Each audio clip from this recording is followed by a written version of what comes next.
A very good morning, ladies and gentlemen, and a warm, warm welcome to all of you. Madam President, welcome. Madam Secretary General, members of Parliament, Madam Secretary of State, Excellencies, dear colleagues, and welcome to those of you following us, joining us online. Welcome to you too. This year, public service media exist 100 years. Certainly, one would think that's a cause for celebration. It has been a rich, eventful, rewarding, and ever-developing 100 years of reporting, sharing, involving, empowering, educating, and entertaining European citizens, of serving European citizens. This anniversary, however, comes at a time that PSM are ever more under pressure. It's what we will be talking about during today's conference, entitled Public Service Media for Democracy, as you all know, organized by the Council of Europe and the European Broadcasting Union. The Lithuanian Parliament has kindly agreed to host this conference, so thank you very much. And it couldn't be more fitting, you'll agree. So many tensions, history, and the danger of potential further escalations in the war in Ukraine make themselves felt here as well. At the same time, one could argue precisely in these circumstances, the importance of cool-headed reporting and critical questioning comes to the fore. During this conference, we will be discussing the role of public service media, as mentioned, and the pressure they and journalism in general are under, ranging from encroachment on editorial independence, hate speech, violence, fake news, and extreme circumstances like wars and a pandemic. We will take a close look at existing standards and how well or not they are implemented or need to be tweaked still in order to protect media pluralism and independence, as it is stated in the newly proposed European Media Freedom Act. We will also look at what standards provide to enable an environment for freedom of expression and promote and ensure the independence and diversity of media and safety of journalists and other media actors in general, one of the main tasks the Council of Europe has set itself. Values and objectives that by no means are a given in today's world. Surely that's no news to those of you who are gathered here today or following this online. Last but not least, we will address the question of how to strengthen the position of specifically the public service media in spite of all the threats, whatever shape or form they take. How to strengthen that position both in practice and in the hearts and minds of the general public. Practicalities. The conference will be held in English, but with translation provided in Lithuanian.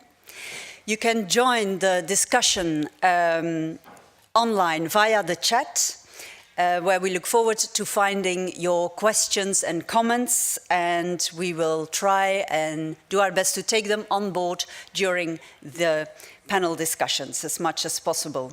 The conference, as you all know, is broadcast live and online, also via Facebook Live, and the discussions will be online as well, available afterwards, should you feel like catching up or looking at something again.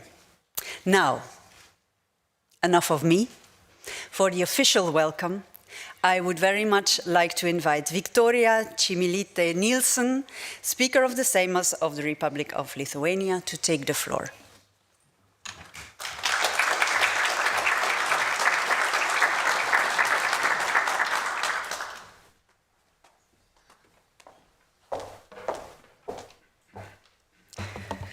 Dear organizers, participants and guests, it is with great pleasure that I welcome all of you today in Seimas of Lithuania for the conference on public media for democracy.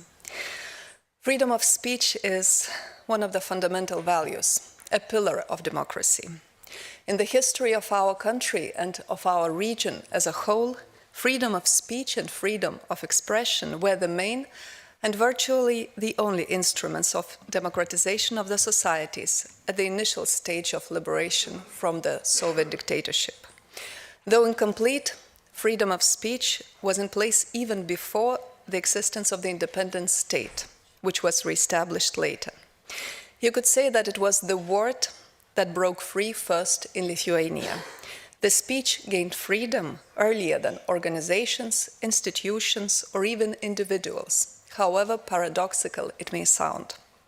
Freedom spread through freedom of speech. At the end of the 1980s, the media organizations promoting freedom of speech counted their audiences in hundreds of thousands. This has brought society together and paved the way for democracy and independence. The media enjoyed exceptional confidence for a long time. Later, however, the halo that surrounded a free word, liberating itself from various bans and censorship, gradually started to be taken advantage of by the public word of a different nature. We were faced with the need to strike a fine balance between freedom and responsibility. Gradually, new ideas have taken root, namely, that freedom of speech is not and cannot be absolute, that freedom of speech not only provides us with an opportunity for self-expression, but also obliges us to always remain conscious of our responsibility in exercising it. That the boundaries of freedom of speech are crossed when other human rights and freedoms are trampled on, or when the public interest to know information is not considered with sufficient care. In his famous essay on liberty, British philosopher and liberal politician John Stuart Mill wrote, and I quote, "In the present age, which has been described as destitute of faith but terrified at skepticism, in which people feel sure not so much that their opinions are true as that they should not know what to do without them." The modern century, unlike the 19th, when John Stuart Mill was writing, is not only lacking in faith, it is neither terrified at skepticism nor at openly declared destruction. Words can be toxic in the public domain. They can serve as an instrument of manipulation. They can incite hostility, sow distrust, and erode the very foundations of democracy. They can serve as a lightning rod for waging war and causing immense human suffering, as we see only too clearly from Russia's war in Ukraine, which is fueled daily by Russian propaganda. These are the realities of this day and age that require a concerted response from politicians, journalists, media, and the public. How to deal with this situation, how to counter public and cynical attacks on free speech, how to protect society, how to preserve our democracies. Given these realities, the role of the media is exceptionally important, and particularly when it comes to the public broadcaster, since the public sees it as one of the guarantors of impartiality, as a golden standard for responsible journalism. For Lithuanians, free media continues to be one of the symbols of freedom, which people were prepared to sacrifice their lives for. In 2022, Lithuania's Press Freedom Index rose from 28th position to the 9th spot. This is an important acknowledgement that the decisions taken by the elected representatives of the people are adequate. The current parliament has also contributed to that by resolving, during this term of office, some of the issues that had restricted media's access to the publication of data. In 2020, we adopted a law to protect our public broadcaster from political influence. Legislative initiatives alone, as important as they may be, are not sufficient. We must learn to critically assess all information on a continuous, day-to-day basis. Otherwise, the truth can easily be lost in the torrent of disinformation. I am hopeful that today's conference will address most pressing issues arising from the exceptional challenges of the past few years. I believe that your decisions and recommendations will make a real contribution to safeguarding the pillars and the fundamental values of our democracies. Thank you so much for coming to Vilnius, to Parliament, and I wish you a great conference. Thank you.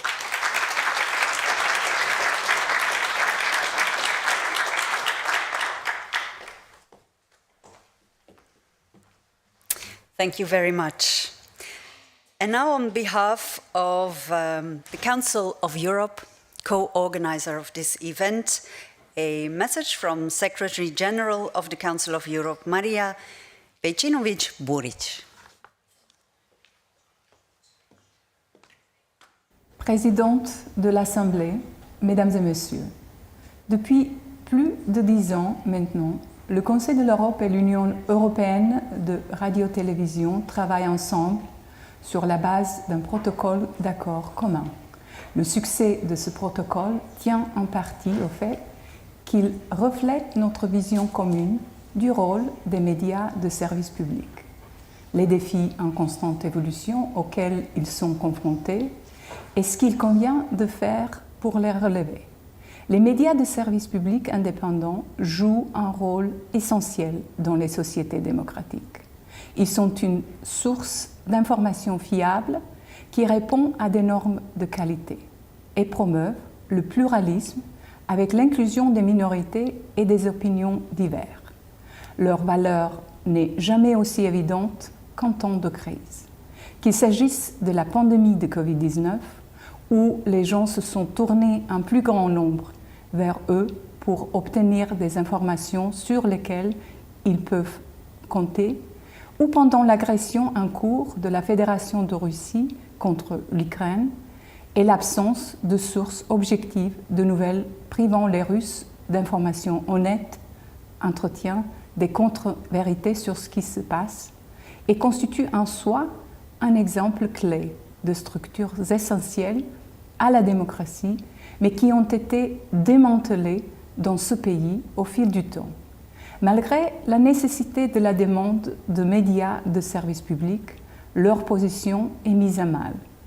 Les coupes budgétaires, l'intimidation des journalistes et la pression politique, l'ingérence et les menaces sur l'indépendance des conseils de régulation. There are tools to address these challenges, standards to apply. In its judgments, particularly relating to freedom of expression, the European Court of Human Rights has been clear about the media's role as a public watchdog and the positive obligations of states in this respect. Our Committee of Ministers has also set a range of standards covering the independence of public service broadcasting and the remit, governance, and role of public service media, including in the context of modern media structures and communication governance. These standards are clear on the need for editorial independence and operational autonomy, the protection of political, religious, and other groups, and the need for sufficient, stable, and transparent funding. Our Parliamentary Assembly and Venice Commission have also produced important guidance.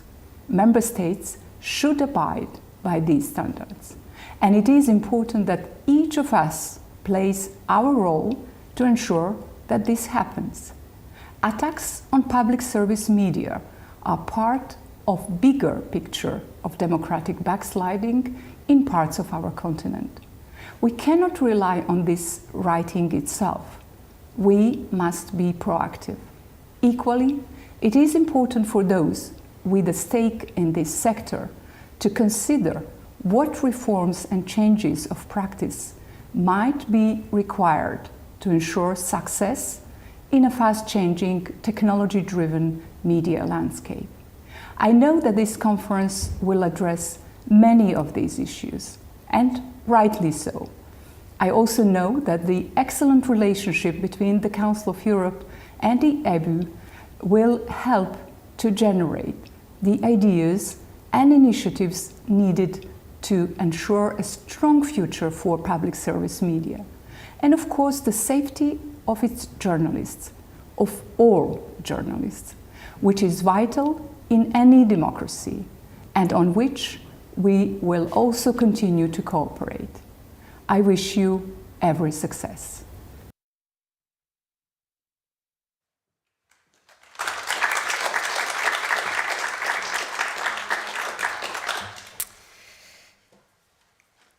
On behalf of the European Broadcasting Union, the other partner and co-host of this conference Here's a message from Delphine Ernotte.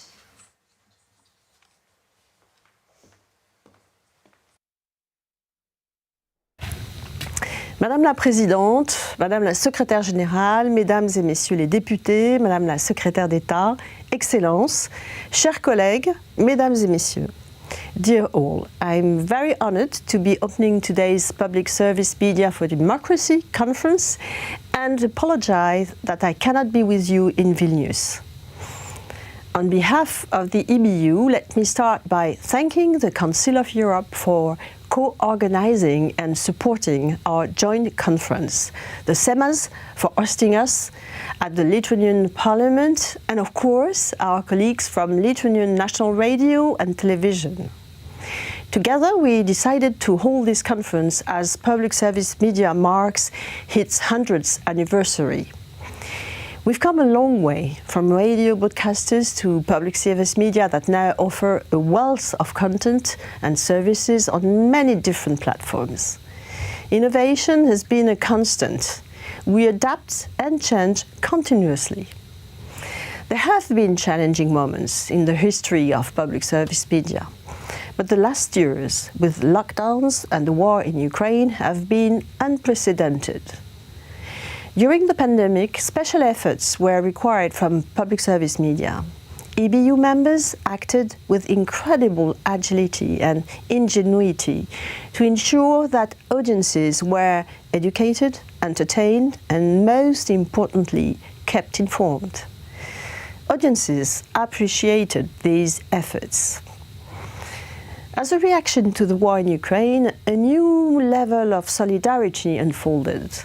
The EBU and our members provided operational and technical support for the Ukrainian public broadcasters, UAPBC, to ensure it could continue providing services through special campaigns, fundraising appeals, and donation of equipment and bandwidth, to name just a few activities. Despite the important role played during the pandemic, we see increasing pressure on public service media in many member states of the Council of Europe. Sometimes their very existence is put into question. While situations vary, the challenge remains across all the Council of Europe member states, and they concern small or large broadcasters alike. As in many other countries, in my own country, we are currently discussing sustainable funding of public service media. In some countries, problems relate to the organizational and editorial independence of our organization, or their governance, or the lack of a robust remit. Sometimes it's a combination of a number of different elements. These challenges can lead to political interference, to a lack of independent reporting, a lack of plurality, and a reduction of the content offer. And yet, as we just heard from the Secretary General, the Council of Europe has developed a strong set of standards which aim to support the crucial role that we play in democratic societies. They have been agreed by all member states of the Council of Europe. The draft European Media Freedom Act builds upon these standards and recognizes that the key role of independent PSM with stable funding. Challenges also arise from the global digital media environment, where our content is not always findable and accessible via third-party platforms, such as on social media networks or via search engines. In the so-called information disorder, citizens are looking for guidance, for trusted news and informed analysis, and we must provide that. Across the EBU membership, we invest 6 billion euros every year in news and current affairs. With over 45,000 journalists, we remain Europe's largest newsroom, and we respond with innovative offers to match changing media consumption patterns. Audiences value this investment.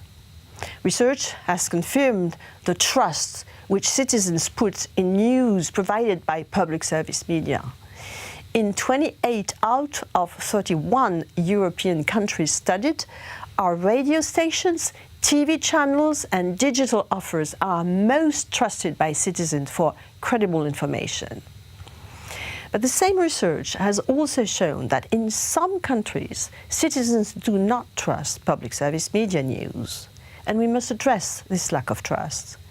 Council of Europe standards are very clear about what the right conditions are that enable PSM to do their job properly, to fulfill the public service remit, and what that means for the broadcasters. To be credible, we need independent journalists who can do their job unfettered. And we cannot accept that journalists are attacked online via lawsuits or physically. The pandemic and the war in Ukraine have dramatically worsened the situation. Today, you will also discuss this worrying trend. Let me share another finding from research. There is a clear correlation between strong, independent and credible PSM and strong and healthy democracies. This is what this conference is about. Democracy cannot function without free and open debate, without independent voices and pluralism of opinion and sources. We must remain a central pillar for our democratic societies. We must, each one of us, take on the responsibility to make this happen. I hope that this conference will lead to a renewed commitment to public service media in the digital age, and I wish you a very fruitful day of work. Thank you.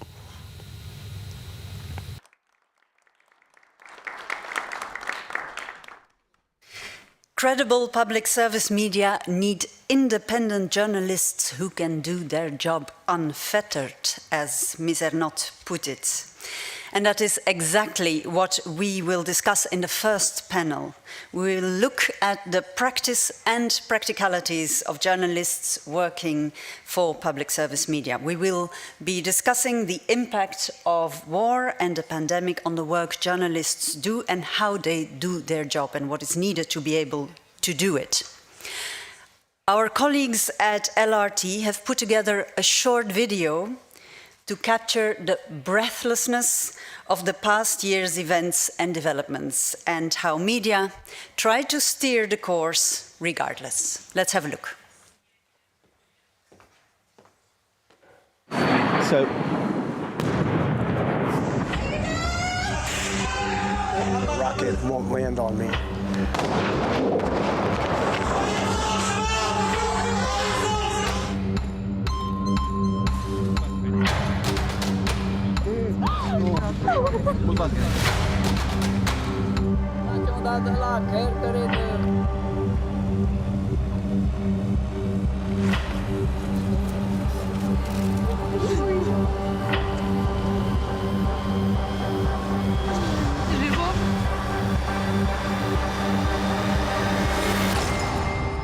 Nors automobilių čia ir nėra daug. Panikos tikrai nesijaučia.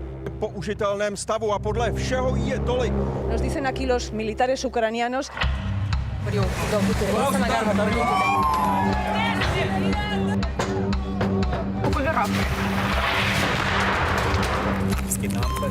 don't know where we're going. Tady ve městě Baku a jeho okolí se frontová linie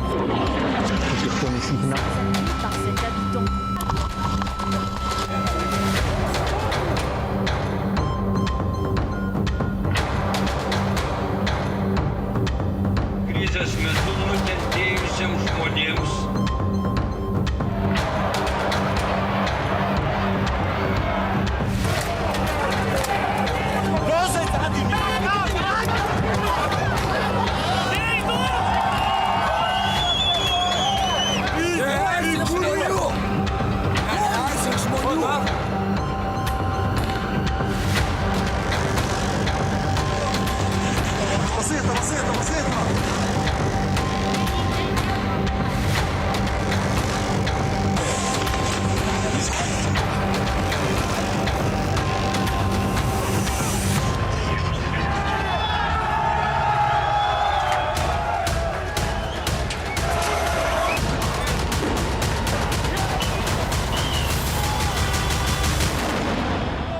Fuck the police, I'm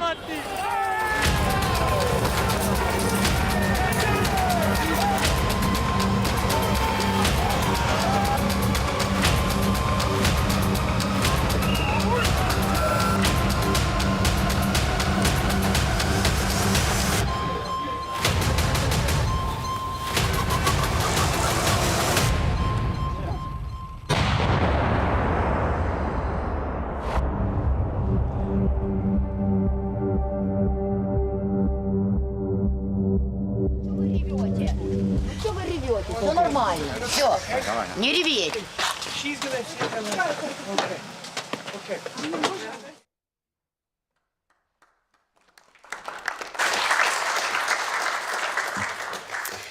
Yes, I think that video makes very, very clear what this conference is about and why it's important to have this conference.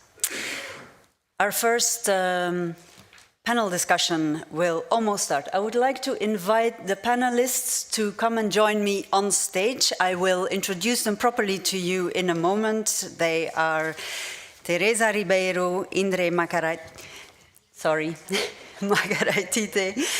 Manisha Ambrosic, Ricardo Gutierrez, Tikon Dziadko, and Peter Tervelde. I'll tell you more about them in a minute as they take a seat on stage. Make yourselves comfortable. There's water, and you each have a microphone. The seat closest to me is mine, so thank you so much for joining me here. And the reason I'm not introducing them yet to you is that before I do that, we go to Ukraine, a country that has become a focal point in innumerable ways, not in the least, and very much so, where the importance of good journalism and public service media and freedom of speech and of opinion are concerned. So we are joined now by Angelina Karyakina, head of news at UA, the Ukrainian public broadcaster. And yes, we can see you, Angelina. Thank you for joining us. And let me start with a very simple question. What has your day been like so far? Thank you for having me. I've been lucky since morning because I do have power, light, and internet, and connection, and water, and even heating. So I have to say I'm fine. I'm unlike hundreds of thousands of people in my country right now. I'm good to go with the conference. Speak of power cuts, and we've heard about that here in the news, of course. How is it still possible to do the job if you have to take that into account, practically speaking? Well, of course, it's a factor that you cannot ignore and that you have to keep in mind while organizing broadcasting. And we had to also reconsider the way our digital operations work, because through the COVID years, as everyone, we have elaborated workflow, remote workflow for our people who are working from different parts of the country. But now with the power cuts, we had to reconsider it. Some of the people also come to office because our office in Kiev is secured. Our offices in other cities are secured. So in our case, in the case of Ukraine, vital is diversification. It means that you cannot hold everyone together in one place. You cannot hold all the resources in one place. You have to, well, disperse the team, disperse the resources, secure yourself with a generator, with a Starlink, sometimes also with water, sleeping bags and other things. Yeah, somehow we manage. We do. I mean, yeah. we don't have other options.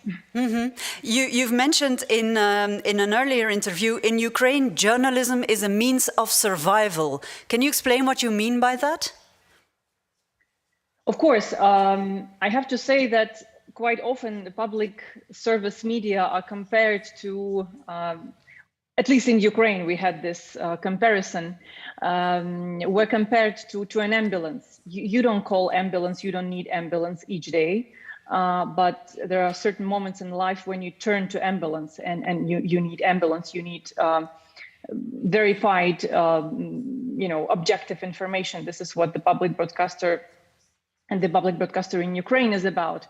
And this is what we see during this all-out invasion, that our audiences skyrocketed. People in different regions throughout the whole country. We do have more than 20 offices operating in every region.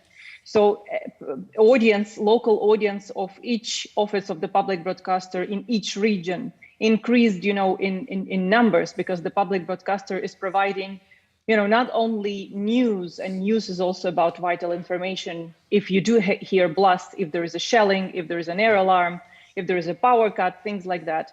It really provides verified information. For example, in Kharkiv, one of the biggest cities in Ukraine, before the invasion, the system of municipal air alarms was damaged. I don't know, maybe it was damaged on purpose. We don't know. We don't have this information.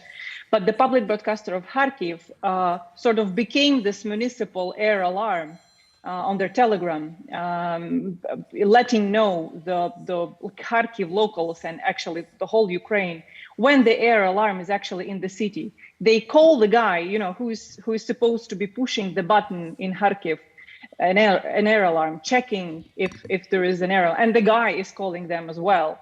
And they're letting people know. So this is how it works. Yeah, so you stress the importance of having people on the ground, but the importance also of local departments, if I may call it that, both to connect with people where they are, but also to provide information for the whole country. Is that correct? The importance of local branches is very important. Well, imagine just February and March, when the invasion took place simultaneously in several regions. So the Russian troops were coming to Ukraine through the northern border, through eastern border. They were attacking also through southeast. And this is a situation in which national media, having a crew or most crews in Kiev, it would have been just impossible for them to cover the whole country. This is where, having an office in Sumy, in Chernihiv, in Kharkiv, in Mariupol, in Donbass, in Odessa, Mykolaiv, and you name it, came in hand. I mean, the local people were able to cover. We were not able to reach, for example, Chernihiv for quite a long time, but the locals were staying there, and they did a great job covering what really happened there. Mm-hmm. You mentioned the core business, of course, of public service media is providing verified facts and news. But at the same time, this is a war being fought on the information front, as it were. How do you deal with fake news going around and making sure that people know they can rely on the information that you, as a public service broadcaster, provide? First of all, I think essential is working in the field.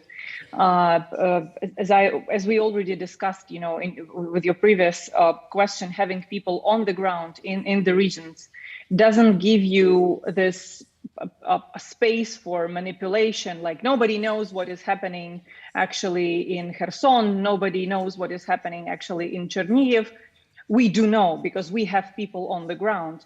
And even we had these editorial discussions. For example, it is impossible for you to say if you hear a blast, what kind of blast is it? Is it a blast coming from the anti-aircraft, missiles, Ukrainian anti-aircraft missiles? Is it a Russian rocket hitting something? Is it a place in the city or just very close to the city? But the fact is that you hear a blast, and until you verify what kind of blast, where, why, whether there are any casualties, you do have a responsibility to report about the blast. This is when we had sort of an agreement that we do report on the blasts that we hear in the city. And it is very, very important for people to understand that when you hear blasts in the city, there is probably an air alarm, and you need to stay. You need to stay in place. So being in the field, and being in the place where things need to be reported, like entering Bucha, entering Kherson, which we did one of the first, to make sure you can really see these pictures and deliver these pictures, and then witness and then become witness about it and share your witness accounts about it. It is essential. It doesn't give you like space for manipulation. I mean, I myself, I've been in Bucha, I've seen the bodies, I've seen the state of the bodies. So nobody can ever tell me, what happened there, because I've been there and I've seen it. But that's one side. Another side is that, of course, we are operating under the martial law, and there are lots of like restrictions. It is It is obvious and it is understandable. I mean, it makes sense security-wise. We cannot report as fast as we want. We cannot live stream from places very frequently. We cannot report on many things in terms of operations on the ground. I mean, the front line. But the access in Ukraine to the front line, I think, is unprecedented. I don't think that ever in history you could have had more than at least 6,000 journalists in the place where, a war is taking place with an access to, almost any part of the country, except, of course, for the temporary occupied territories by Russia. Mm-hmm. Is the fact that so many journalists from outside Ukraine are also coming to Ukraine to cover the war, is it a help or can it be cumbersome as well? No, of course. I mean, there are thousands, as I said, thousands of journalists with different background, with different purpose.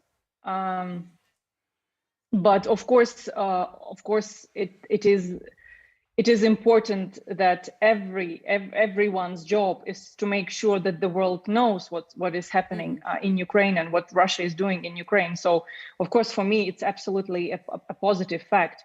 I know that, and we can see that so many crews, especially the crews of the public broadcasters, are working just shoulder to shoulder with our crews, risking, on the same level as we do. Of course, they have the luxury of coming back home to a safe place with no rockets, no air alarms, and no power cuts. But at the same place, it's the job that we do. Of course, it's positive. Yeah.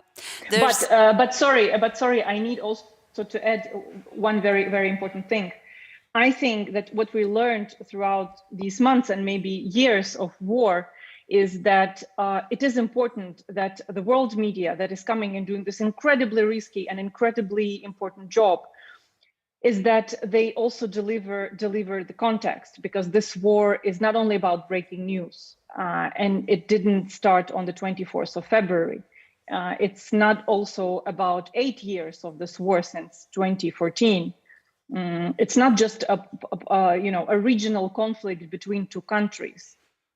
It has a much more deeper colonial imperialistic background. It needs to be explained. I mean, the fact and the phenomenon of Ukrainian resistance, like people resisting Russian troops with bare hands.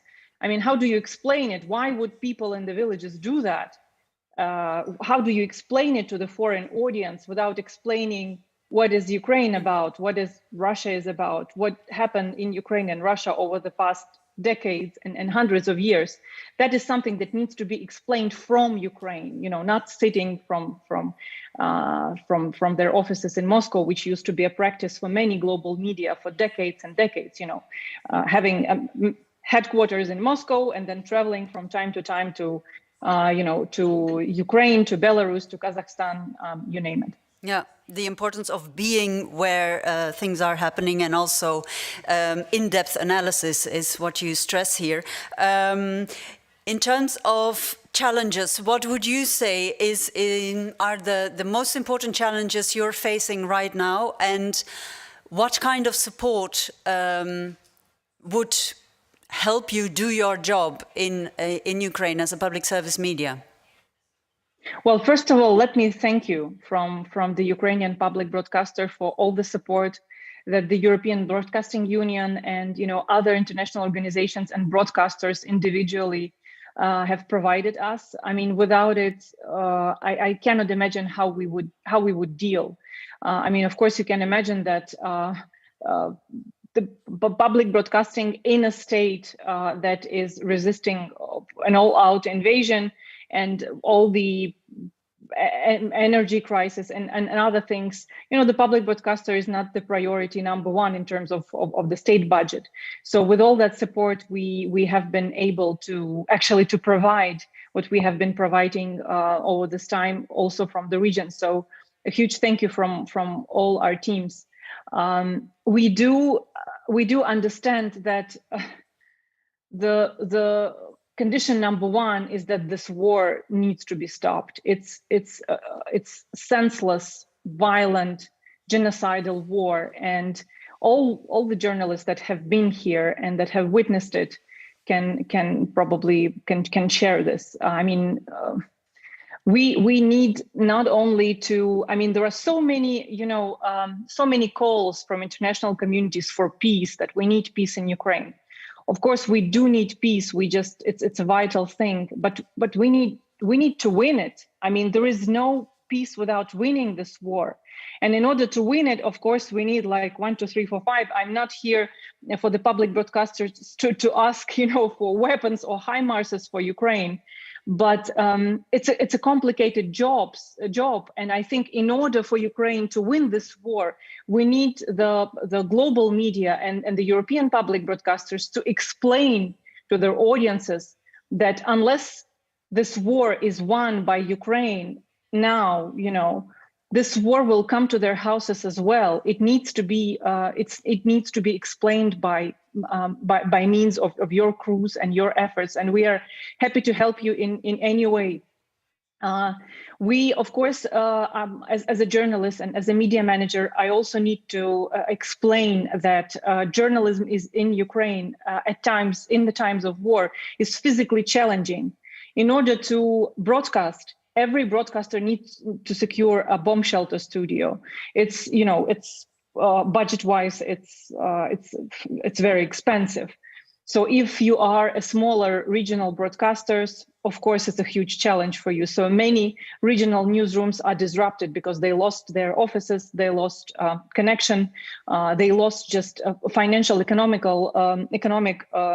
means to survive. We need connection. I mean, the connection is already and will be over the course of the summer one of the biggest challenges. So there are many things, for us to secure in order to keep on doing, but we will be doing our job. We don't have other option. I mean, this is the only way for us to survive, because this is a war against our survival.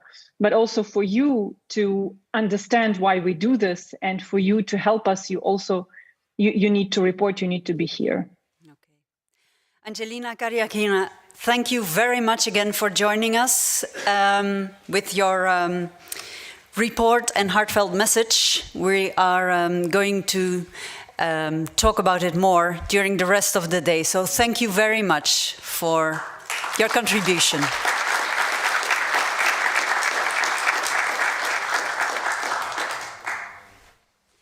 Ladies and gentlemen, welcome. That was a powerful message, I think I may say. Ladies and gentlemen, let me introduce to you the panelists. To begin with, at the far end, Teresa Ribeiro, OSCE representative on freedom of the media. Next to her, Manisha Ambrosic, former editor-in-chief of RTV SLO, Public Broadcast TV in Slovenia. Welcome to you too. Next to her is Indre Makaraitite. Welcome, head of the investigative unit at LRT here in Lithuania. Tikon Jatko, welcome, editor-in-chief of TV Rain, Dost TV channel. And next to you, Peter Tervelde, project manager of Persveilig. And next to me here, Ricardo Gutierrez, general secretary of the European Federation of Journalists. Welcome to all of you. Thank you for joining us.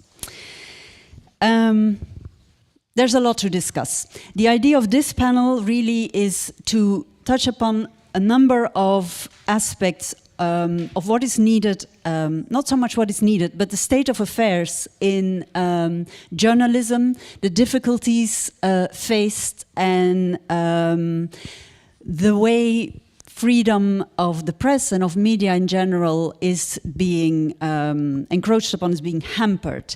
Ms. Ribeiro, let me start with you. The Secretary General of the Council of Europe earlier this morning said each of us has to play a role to ensure a safe environment for PSM to do their job, to be able to do their job. What would you say is the OCSE's role in this?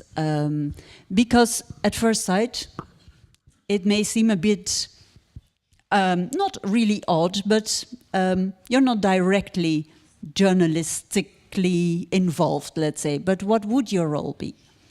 Thank you. Thank you very much. Thank you also for having me today. It's really a pleasure to have the possibility of being here and to discuss. And nothing could be better to frame our discussion than to listen to the real challenges on the ground faced, in this case, by the public service in Ukraine, and that were voiced and brought to us by Angelina.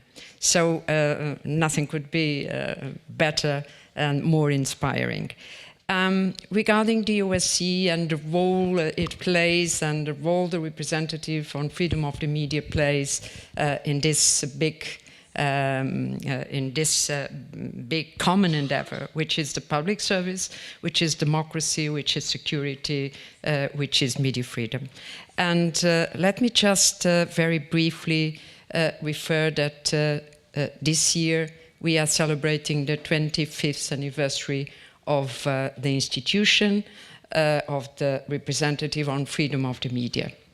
And you know, we chose, and it was last year, as a slogan for our 25th anniversary, there is no security without media freedom.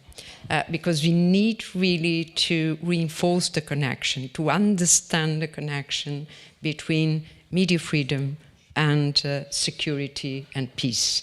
As you know, OSCE is the largest security cooperation organization, and the RFOM is an independent institution, but within the framework of a security organization. Mm-hmm. So for us, it was very important to reinforce the identity of the RFOM as a pillar of security, as an important part of the security. And what would that mean in practice, for example, in Ukraine or for Ukrainian media? Yes, let's and what Angelina said about the work of journalists, about not only letting us know what is going on the ground, which is very important, but she said something which I think is key. It's explain. Explain is really important, and why? Because this is what can shape public opinion and can influence the process, the international process of decision making. We need to understand what is at stake in Ukraine. So journalists are essential, and they play a big role regarding this explanation, the understanding, and the influence they can have on the international decision-making process. This is one thing, but at the same time, and I will finish right now, it's also because imagine that we did not have journalists on the ground. It would be like a black hole. We need nothing about what is going on. So we need to keep them doing their mission, doing their work on the ground, for the reasons I mentioned, but also because they are collecting important evidence that will be key for accountability mechanisms in the future. Again, war crimes, very important. Example. Yeah, thank you very much. Ricardo Gutierrez, I want to come to you, General Secretary of the European Federation of Journalists. Talk about security here.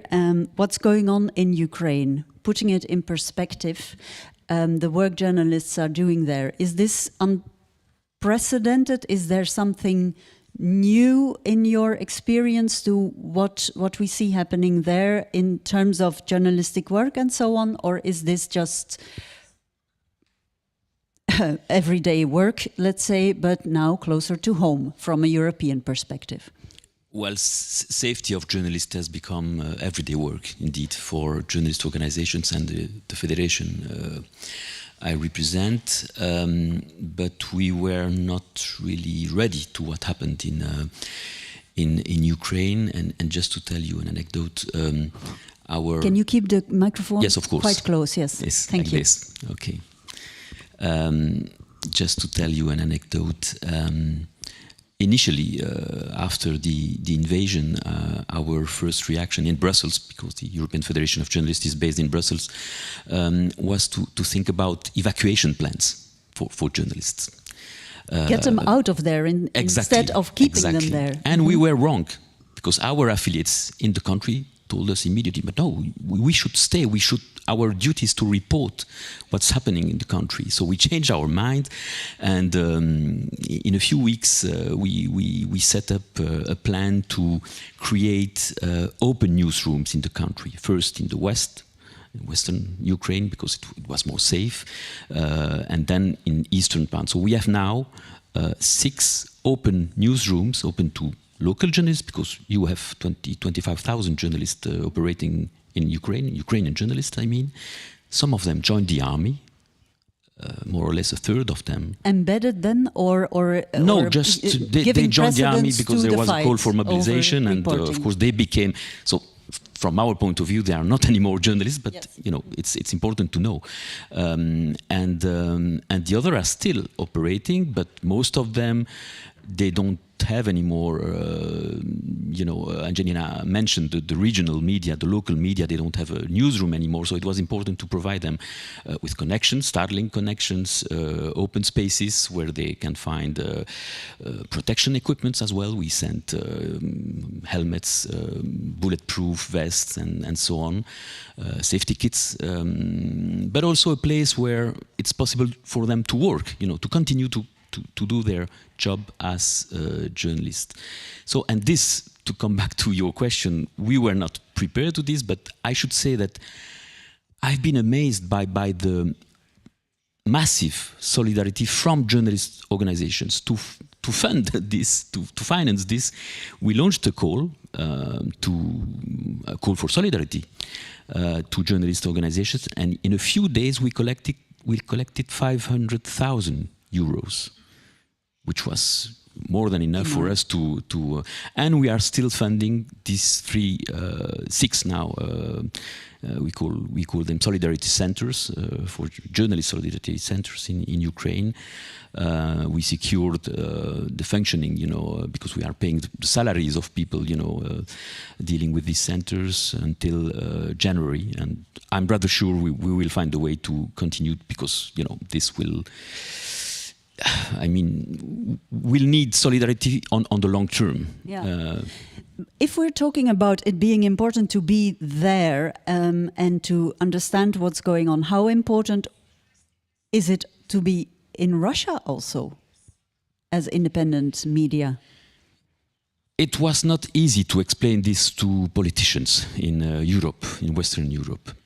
But I used to tell them that this war is creating victims in Russia too. After the first weeks of the invasion, we collected 800 names of journalists willing to leave Russia. And it was impossible for them to leave. The only way for them was to travel to Istanbul.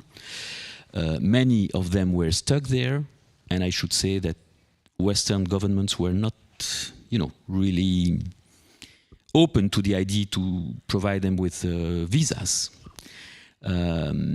So indeed, I think it's more important than ever to think about independent voices in Russia, which are today really under pressure, and some of them leaving the country. Many of them in a position where they cannot continue to do their work as journalists. So many are silent, and we should understand this. Yeah. Others willing to launch, you know, we have initiatives from Russian journalists trying to launch new media outlets, new websites. But also abroad. Foreign journalists going to Russia to report? Yeah, but I would say that for these journalists, except some freelancers, these journalists working for public service media, for example, sent to, they are prepared, they are covered by insurances, and they have connections in the country. So I mean, their situation is not so difficult or so. I think and you think more it's about, worthwhile for them being there? I think it's journalistically important. speaking? I think it's important, even if it's difficult to report from Russia, because you know there are you have to laws, think of every word you use. But we need to be there. Angelina said it. You know, it's important to report from the ground, from the. Okay. Yeah. We'll come back to that. Mr. Dziadko, I would like to bring you into the discussion as editor-in-chief of TV Rain, the Dosh TV channel, originally from Russia. You've chosen to leave Russia. Well, chosen is a wrong word, I imagine. I'm sorry. But yeah, tell me, how did that come about, the fact that you're no longer operating in Russia, but outside? Well, unfortunately, it was not our choice to leave the country. We just as many other journalists, we were forced to do so because in a week after the start of the full-scale invasion, it became impossible to be there because they imposed military censorship, and then they adopted these two new legislations on so-called fake news information about Russian military activities in Ukraine and about so-called discreditation of Russian army, which means that if you report something which is not proven by Russian Ministry of Defense, you are spreading fake news information. For example, you report on crimes in Bucha, Russian Ministry of Defense says that information about Russian crimes in Bucha are fake news, then you are spreading fake news and you face up to 15 years in jail. So it's pretty simple. That's why the page of Russian modern history called Independent Media in the country has been turned. There is no independent media outlets in Russia, only in regions, just small, very brave, very important news outlets, but if they're still remaining there. But when we're speaking about big media with big audiences, they are not in the country anymore. For example, our TV station, now we are based in 3 countries. We have the main office and main studio in Riga, in Latvia. We have also a studio in Tbilisi in Georgia and in Amsterdam in Netherlands. Of course, we have 2 main challenges. The first one is how to get information from Russia, and the second one is how to deliver information into Russia.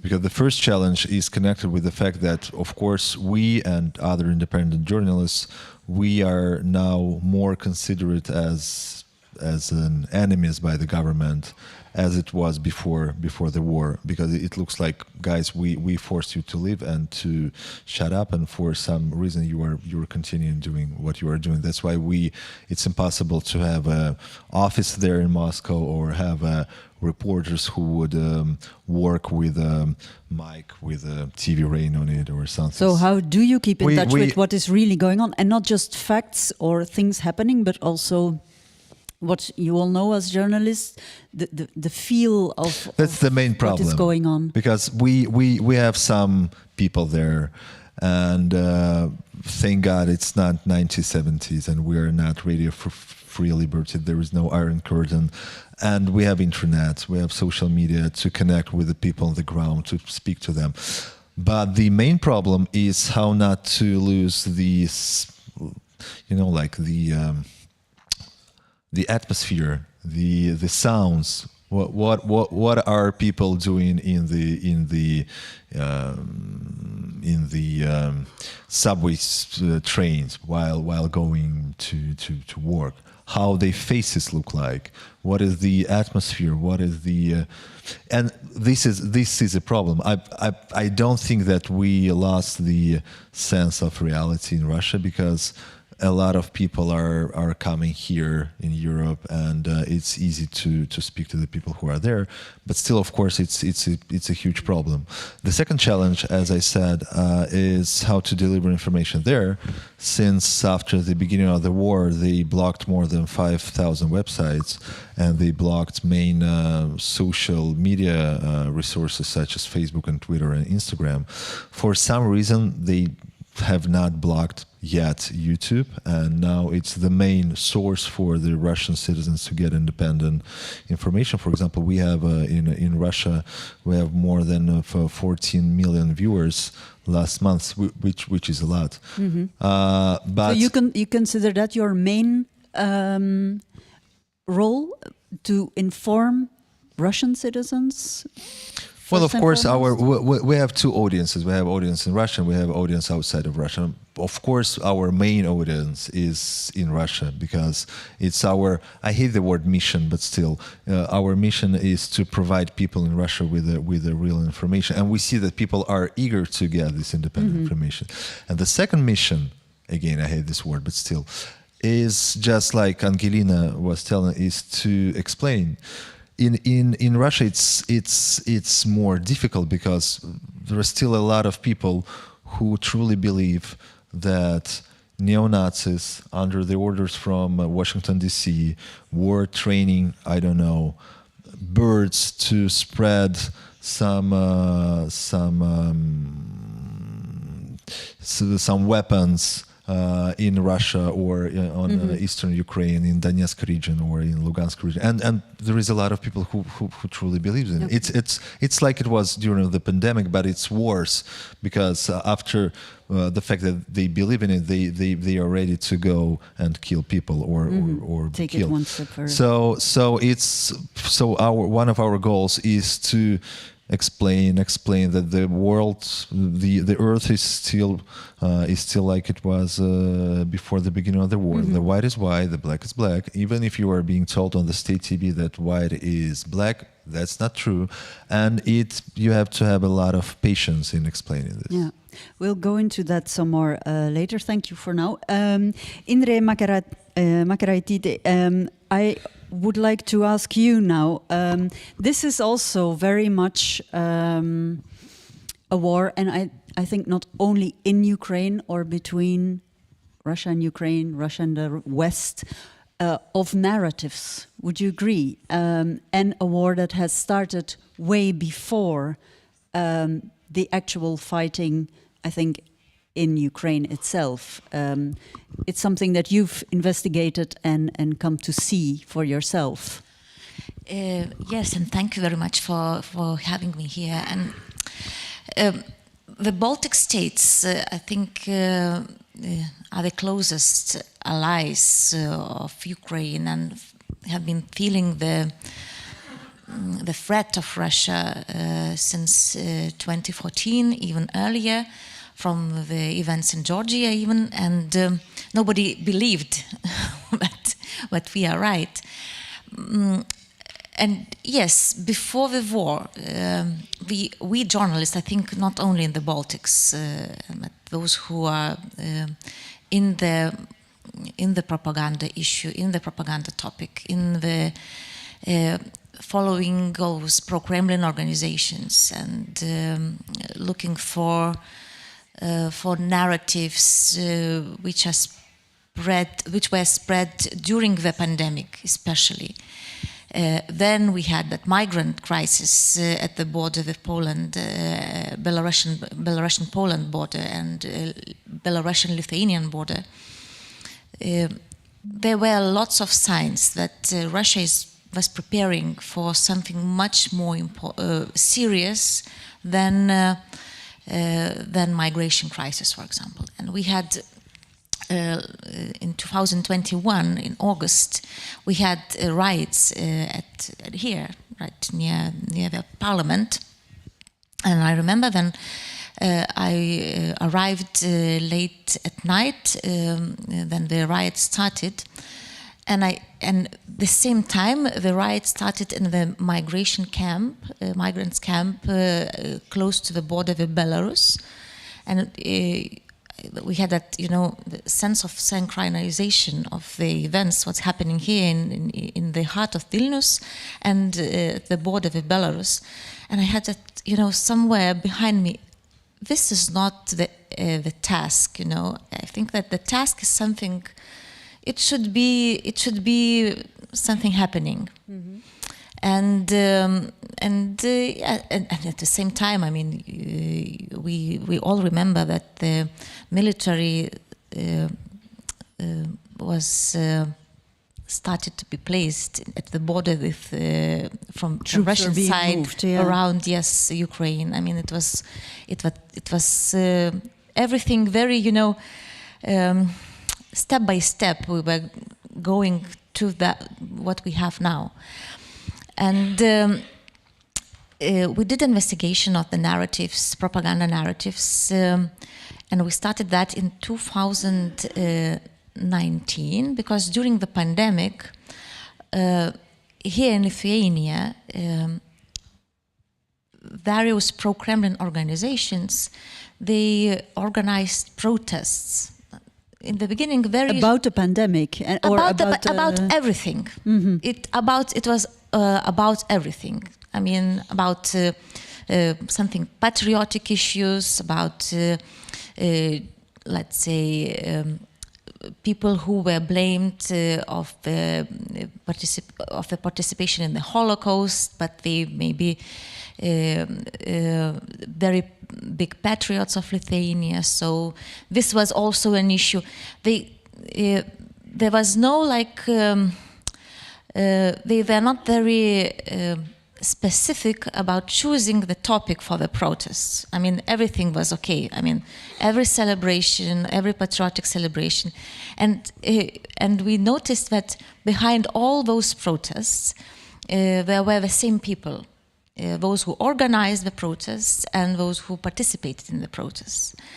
And and we also look back to 10 years ago, and in that retrospective, we also noticed that again the same people are behind the same topics, and somehow I think that it started in 2018. Then I believe that an influx of money from Kremlin, I mean, with that influx of money, we see the pro-activation of those organizations. And they finished with the riots at the Seimas. I do not say that they organized the riots, but they were very active in provoking people for doing something, something violent. But in order to get to the heart of that and to find out that the same people were always coming back when you looked into these separate, so-called separate ways of unrest, that meant time, dedication, and continuous investigation. Would you say that that is because it's not, if you do flash reporting, you would go out there, say, this is what I see, this is what's happening, full stop, and move on to the next. But you take it one step further as head of the investigative unit. Would you say that is of the essence also to be able to understand what is going on, to have the time to look into these structures, money too, that's behind what we see on the surface? Yeah, that's the I think that the essence of the investigative journalism too. The reporters are our eyes and ears, but we need to we are given time and we're given tools to put everything into bigger picture. Yeah. You make it sound very self-evident, but is it self-evident to get the time, to be allowed the necessary finances? I think that we all know that the most expensive thing in our lives are time. We are always lack of time everywhere.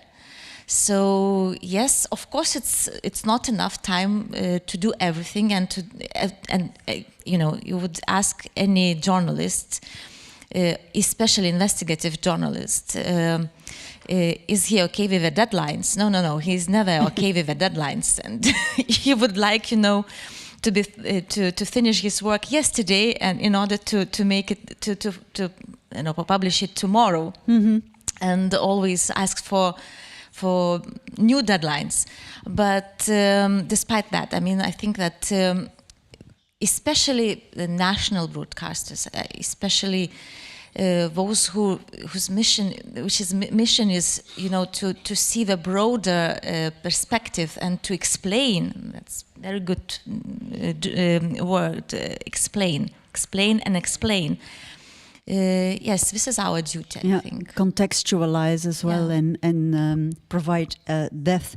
I want to remind you, people following us online, ladies and gentlemen online, that you are free to join the discussion via chat, via you can send us your questions and comments, and we'll try and take some of them on board. I cannot promise every question and every comment to be taken on board, of course, but feel free to join. Ms. Ambrosic, I would like to come to you, because we've been discussing, of course, starting with this very strong statement and the story, if I may call it that, testimony of Angelina, looking at Ukraine, zooming out to the relation with Russia, journalism there, and the broader context of the build-up towards it, so to speak. But of course, journalists doing their job in further away, let's say, like in Slovenia, it doesn't mean that it's always easier or without its difficulties or even threats, as you can testify. Tell us of the atmosphere in which you and your colleagues as reporters and journalists for public service media work, or have what you have to deal with in Slovenia. Well, I can't say hello everybody. It's a pleasure to be here, to be able to speak in this forum. I would not say that we are any further away. We are just in the middle of Europe, so we are trying to fight the same fights as you fight. You all fight. We are, of course, present. We have a correspondent in Moscow. We are present in Ukraine. We were fighting the COVID crisis. We were reporting about it. And as many of you have already said, it's important to be on the ground, not to work remotely, not to be in the office and just watch the world. You have to be on the ground. So for RTV Slovenia, we were on the ground in the period of COVID, and our ratings were really high. And I think all the colleagues who work for the public service media in Europe, I think they have the same experience in the time of COVID. And of course, when we're talking about the war in Ukraine, it's all about context. Who is giving the context in Europe? Public service media. We are the ones who have the correspondence abroad. We are the ones who are reporting the context. It's not always high ratings, as you all know. It's not always high ratings. It's usually quite low. But we are the ones who are staying here. So I am a very proud representative of a public media. I'm going to stay a very proud representative of public service, of us serving the public. Not for all costs. I mean, sometimes it's low ratings, like I said, but we do have work to do because I think the democracy depends on it. So when I'm talking about Slovenia, of course, the crisis, the COVID period and the political, let's say, very biased situation, not biased, very radical divisional situation. Yeah, divisive. So, yeah, deep divisions, political divisions in Slovenia also meant that, of course, public service media is in the turning point. I mean, you have to, I think that the survival of public service media in Slovenia and also around Europe is a big question of the future, and it's not so self-evident. 10 years ago, maybe when we were speaking about whether public service media are going to survive, everybody of us would say, yes, of course, everybody is going to survive. Today, I'm not so sure. Why not? What is undermining the position? I think that there is in no government in the world, okay, we can say in good democracies, the government understand that they need unbiased watchdogs watching their steps. But I do feel that maybe in the time with the political atmosphere is radicalization, with the radicalization, populism rising, and governments and politicians actually not wanting to have really strong watchdogs, I think that the public service media are in danger. And this is a fact we are not talking about enough. When I'm speaking with our colleagues from the Western Europe, they usually say this is going on in your zone. They say in your zone, whatever that means. But I do feel that around Europe there are voices very much against strong public media. We are talking about finances. It's not just about in my zone in Eastern Europe. Everybody in the Europe, a lot of politicians are talking about the financement of the public service media. And I think that we, representatives of public service, we do have our homework to do. And the first homework we have to do is not compromise on trust. We have to have the highest journalistic standards possible, because we need people to trust us. And nobody will be able to break us, in my opinion. So this is what I think in Slovenia everything is about. I could talk at length about the threats, insults. You've seen footage of anti-COVID protesters, anti-vax protesters. We've had so many in the past years. In the past year, in 2021, there was a really turbulent year. I was at that time editor-in-chief, and I can tell you I spoke more with the police than with my husband, because I was always calling police, whether they were protests, whether there were insults, threats received by many journalists, especially female journalists. I think that it has to be stressed that female journalists are very much under attack, very much. And of course, it gets to you. I mean, it's not easy to be, when you walk the street, and it's not always easy to not be able to feel safe. And it's like this. We are living in a time like that. But we have to rise above it, I think. We know why we are here. We are serving the public. So we're in a public service media, media.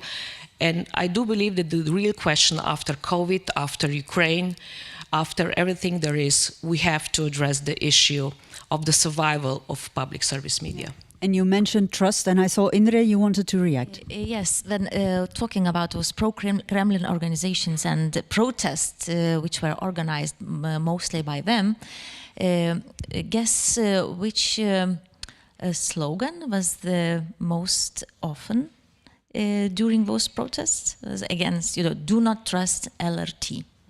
This is, systemic media, like mainstream media, do not trust us, meaning the propaganda channels somewhere in the social media, Yeah. So I think it is indeed a problem that is that all public service media, east, west, north, south, are being confronted with. But the question is, how do you do that? How do you reconquer the audience, if I may use that word? Because it is about trust, and the impression is that very soon PSM will be only preaching to the choir, those who are already convinced of the importance of PSM. But it's the other part of the public you want to address and convince, if I may say so. Mr. Gutierrez, do you have the golden solution? Well, at least... First of all, do you agree that that's the main problem? The lack of trust and the fact that trust in public service media is being undermined systematically, as Indre and Manita I would say mentioned. that we are facing a full range of threats. So this is just one of the aspects of the... So what is questioned here, what is challenged, is the idea that journalism is a public good, and because you were saying that public service media journalists are attacked, but those working for the private media are also attacked. So it's really journalism as a public good which is under attack I believe, by many means. So yes, we need support. We need the first reaction, and you mentioned rightly the fact that female journalists are more and more under attack. Journalist organizations, at least, are very aware of the situation, are trying to provide advices to their members, to their affiliates, to go public about these attacks, because the first reaction for journalists is to say, okay, it's part of the job. Our task as journalist organization is to tell them, no, this is not part of the job. You should go public. You should denounce the perpetrators, those attacking you. You should go to the police or to the prosecutors, to denounce these attacks. That is not something we should accept or integrate as part of or take for granted. Exactly. But I want to come back to that for sure, because we have another panelist and I want to bring you in to the conversation for sure. I haven't forgotten about you, but I want to stay on the level of structural undermining of trust in public service media, and I'll put the question to you like this: the responsibility in that of governments and the official authorities. Could they do more? Should they do more? Do you see that trust is being undermined from east to west, west to east, north and south? Of course they should do more, and the first action would be to provide the needed resources for public service media to operate. Yeah, but life is expensive and governments have to cut back and budget discussions are going on everywhere. I just give you a figure. I just came back from a mission to Kosovo and Albania. In Kosovo, the budget of the public service media was reduced from 16 million euros to 8.9 million euros. It's halved. They just have enough money to pay the salaries. 800 people. And employed. How do they justify that? No production, it's impossible for them. So this is an action from a government killing the public service media. How to regain trust, how to be more effective, more credible, more linked with the citizens' needs if your budget is cut in such a harsh way. So yes, independence of public media, independent funding of public media, independent nominations of the leaders, of the directors and the boards of public service media. This is becoming more important than ever before today. If you want to regain trust, governments are in charge and are responsible to put the right conditions, to create that relation of trust. It's what we all can hope for, but do you see that happen? And then I would like your reaction as well, Ms. Ribeiro. But no, I don't think that's happening. Actually, I think that governments are going to lower the cut back on finances consistently. And I think it's time to speak about the fact that, of course, the public service media in Europe, a lot of them are still working in the same framework or in the same organizational mood, workflows as they were in the 90s.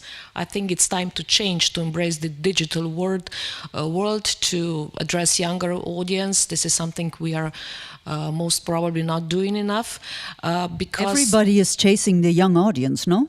Yeah, every meeting I have with colleagues from other public service media, we're always speaking the same thing: how to address young audience. Nobody really has idea how, but the world is changing. I think the public service media, in order to survive, will have to change, and I don't think. I think it's in the interest of democracy and in the audience's interest. I don't think it's in the interest of politicians. So we have to fight this very harsh battle, but we have to do it.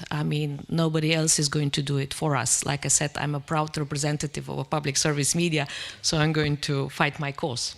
But then the question arises, I think you will all agree, feel free to interact, where does journalism end and activism begin? I don't know, in some newsrooms this is a very lively debate. I do have a feeling this is part of our homework to do.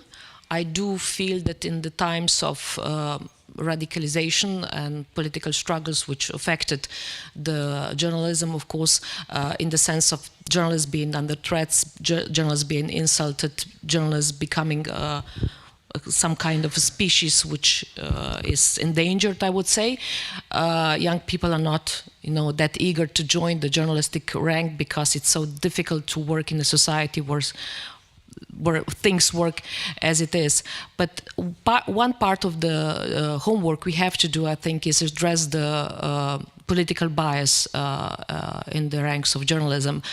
I think that when you're reading the surveys about why people decide not to trust journalists, and the main reason is they feel sometimes that particular journalists are biased and they're not reporting the truth. So these are the two main reasons they are citing. I think that we have, in journalism, we have to turn away from explicit bias, political bias. I think that when you're watching a TV journalist, a TV presenter, or in whichever other media, you shouldn't be able to tell who he's voting for.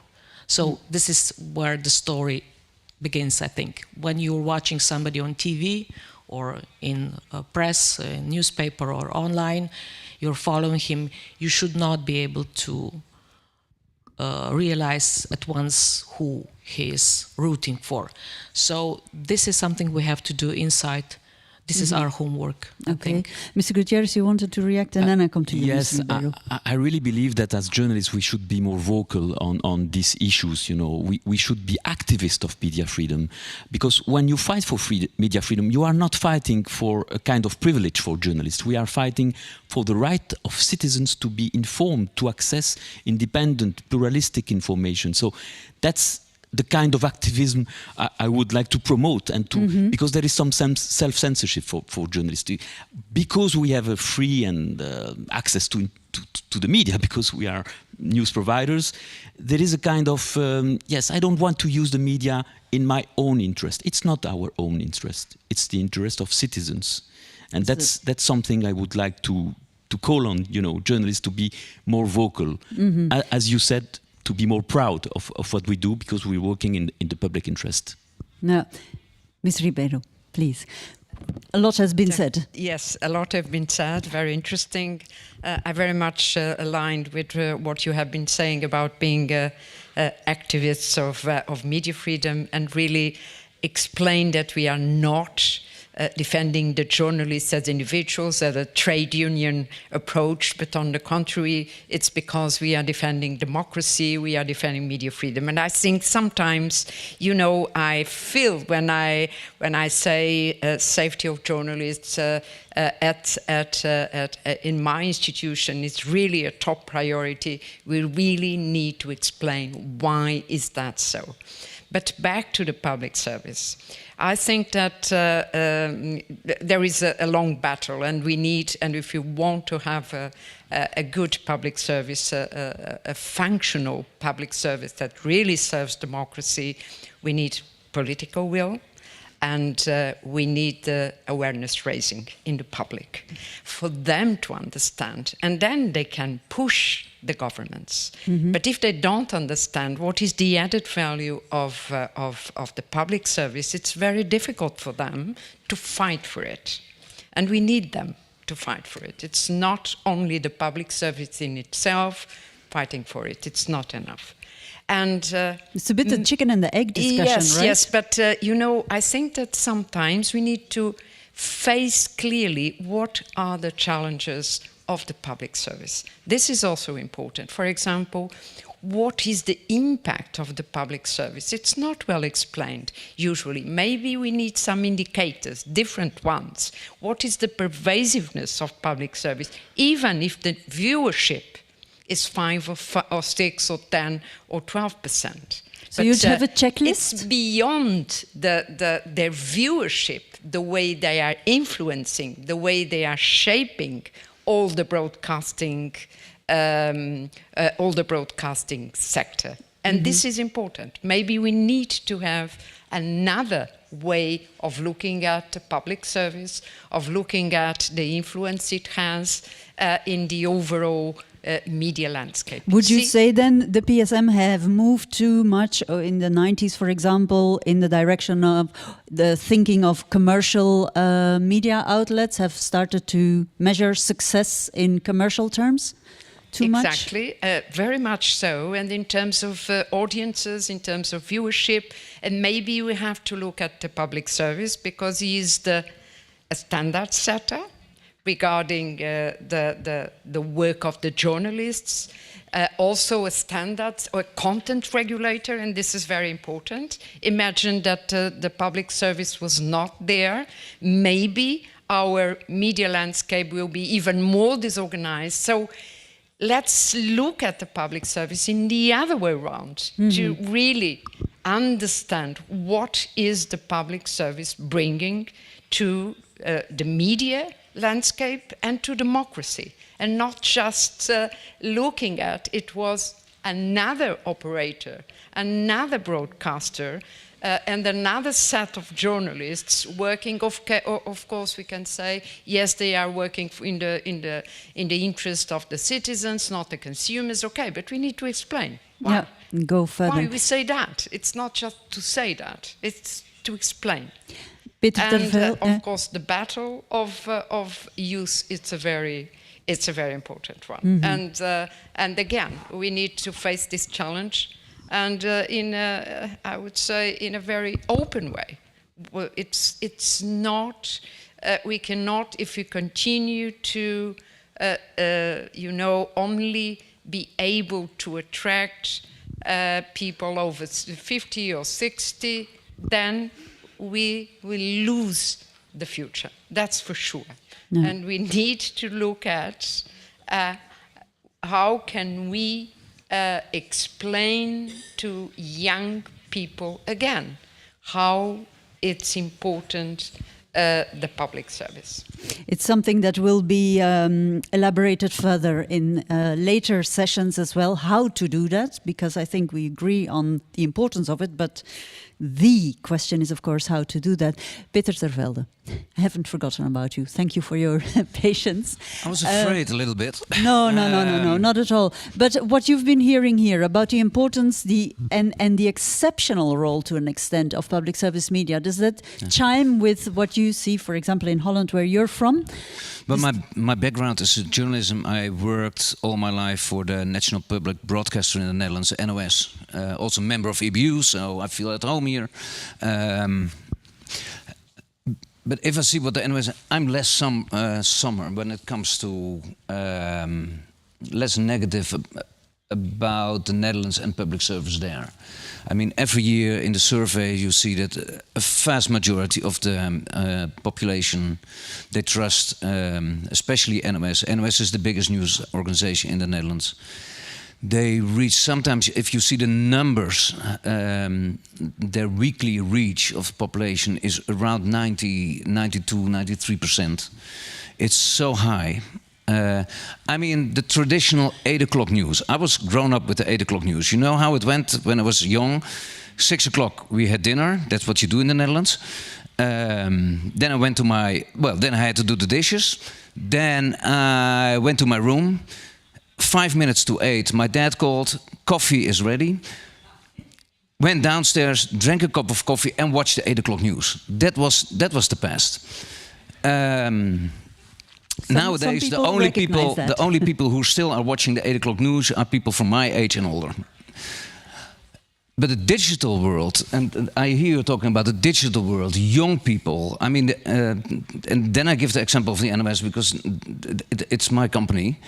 They have new departments working on what they call NOS stories to reach young people, explainers for young people. They use it in education, in the educational system. My own daughter is a history teacher. She uses stuff from the NOS in her lessons, and so children are reached with, hey, NOS, National Public Broadcaster, oh, wonderful what they do.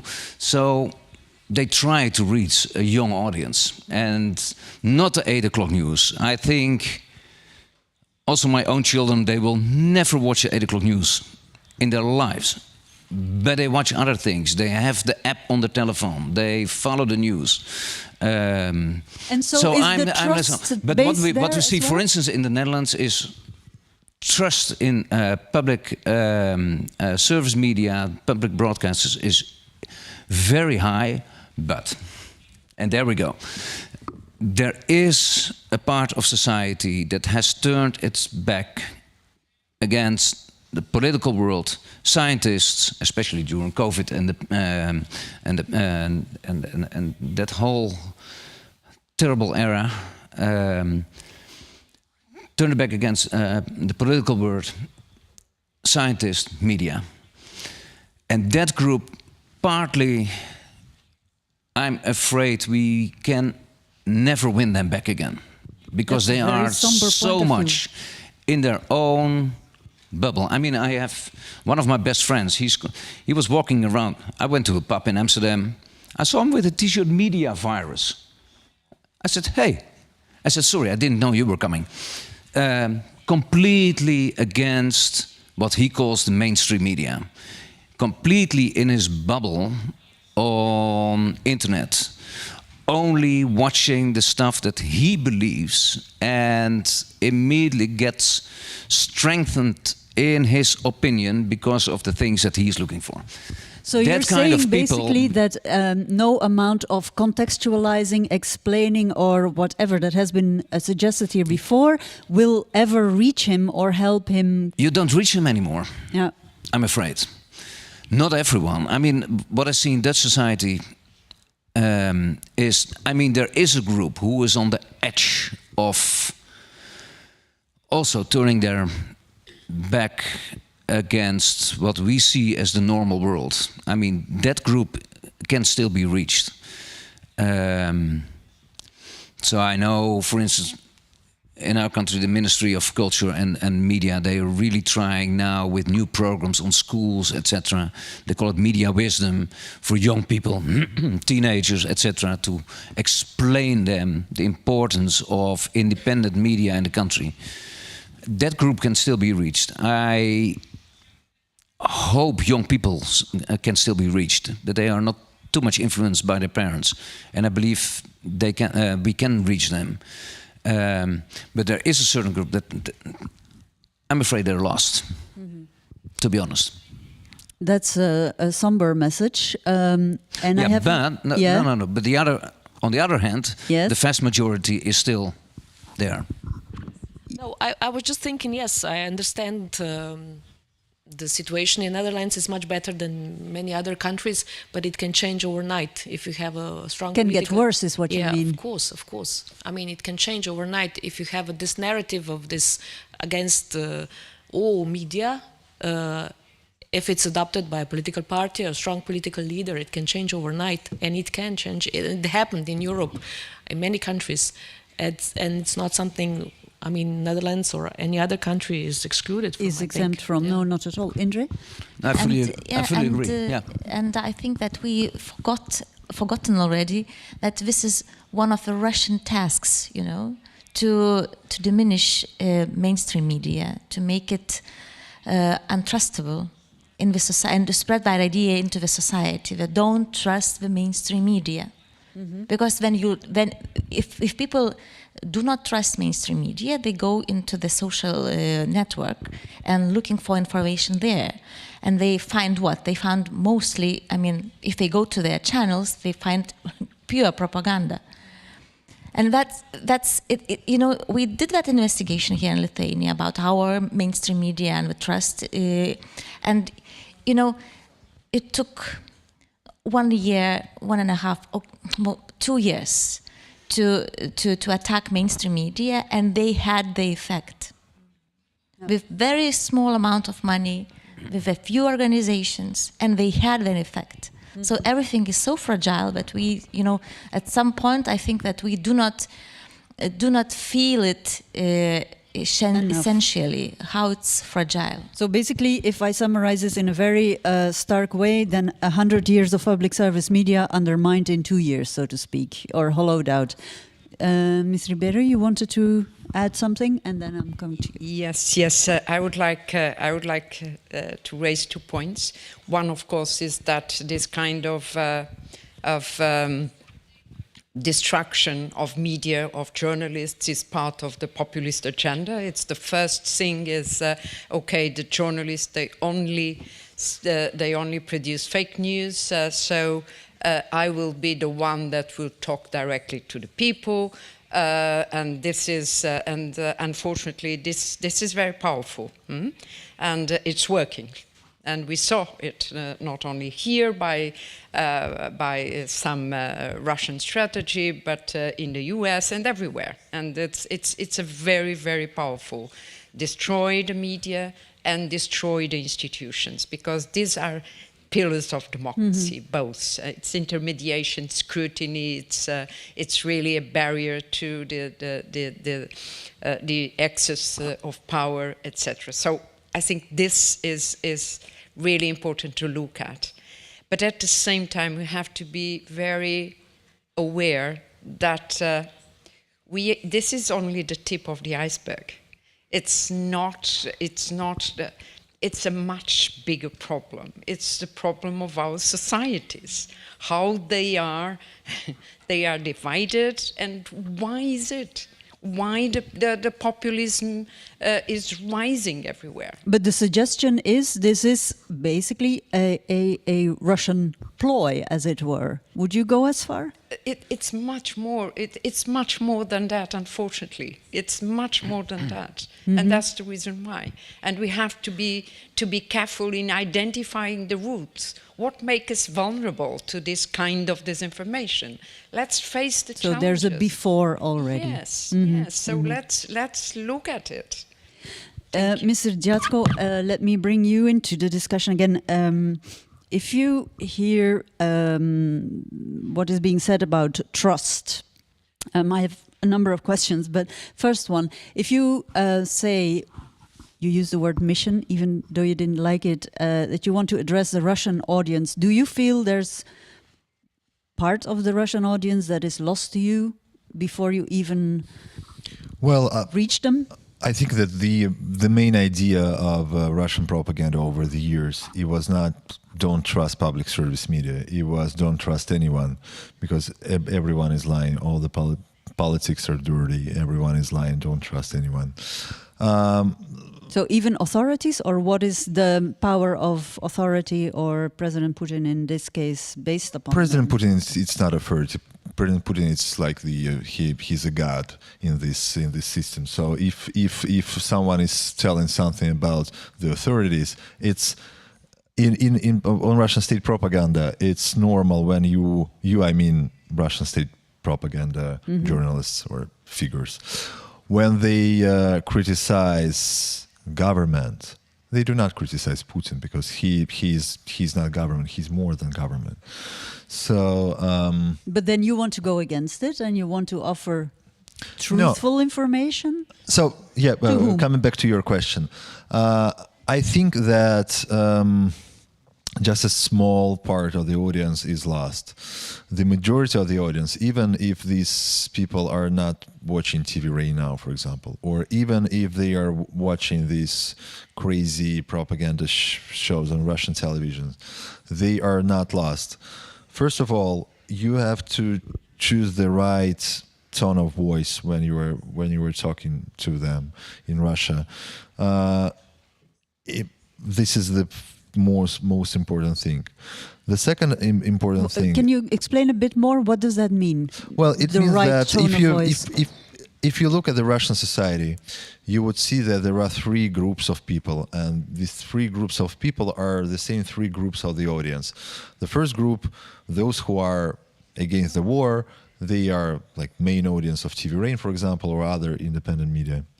On the second flank, you would see those who support the war, support the government, support Putin, and they watch propaganda, and that's what they are doing. And in the middle, you would see the biggest group of the population, and this group is full of different groups.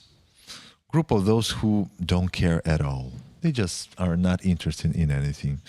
The second group of people who do not trust anyone because everyone is lying. Propaganda is lying and the independent media is lying. The third group are people who understand everything, but they would not admit what they understand. Because if they admit that, for example, Russian army is committing crimes, it means that they should do anything with this. So they're in denial. Because they are in denial because over the years they've been raised by the idea of that their and my fathers and grandfathers, they were fighting Nazis who were killing innocent people, and this is like the fundament of two generations in Russia, and now the situation has changed. It went upside down. Now Russian soldiers are the same Nazis which were fought by our fathers and grandfathers. So if we admit it, then our life is destroyed, and we have to do anything. And we are not ready to do anything because if we protest, we would be arrested, and we don't have money or possibility to emigrate, etc., etc. So, and you have to find the right tone of voice speaking to each and every group in this group, in between these two groups. And them to want to listen to you. That's the idea then. They want to listen to you if you at least try to understand what their problems are. Because if you talk to them like, guys, there is a war, Russia is an aggressor, you have to be responsible for this as well because you're a Russian citizen. Then it's the end of discussion. No discussion will happen after this. So you have to be more, I would say, clever. The second thing is that this audience is not lost to you when something happens. For example, at the end of September, Putin announced a military draft in Russian Federation. And we received more than 6 million new viewers who've never been watching TV Rain. But the fact is that all these propaganda resources, when something happens, people understand that they don't get information from there. And these people, they came to TV Rain to watch it and to get real information. What should they do? For example, in order not to go to the war and not to be killed and not to kill anyone. And what is important, that 80% of these people, they are still with us. The mobilization, the draft is not the main topic now, and people are more are not as interested in information about military draft now. But what is important, that only 20% of this new audience left and 80% are still with us because they understand that when they need to get real information, they will find it here. And the last thing which I wanted to say is in order to get these audiences, in order to get, for example, young generation, it's, for example, we have this special show which is called Fake News, where we explain why some stories told by the Russian propaganda are just not true. But also we have and all the media now have all the tools to reach this young audience. When you go to TikTok or you go to Snapchat or you go or you decide how to sell your content to the young generation, you could reach them, I think. Do you feel safe doing your work where you are now? Well, I'm not in Moscow, I'm in Riga, so yeah. Yes. Absolutely. And another question, the discussion about journalism and activism, how does that feel to you? Is that something theoretical, or do you feel you have a mission, as you said, and you feel that distinction is I think the war meaningless. changed a lot of things. For example, before I was very much against the idea of government banning some TV stations. And I was against the fact that Ukraine, for example, banned TV stations of the group of Viktor Medvedchuk, very much pro-Russian guy. Now I understand that if Russian TV stations or TV stations owned by Medvedchuk would have been broadcasted in Ukraine, then the situation would be absolutely different from what we are seeing now. And now, for example, I have no questions for the government of Baltic states when they banned Russian propaganda TV stations, because it's not about freedom of expression anymore. It's about lie, which leads to the war and to the deaths of people, and it's about the truth. So yeah. it's something. The same goes with journalism and activism. If our TV station has a very much anti-war position, is it activism or is it not activism? I don't know. Or is it semantics? I'm sorry? Yeah, it's about values. Our values connected with activism. So of course, journalists, they could not be involved in politics. For example, on TV Rain, it's impossible for the journalist to be a member of a party, or it's impossible to speak on a political rally. But if we are speaking about, for example, a rally connected to the freedom of expression and to the topics connected with the journalism, it is more than welcome that our journalists take part in it. But I understand, Mr. Gutierrez, freedom of speech is not without limits. In terms That's of, one point, but yeah? but I would like to react first what you just said. I understand your comments about Russian propaganda, but as European Federation of Journalists, we criticized the decision of the European Council to ban Russia Today and Sputnik. We didn't criticize Germany when the independent regulator banned Russia Today and Sputnik. We didn't criticize the Baltic states when the independent regulators banned, because it was done, on the right way, following our standards, our European standards. So the difference being? A government deciding to ban, the regulation from the European Council, it's 1.5 pages. So that's something we should not accept, having governments deciding from a day to another just to shut down media, even though these media are propagating, are sharing disinformation.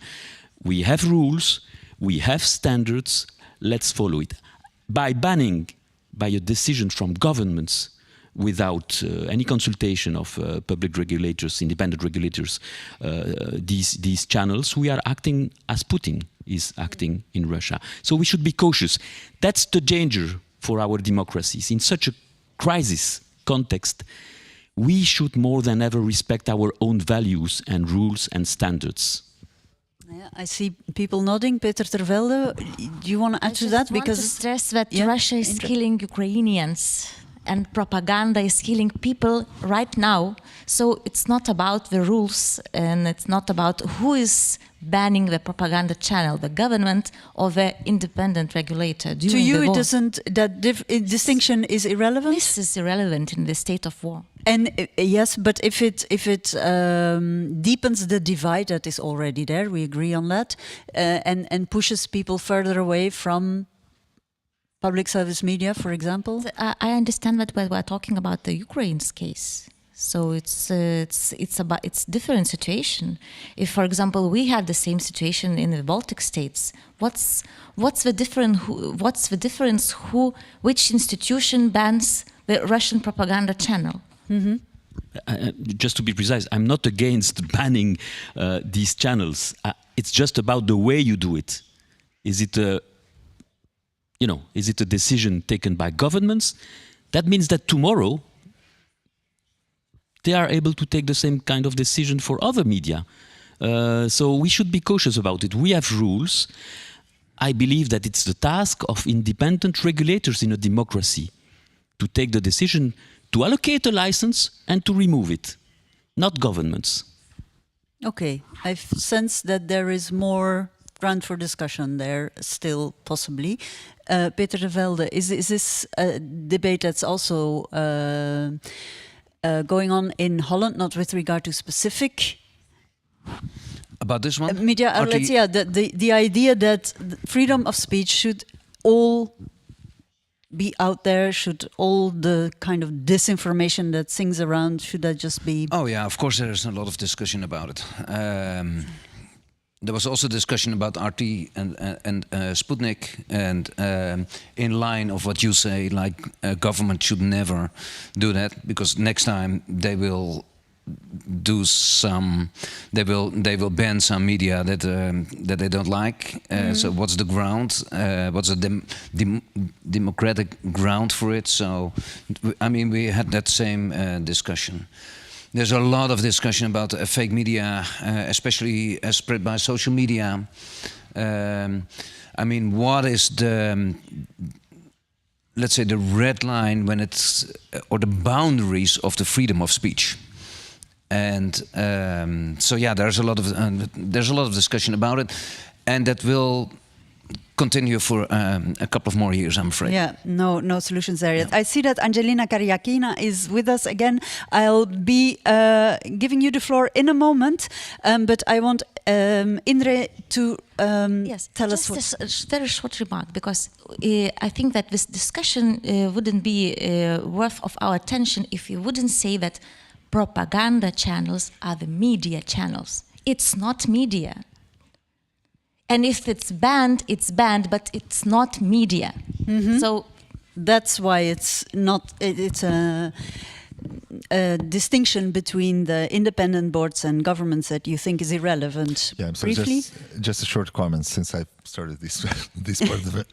Discussion in the discussion. I think Russian government very much likes to be. We are talking now about the procedure, but the point is that, and the Russian government, for example, likes to talk a lot about the procedure, and because sometimes when you are talking about the procedures, you lose the content, the main idea, and the main idea that.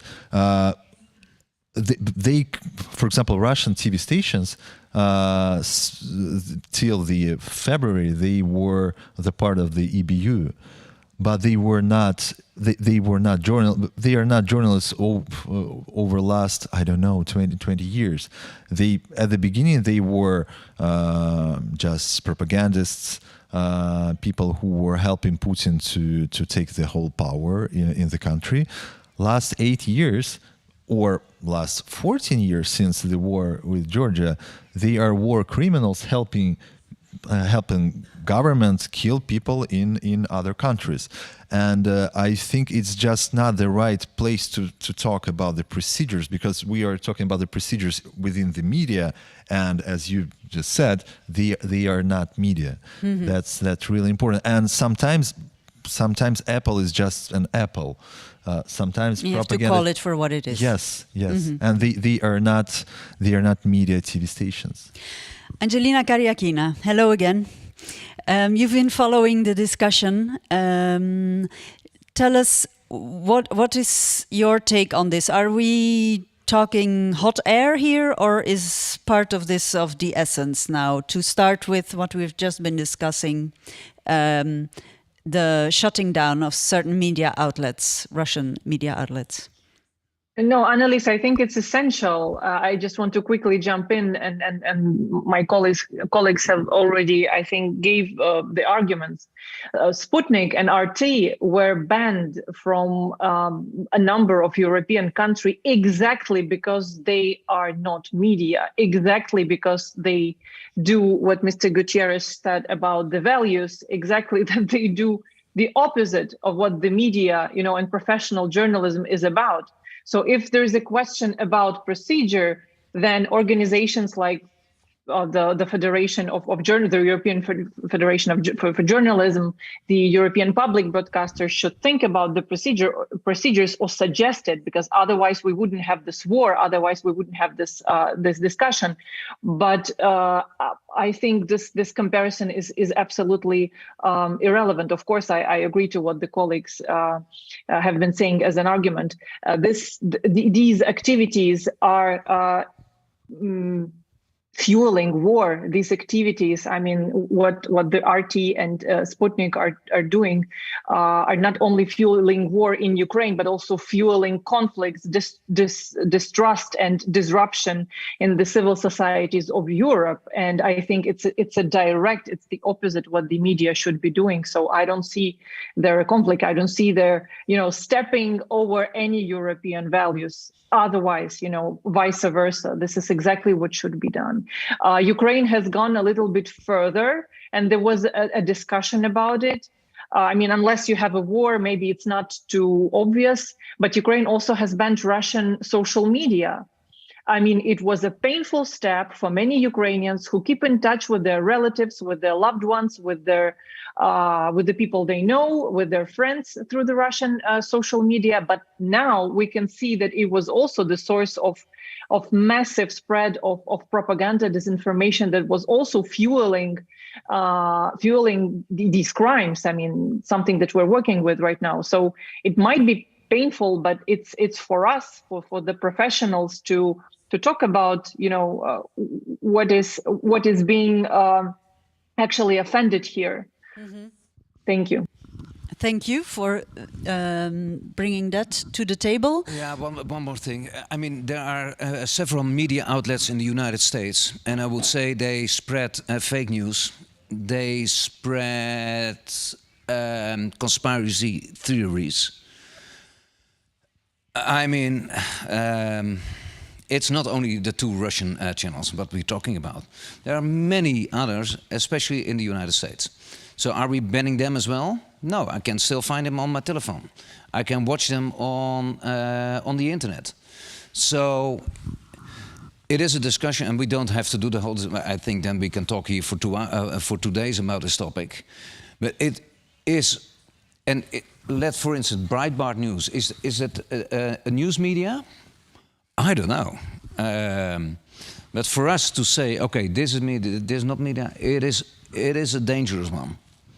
So, I mean, you're not. To you, it's not black and white. Ms. Ribeiro, you want to add? No, it's really dangerous. And then to say, okay, then we have to shut. Do we have to shut down Fox News because of all the pro-Trump, pro-conspiracy theories that they have spread over the years? It's a difficult discussion. It's a difficult discussion, to say the least. Yes, it is. It's a very difficult discussion, but maybe, okay, we can say, okay, it's not media, but it's freedom of expression. That's the problem. So let's be clear, and things are different. But at the same time, I also would remind that what is important is to use the right arguments, and the court. When was deciding on the appeal of RT, used the right arguments. And the right arguments are, this is propaganda for war. And propaganda for war, according to international standards, according to Article 20 of ICCPR, is definitely, should be banned. Okay, yeah. So but this is an important, we cannot say it's only propaganda. We have propaganda every day in every media so we need to be very careful. Very specific. Use the right arguments. And this is, I published a statement precisely on it in the beginning of March, and precisely to say, okay, if it's we don't monitor content, but if it's propaganda for war, it falls under Article 20, and then we should ban it. Yeah. But let's use the right arguments, and that's the reason why I think it's important that the court decided this way. And they were very clear about Article 20 and about the banning under Article 20. So we need to use the right terms, we need to use the right arguments. Yeah. That's my point. We need to clearly be very, very careful, because if we are not, then we start mixing everything. Yeah. I fully agree, and just to be precise, the argument used by the European Council to ban was economical sanctions. So it was not about this. So the court made it clear afterwards, but the justification for the ban by the European Council was not based on this, which is a pity. But and that's why we criticize it. You know, again, of course, I'm not promoting or defending the content of Russia today. Yeah? I'm just questioning the way European governments decided to ban it. Because you may also argue, and that's what I gather my colleagues were also implying or saying, that maybe if, according to the standards, it isn't warmongering propaganda yet, it paves the way and it already primes the minds in a certain direction, and it may be too late to catch up when you finally decide, according to the procedure, to shut down one or other media. No? Okay. Yes? Definitely, it was a clear strategy, and I think that in the future the universities will look closely, and this will be clearly a case study, how to prepare the war, how to manipulate public opinion in order to have them supporting the war. And definitely, I have no doubts that it happened. First of all, to make this kind of brainwashing, and then simply eradicate every independent voices. The two together is this is propaganda for war, and it's very interesting because one of the resolutions of the UN General Assembly on Article 20 was precisely to say propaganda for war. It's not just about propaganda for war, but it's about not informing, depriving citizens to have access to certain information. So obliging them to live in a bubble that really doesn't allow them to have access and in a way to aspire peace. So when you have a strategy to make the citizens away from peace, this is also propaganda for war. It's not just, you see? So it's very interesting, and sometimes it's good to look at all these resolutions of the United Nations and look at the international instruments we have and use the right arguments. That's otherwise it's dangerous. It's dangerous. We are getting towards the end of this panel discussion. A lot has been said. I know a lot has not been said yet. The day is still young. I want to land on the practicalities again. We started out with Angelina's testimony and reporting really from the situation as it is right now. Safety of journalism, Mr. Gutierrez, you already mentioned it. You say this is no mean feat, not something to take in your stride, not something that just goes with the job, comes with the job. You should act upon it, do something, not think it's normal. What kind of threats or difficulties are journalists faced with personally, in person? Can you give us a couple of examples? Yes, first of all, it's important to monitor the cases, and the Council of Europe is co-organizing this conference, and the fact is we have a fantastic tool, which is the Council of Europe platform for the protection of journalism and the safety of journalists, launched in 2015, and reporting, monitoring any single case of media freedom violation in Europe. We have now 1,400 alerts including 46 killings of journalists in Europe, 46, and I think 15 in the EU member states since 2015. This year, 13 killings, 12 of them in Ukraine. Yeah. So it's very important to monitor, because it's a way for us to identify the trends. And what does that teach you? What does it show? First of all, the number of cases is growing on a yearly basis. So every single year we have more and more alerts, which is worrying. We are facing a growing trend of a full range of, I would say, threats. We've been discussing yesterday during a hearing of the Council of Europe subcommittee, media subcommittee, about slaps, legal threats. But I explained to the MPs present that we should consider not a threat by its own, but the full range of threats. Because when you have a slap, so a legal intimidation, you're being harassed. Yes, exactly. It always starts by intimidation, classical intimidation. For 100 cases of slaps, maybe you have thousands of cases of intimidation. If the intimidation doesn't work, so the complainant will go to the court. If the court doesn't work, maybe it will go to physical attacks. That's what's happened to Daphne. So it's scaling up, as it were. Look at the case of Daphne Caruana Galizia in Malta. At the time she was killed in 5 years ago, in 2016, she had nearly 50 legal cases. She was facing, including prosecutions launched by the former Prime Minister, Joseph Muscat, and members of the government. So you're saying one kind of threat is no less intimidating or important to take seriously than exactly. the other. You should take into consideration the whole threats increasing, including, as mentioned by some of our colleagues here, the specific threats faced by female journalists. Yeah, I want to bring in Ms. Ambrosic. You wanted to react? Yes, I just wanted to say that in fact the fact of the matter is that the police is not doing anything. They're just, I went to police at least, I'm not sure how many times. And actually at the end they say, well, he has to physically harm you and we will do something about it.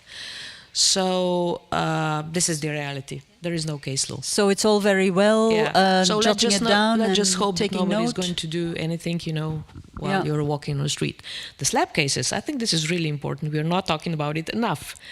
I was dragged to court last year like a million times. By now I know the exact reaction of a judge when he has a strong politician suing you for something he's not satisfied in the program, and the way some of the judges are reacting, it's surprising. For me, it was always like, this is such a stupid lawsuit. I think it's going to be dismissed at once. Of course, I'm in the right side of the history, but I was not always on the right side of the history, I can tell you.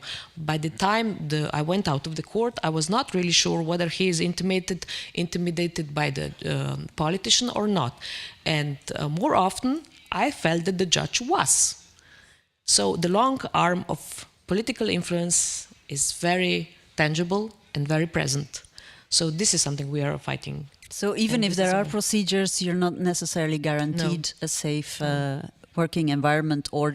No, so the threats, the insults and the slaps, this is a perfect way to silence a journalist and make him go out of the profession. That's very serious. Mr. Ribeiro, then Mr. Gutierrez, and then I want to bring in Mr. Tervelde. Thank you very much. Just to add, yes, that we have to look at safety of journalists from different perspectives in a comprehensive way to really ensure that journalists enjoy the conditions to proper do their work. I think this is very important. That's the reason why we have a project on safety of journalists and precisely looks at SLAPs, at the different working conditions, physical safety, etc. But I would like also to focus a little bit on the issue of harassment of women journalists. This is a real problem because they, in a way, face a double threat because they are women and because they are journalists. And we are now, we have this project, it has been a project of the RFOM for quite a while, and we are now developing with Julie Possetti a kind of a tool to really follow the cases to monitor the cases. You mentioned, when do you know that it can turn bad? And Julie Possetti is designing for us precisely a kind of a tool, a kind that allows us to really monitor the kind of harassment women journalists are suffering, to understand which is in a way, a possible turning point. Because there is nothing virtual about online attacks on women journalists. Absolutely, but then the question remains what Ms. Ambrosic mentioned. So what if you have these lists and if you track it and if you monitor it and the police doesn't do anything? But Mr. Tervelde, I want to bring you into this discussion because you've been trying to make something happen, but how? Yeah, I was in your country 2 months ago, and there the situation is much different than in the Netherlands. What we have, what we have is a platform. Employers and employees are in it, which is really... We meaning in Holland, in the Netherlands. Yeah. Yes. So it's employers and employees who shook hands and said, listen, the climate in the country is changing and we have to do something for our journalists. So they are in it, but also police and prosecutors' office. And they said, listen, we want to help you as well. So it's completely different than your country. So that's what we did. We made a protocol. I'm not so into protocols, but you have to live up with the protocol. So that's what we are trying to do. So when a journalist comes to the police station, he has a preferred position, for instance. So that means when he files a complaint, police immediately helps. You're not underneath a pile of complaint, but you're on top of it. And they immediately call the prosecutor's office, say, listen, I have a journalist here. So he got arrested, or he got threatened, or he got injured, or whatever, and they immediately follow up. So... And does it work? Does it really work? It works. We have seen, in 21, we have seen around 45 court cases. And it worked. So it means they really did something. Prosecutor's office, they demand a 200% penalty requirement when it comes to a journalist, and judges followed it. So that works, but that's only that side. I mean, also the media world has to do something. So we have employers, employees in it, so they have to do something as well. Media organizations, they need safety policies. They need to do something for their journalists. They don't have that. Not all of them. Most of them not. Well, if they send people to Ukraine or to another country, yes, they have. But to work in the Netherlands and to go to a demonstration about COVID, or like what we have this weekend, you know, Black Pete in the Netherlands, the whole discussion about that. There was rioting, a journalist got harassed, etc. So you have to the media prepare for violence. They really need to do something as well. There is a huge task for chief editors and also to protect their journalists, not just to send them to a demonstration. Let me give one small. In the past, when a demonstration started at 2 o'clock, you could easily arrive at 2:30 because the whole public was there. The main speech was at 3 o'clock.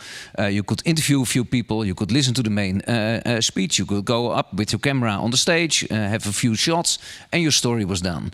Nowadays, if something starts at 2 o'clock, we say you have to be there at 1 o'clock. You have to prepare yourself, how to get out of here. Who are the people who are gathering here? Where's the police? Can I talk to them? Yes or no? So it really comes to a new way of working when it comes to journalists, and not only in the Netherlands, also in Germany, in Belgium, in France. I talked last week with British journalists because in Britain it changes as well. In the whole Western Europe it's changing. Yeah. And that climate that is changing and becomes more threatening, we really have to do something with it. And that's what we try to do now since 3 years with our platform. Also monitoring. So journalists can send in the reports of threats. Female journalists you mentioned. Next week we did a huge survey among female journalists. We published it next week. Online harassment, it is huge. Twitter, huge, especially Twitter. Yeah. So. The coming month we are really going to think, do we need some extra trainings, different training, a different approach to the female journalists? We give a lot of trainings to journalists, but we want to see if there are specific needs that we have to provide for them. Okay. Mr. Gutierrez? Yes, I want to say that this is really a role model, you know. It's what we're talking about here. It's cooperation between media owners, journalist organizations, the Ministry of Justice, the Ministry of Interior. So it's really cooperation between governments, journalist organizations, journalists, and that's what we need to, you know, to address some of the threats, new threats we are facing, like the slaps. For the slaps, and I would like to insist on the, I would say, vicious nature of these slaps. Because the slap is a way to distract the journalist from his mission, you know. It's most of the complainants on slap cases, they don't want to win the case. They just want to annoy the journalist, you know. Maybe you know the case of a journalist in Belgium, David Leloup. He was facing, because he was working on corruption cases in Wallonia, he was facing 7 procedures at the same time for the same articles.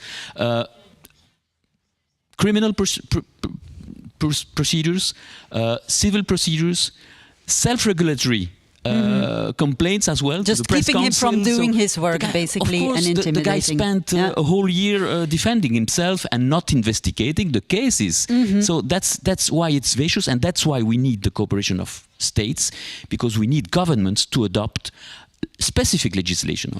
We need anti-slap legislation. There is a directive from the EU, but the EU directive will only address cross-border cases. So we really need every single state in Europe to adopt anti-slap legislation. This sounds all very something to strive for indeed, but what I take away also is that the situation and the reality may be very different depending on where you look at and what you're talking about, because, for example, the way you describe persveilig, and I just want to bring in Manica, because what you describe and the cases you refer to are all Western European, and the reality of what you describe is quite a different one. So where do you think lies the solution? Is this on a pan-European level, or is there more need of awareness of the reality of each other's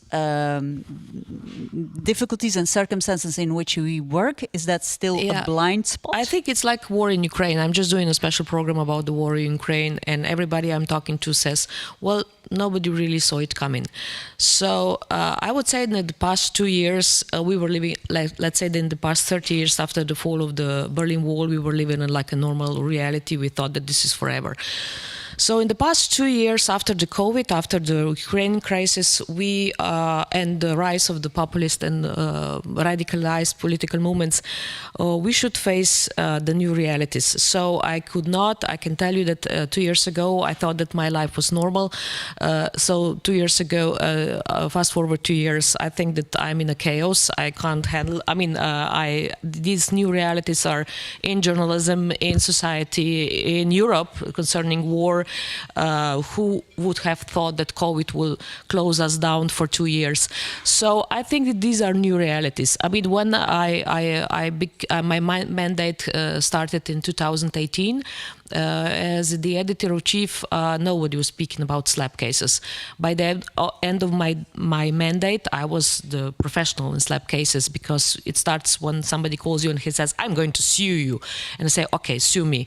You're just one in the line, because there are so many of you who are suing me. So it's okay, just sue me. And these are the new realities. I mean, when I started my mandate, okay, there were harassment online. By the end of my mandate, I have half of Twitter muted. I never block anybody. I'm a journalist. I don't think it's professional to block somebody, but I have so many people muted. So right now I'm just receiving news from British, French, and English media and nothing else, because everybody else is muted. So this is the new reality, and this is something we have to face, I think. I mean, after COVID, after war in Ukraine, I mean, Europe, it's a totally different place we are living in, we are working in, and our democracies have changed and are going to change, not just in Slovenia, but also in Netherlands, also in Germany, also in Switzerland. It's with us. I mean, it's not like we have our world back. I think we are entering the new world, and we have to adapt and change the rules and adapt to the new realities. This is what I'm... And I just want to say something, because I think that Angelina has left us. I mean, she is right now doing the most important editorial work in Europe, and I would feel really bad if somebody did not say this at the end of this discussion. I mean, her role is the pivotal editorial role right now in Europe and most probably around the world. So I think that she deserves our the deepest possible respect for her work in these conditions. I will have to say this because I'm coming from the same profession. I feel True words.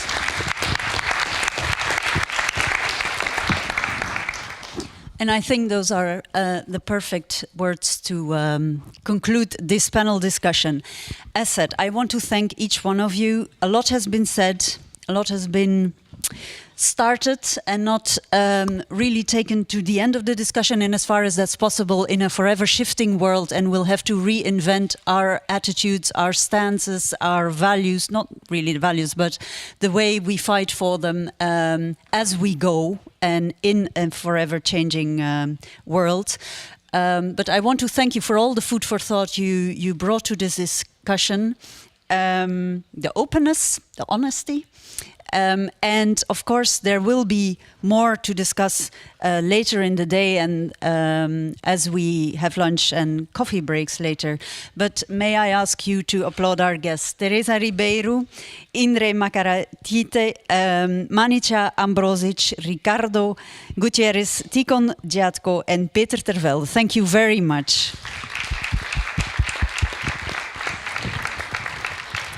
And I have just one final word while our guests are either staying seated or prepare for lunch, because that's what's next. I don't know, do you hear me still? Yes, with this microphone as well. It's been a long discussion. You were all still there, I could feel it. Thank you for that. Lunch is being served, as I said, and we would like to start again at 2 o'clock exactly, so looking forward to seeing you again, and that goes for you online as well. Thank you very much for being here and for your attentiveness.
žaidžiu, pas mane jau sąraše 16 fotografijų. Kiek naudojau? 2. Nu. Tai čia tik dėl to, kad pas mane labai daug kadrų į sekundę. Ai, čia, o kiek iš tikrųjų kadrų? Kiek iš tikrųjų parodytų? Ne, šitai skaičių, žinai. Žinau, kad... Tai net neįsivaizduoju. Čia šitą žiūrėti. Nu jau ten Max Power. Max Power, ne? Aha.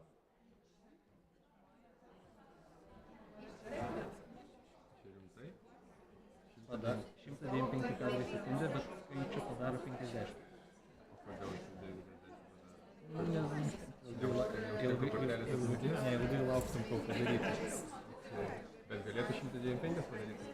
Jo, bet čia reikia update'ą. Pabandyk, nes tu nuspausi.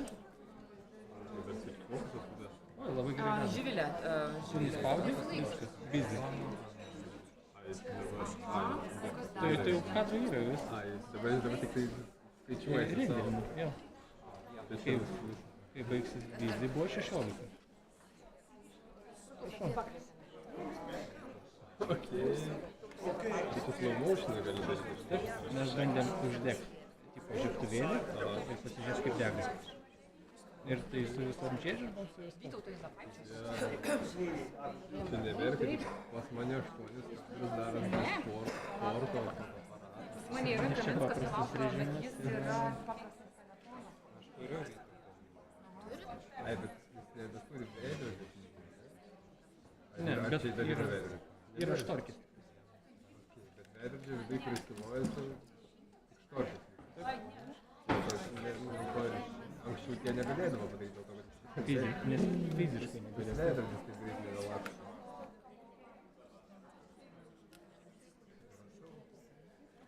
Geriau kamuojam negu ne.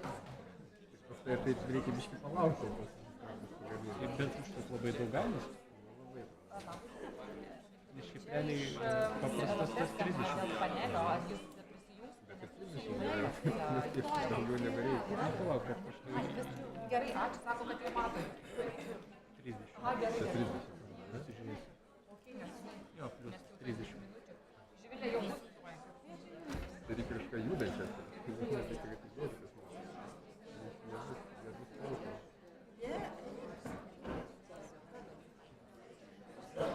Čia jau nebizė, čia viskas, čia 30 yra tas. Consider be a unit.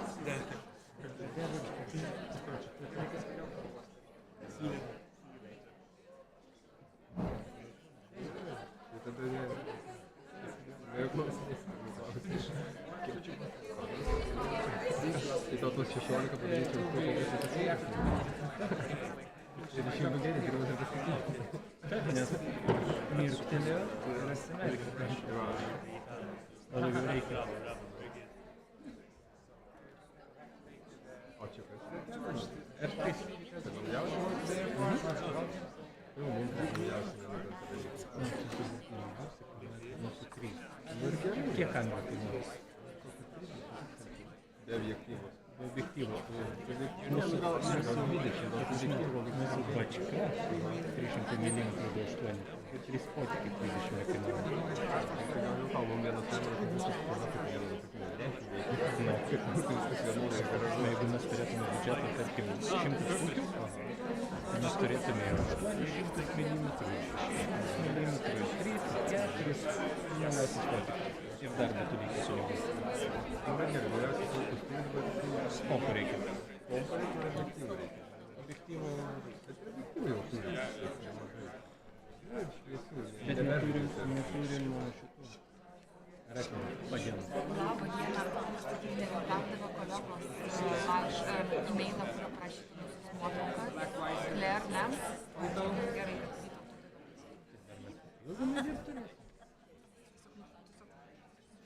Gerai, kad Taip, tai aš kiekvieną nuotrauką imsiu po... Galvoju, kiek centų. 84. Tai už nuotrauką po 5 centų.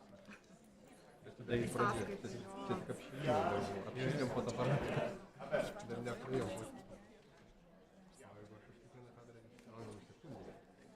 Tai sekundėm skaičiuoti.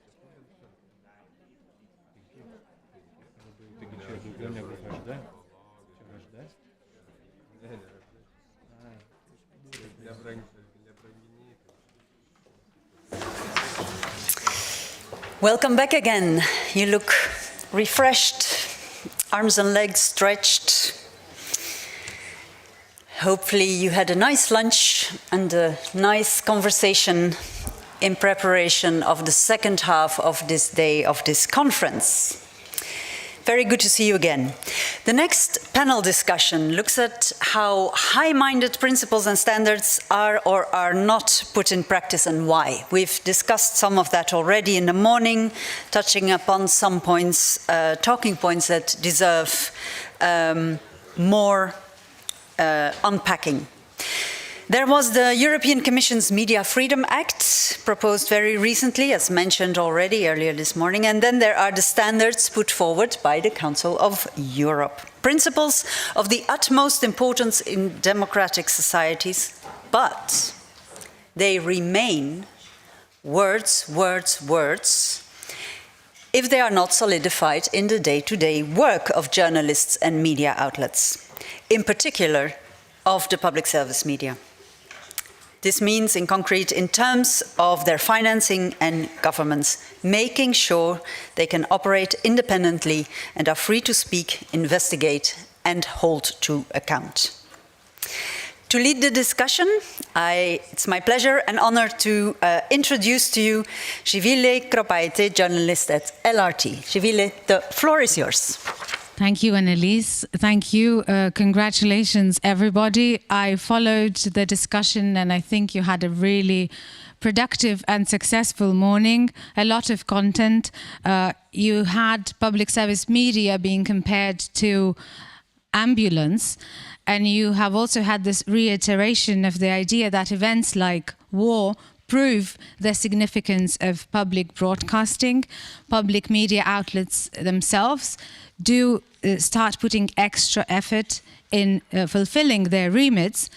But as it has also been said, regardless of the geopolitics of the events, the public service media does constantly experience pressures. And it's not just Hungary and Poland, not just the Eastern European countries that we always like to talk about as problematic in that regard. It's also Western European countries that do experience pressures, funding, threats to the funding to be abolished, and different ways by parties and politicians to interfere as well. So our aim today is to discuss the challenges that matter to us all. We will talk about best examples and case studies from different countries. We'll touch upon remit, funding and governance of public service media and the market environment in which they operate. And we will do that in the context of Council of Europe standards, and we will see how they are obeyed, how they are implemented or not implemented. There's a great hybrid actually panel because we will have some speakers joining us online here with us today, and let me introduce all of them to you. There, furthest away from me, you can see Head of ODIHR Election Department, Megan Fitzgerald. Thank you for joining us. Right beside her is Christina Rozgoni, who is Senior Scientist at the Institute for Comparative Media and Communication Studies at Austrian Academy of Sciences. Thank you so much. Next to her is Professor at the University of Fribourg's Department of Communication and Media Research, and that's Manuel Pupis. Thank you so much. Also with us is General Rapporteur of the Parliamentary Assembly of the Council of Europe, Mogens Jensen. Good afternoon. And also Chairman of the Cultural Committee of the Seimas, the Lithuanian Parliament, Vytautas Juozapaitis. Thank you for being here despite the budgetary procedures that are currently going on in this very same building happening right now. Those watching us online, you will have a chance to ask your questions on Zoom if you are watching us online. If you're here though, there will be a chance to ask your questions at the end. You will be able to raise your hand and discuss and address the issues that are of concern to you. So please be aware of that. There will be time allocated specifically for your questions. We would be really happy to see what matters to you and what are the topics that you want to dwell on. Right before this conference, I talked to the BBC's Director General, Tim Davie. I asked him what he thought were the most problematic, the main challenges public service broadcasting is experiencing today. And we began by talking about the license fee in the UK. Please have a look.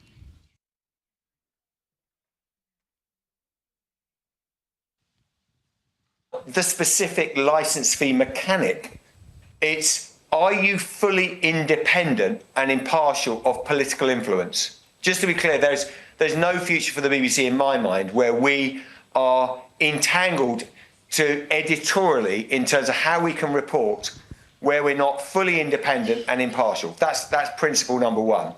The second is, I do think that we are about universal broadcasting. That means making content for everyone, not for a few.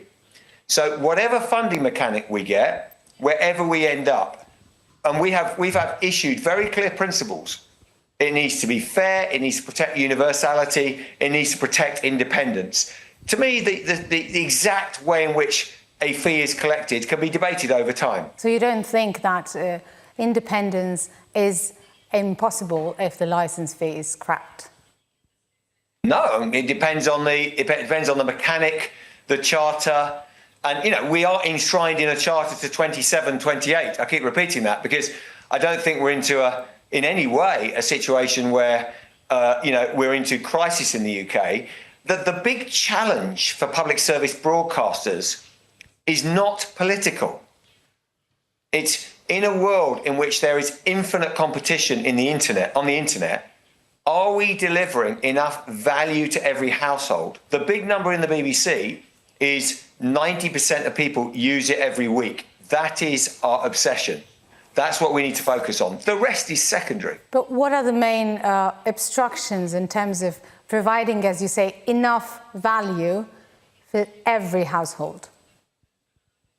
Well, the main challenge, of course, is when I was growing up, we had 2 out of 4 TV channels and a lot of the radio frequency. So, this audience will know the internet strips away distribution advantage. So the challenge, of course, is relevance. Are we relevant? Is our content going to cut through? Is it exciting enough? Is it interesting enough that it's not just there like as a kind of, I don't know, a kind of a good thing that not many people use, but is kind of good for society? I'm not interested in building that. What I want to do and see is for public service broadcasting is we are loved and used by the vast, vast majority of people.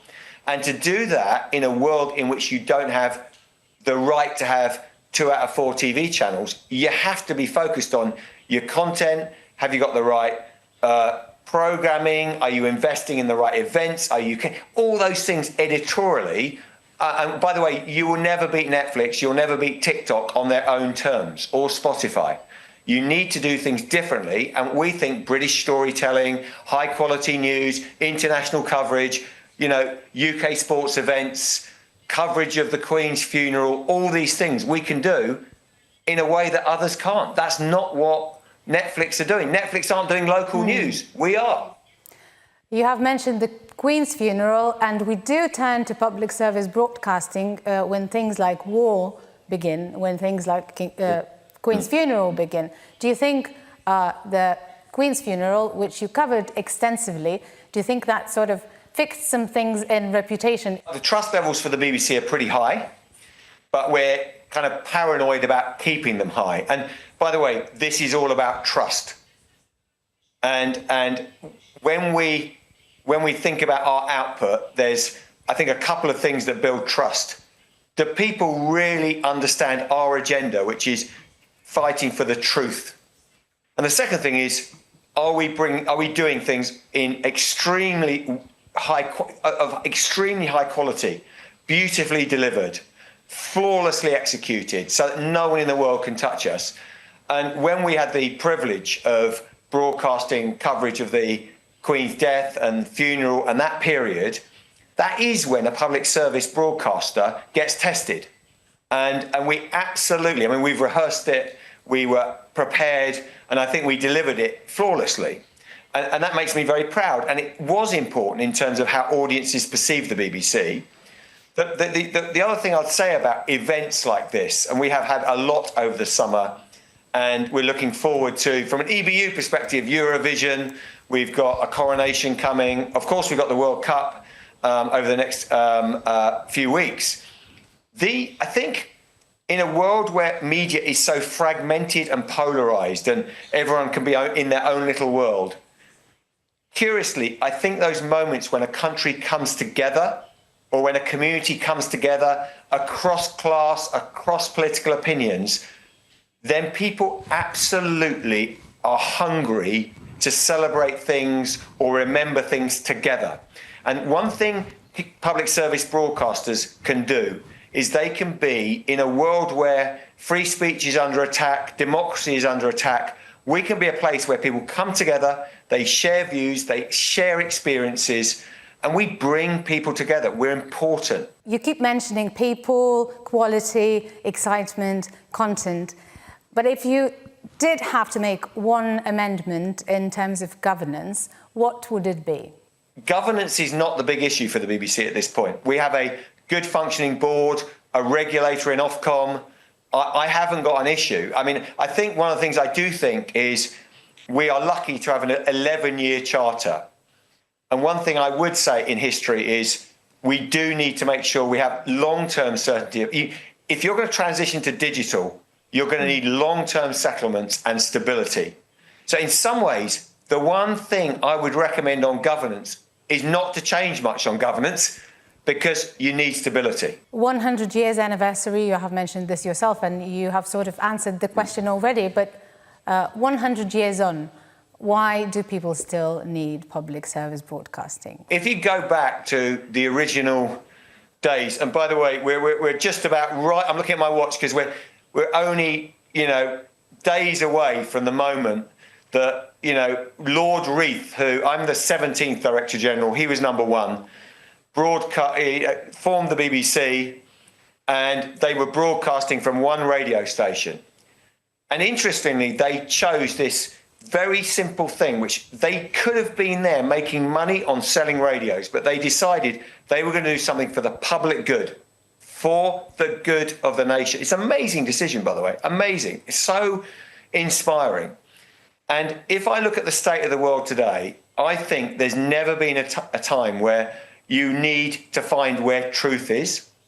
You need your local storytelling, and you need to be connected to broadcasting of immense quality. And public service broadcasters, I think, play a unique role in this. What they need to do is innovate furiously so that the delivery mechanisms are not just traditional radio or linear television. They are, you're a digital company, you are funding technology, you are partnering, you are rethinking how a news bulletin will look. So don't read this as it's all going to stay the same. We are radically changing the BBC in how it operates, how we make stuff, the form of how we make it, how we deliver it. But the values of trust, somewhere I can go, where the editorial values trump commercial return. We are not here to make money as our primary purpose. We are here to do good. That is still as relevant as it's ever been. That was Tim Davie, Director General of the BBC, Tim Davie, and an interview with him.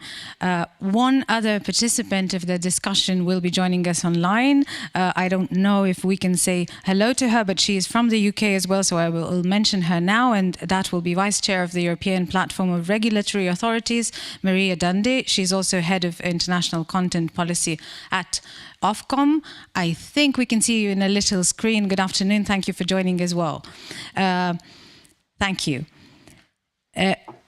Morgens, the things we have just heard are people are hungry to celebrate things together. This is where public broadcasting may come in. No need for change in terms of governance, at least the UK is saying that now.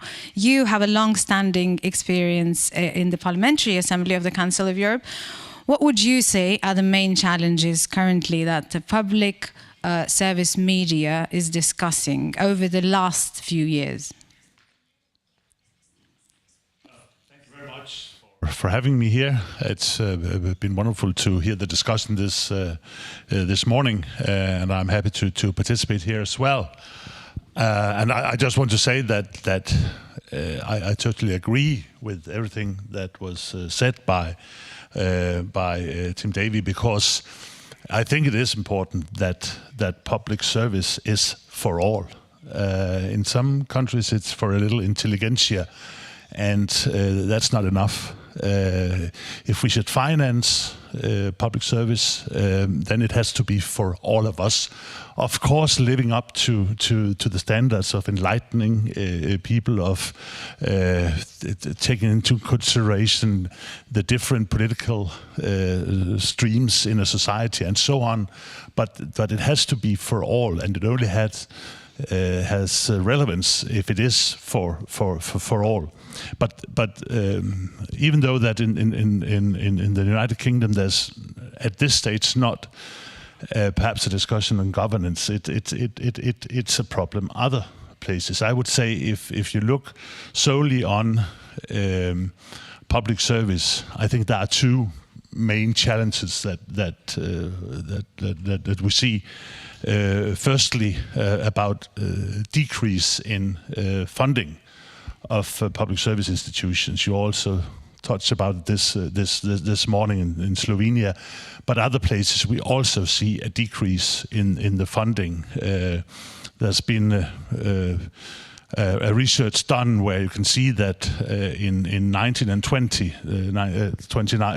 and 20, it has decreased with 66% in average. And of course that is a huge problem, especially in a situation where you have to invest more in public service in order to digitalize the service and follow the streams of the consumers. And the issue with that is that a lot of times the digital activities of the media outlets are not financed as well as radio and television, right?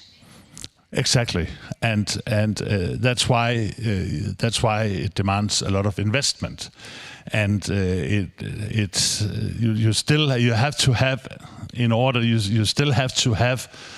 the production facilities for producing linear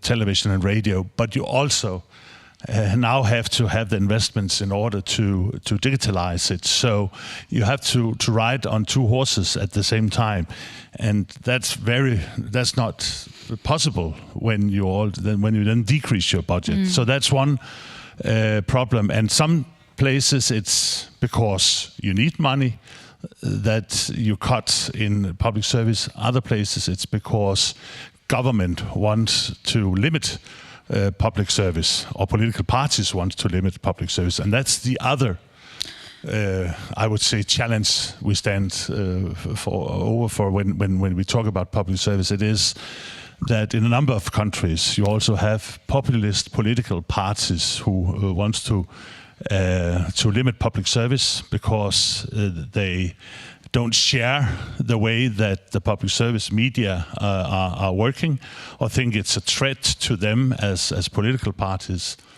Okay, let us stop here then, because we have said enough about funding. I think at this point, limit public service. There's attempts from populist governments. There's also cuts in budgets, as you say. Manuel, you have done research on public service media funding. Some countries are abolishing the license fee. There is France. Some are under huge discussions to abolish or to leave the license fee, the UK as well. Others are pressured to do so.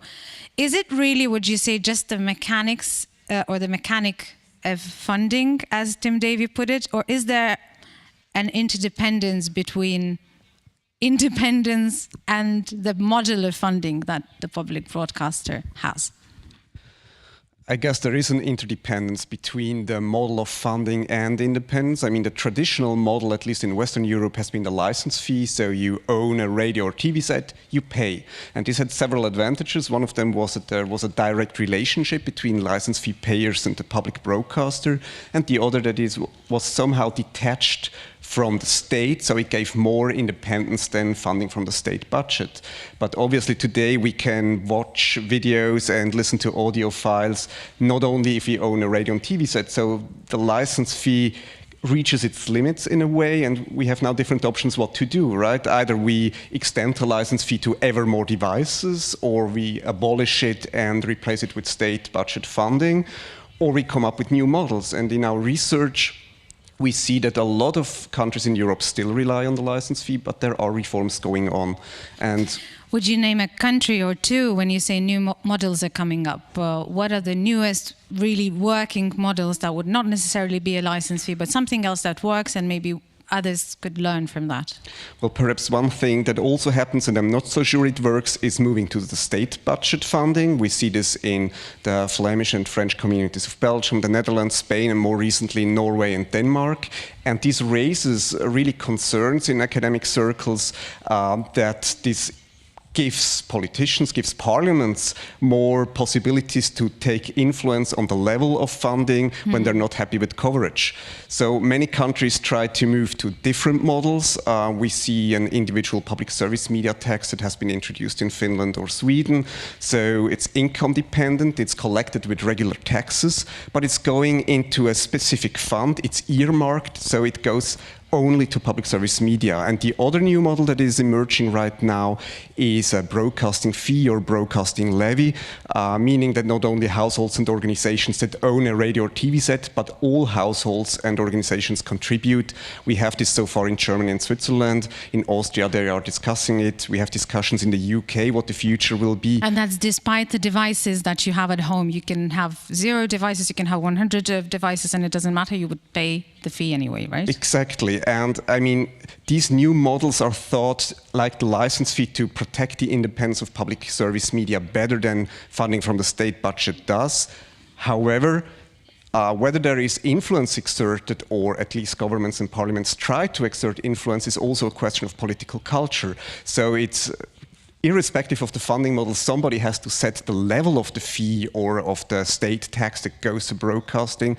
So it's necessary to also think about mechanisms and instruments to implement to strengthen independence, for instance, by binding the fee to inflation, or by having independent expert committees that advise government on what they should do here.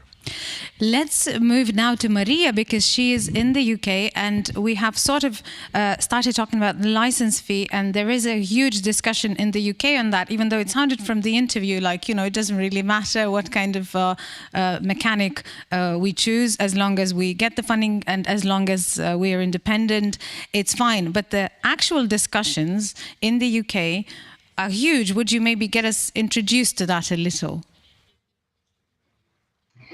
Hello, and thank you very much for inviting me to participate in this conference today. I'm very, very sorry that I can't be there in person, and I'm here, as many of you may know, replacing the previous chair of EPRA, Lubos Kuklis, who was very sorry not to be here anymore, because unfortunately he had to stand down from his role recently. So I just wanted to take this opportunity to say thank you to Lubos and for suggesting me in his place, and that I'm very happy to take that role.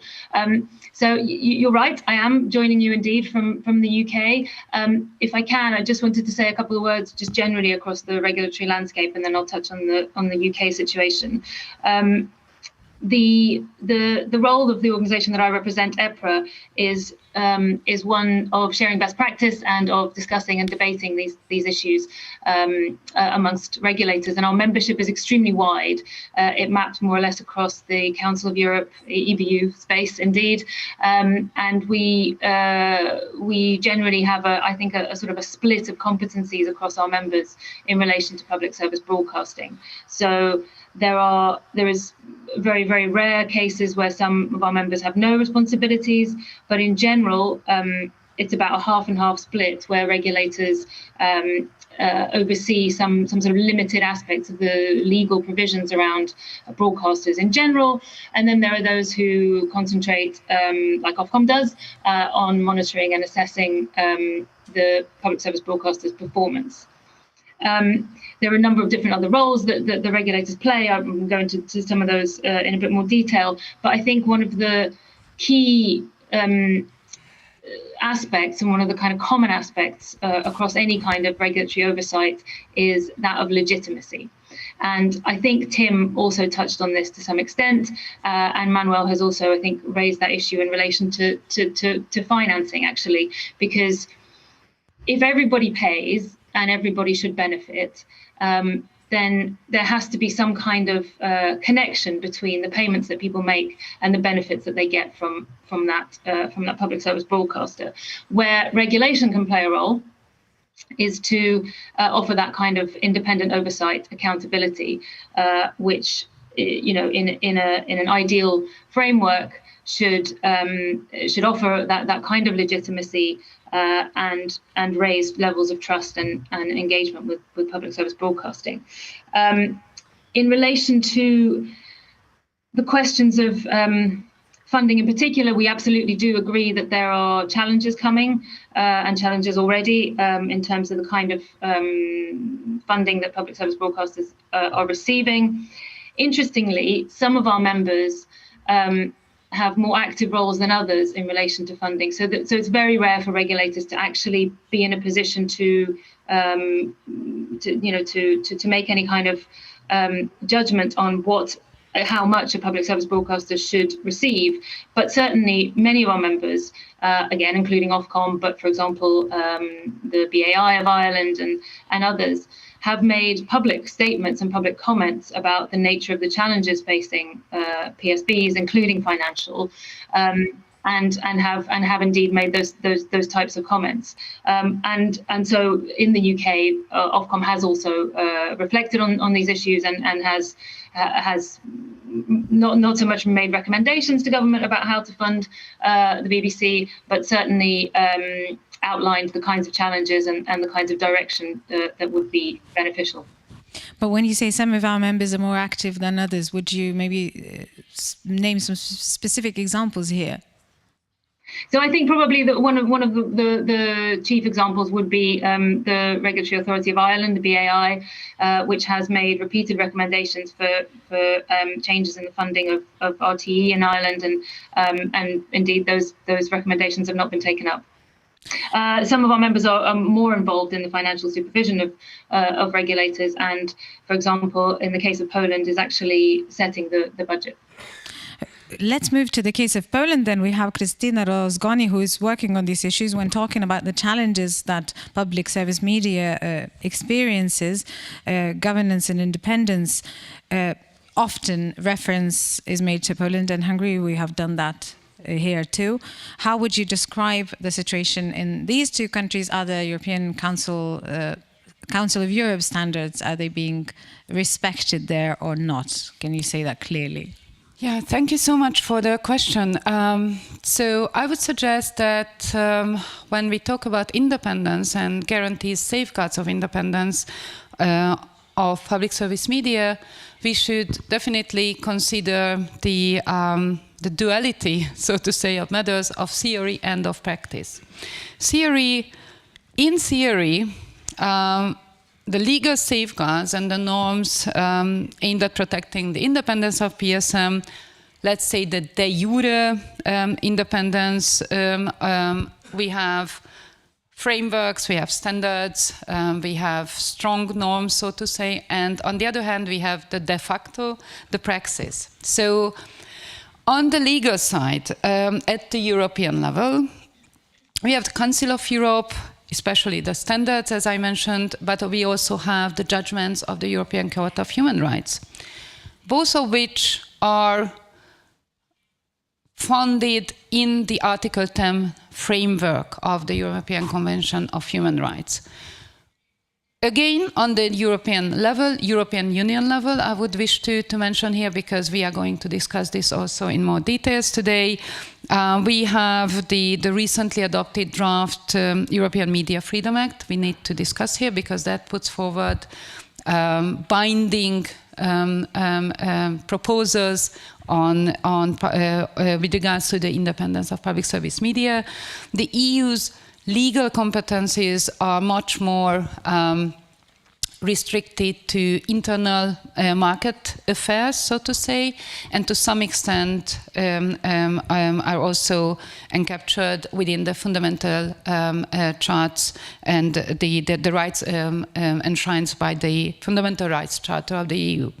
So this is what we have. However, PSM, public service media, is regulated basically on a national level.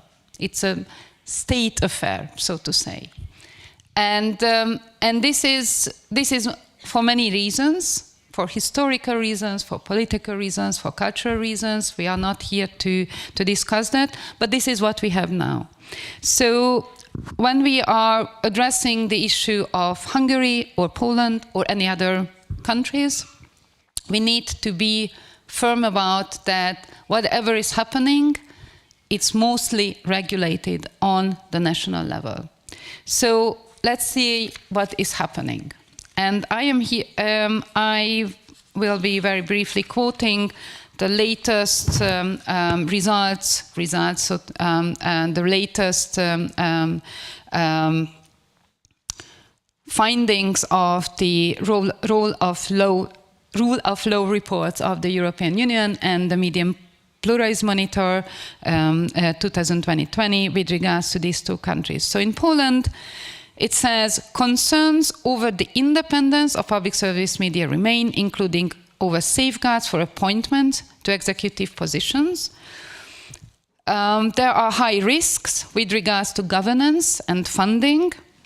And the management is, the media management is, there are signs of growing political partisanship and opaqueness about funding. So this is what these European monitors and reports are saying. What about Hungary? Hungary, public service media operates within a complex institutional system amidst concerns over its financial editorial independence. There is a high risk and the lack of transparency, severe control, and oversight over the budget of the public service broadcaster, and a lot of concerns about editorial independence and amplifying disinformation by third actors. Okay, but if we have that information, if we have those conclusions in which risks are included, what happens with that sort of a conclusion? What happens? That's basically not much, I would say. And here we come back to the vicious circle, to the starting point that this is a national matter. But to understand why is nothing happening, we also need to consider where are these attacks against the independence of the public service media? What is the context they are happening within? And here I would recommend us to remember and to use the framework of media capture. And if we use this framework, we will see that these are not individual problems. And these are not problems of certain problematic Eastern European countries, because what is media capture about?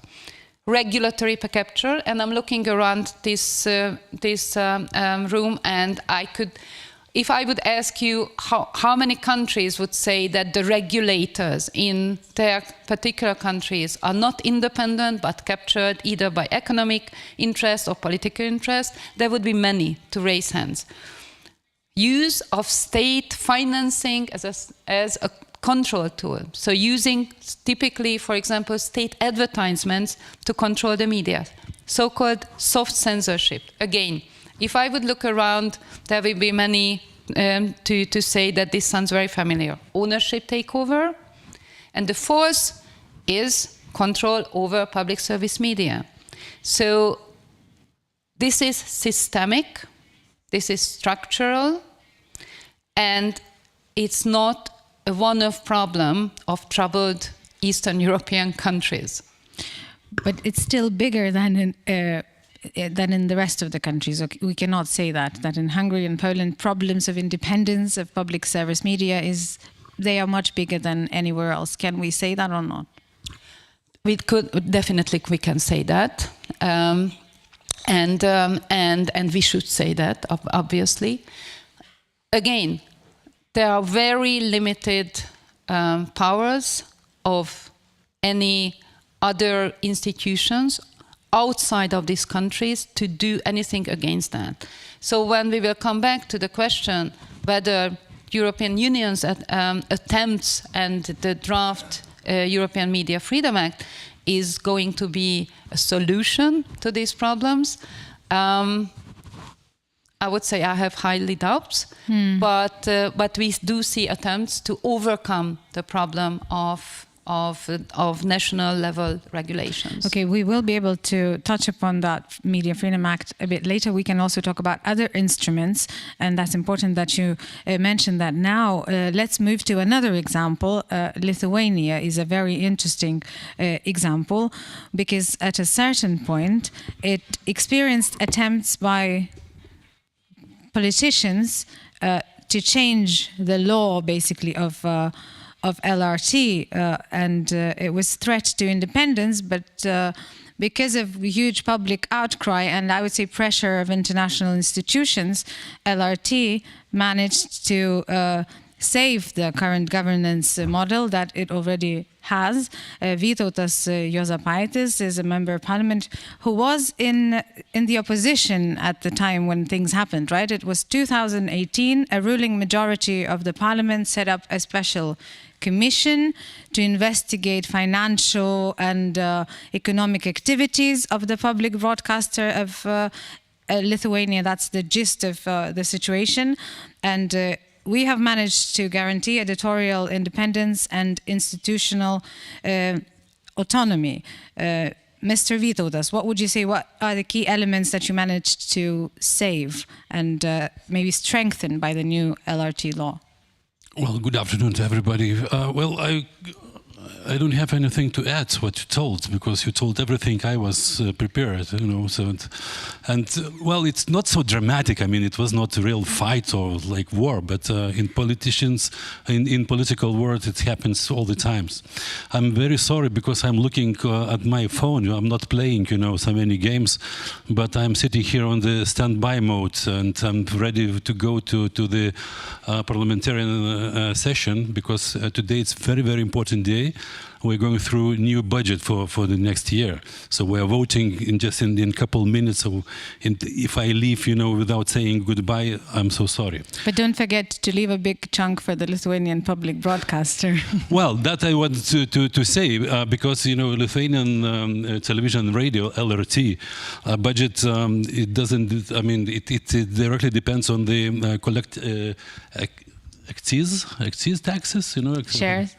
Yeah, calculating in the you know, from the previous year, not the last year, but the previous year. So it doesn't matter what we're counting, you know, for the budget, but for LRT, it's fixed. I mean, you will get more and more, and it depends how much alcohol we drink and how much gas we use, you know. So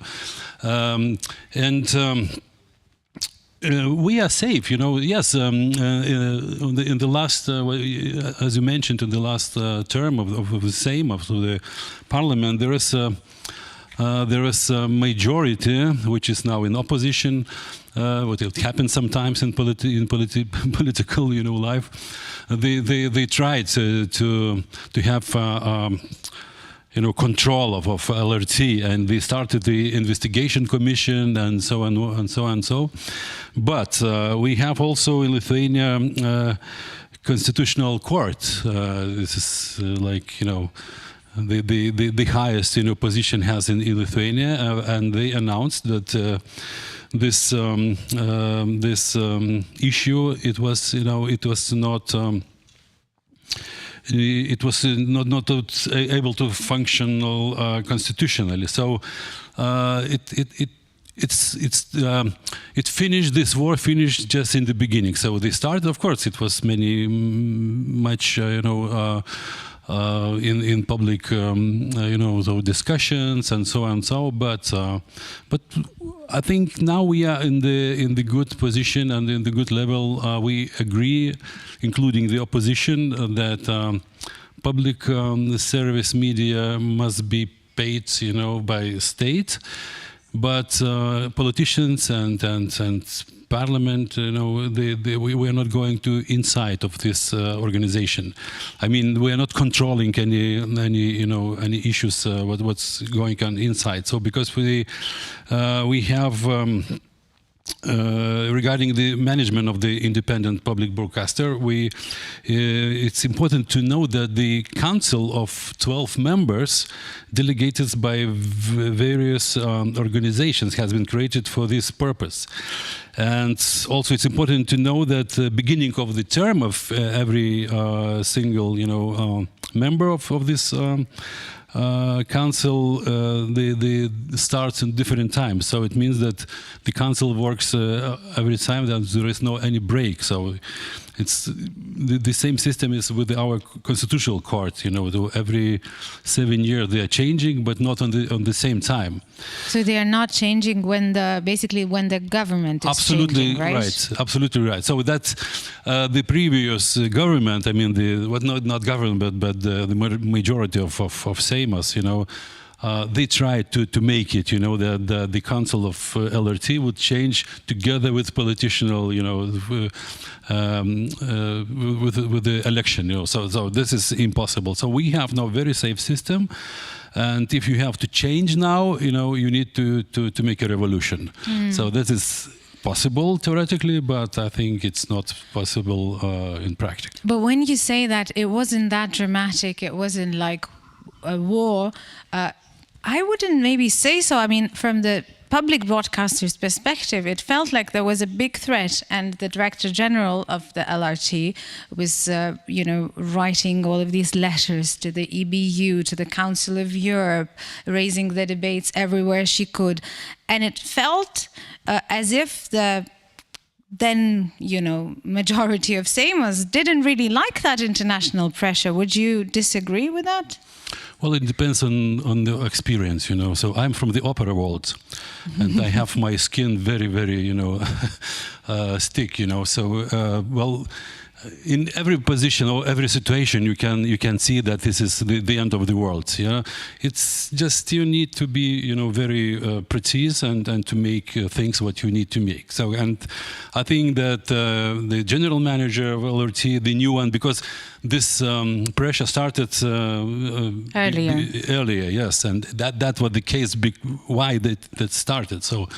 But I think that we made good. I mean, so if you need any advices for your country, so you can always write. We'll write down the instruction how to.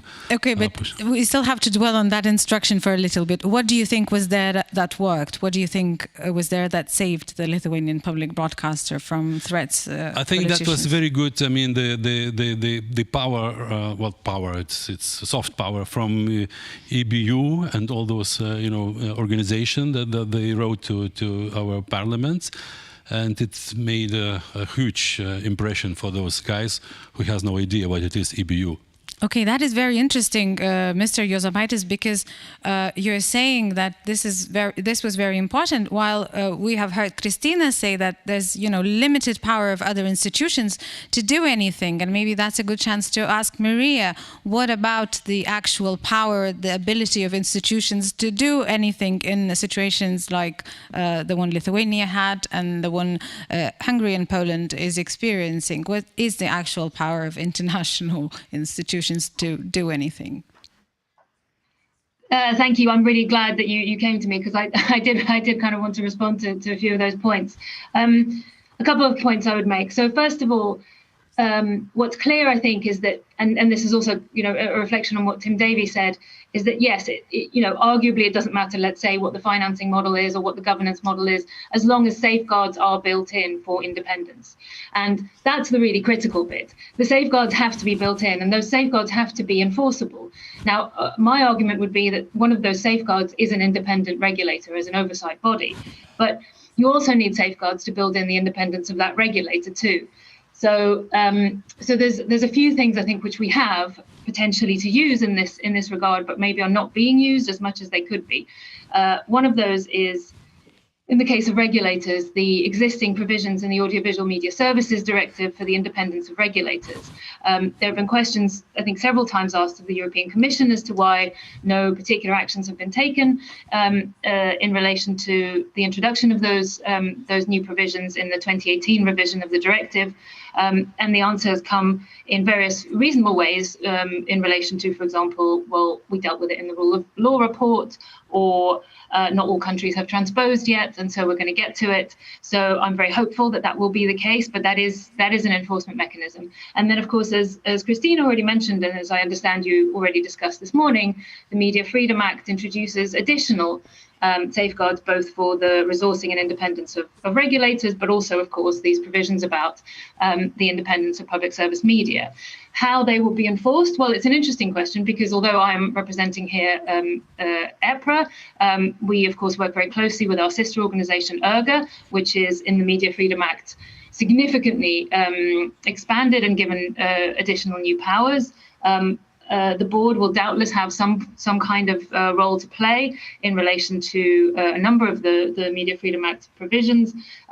But the Media Freedom Act does give national regulators oversight and over monitoring compliance with these provisions about independence. So we will have to see how that is, how that plays out in practice. But certainly there are building blocks. They can be used more effectively, and I think that's perhaps something that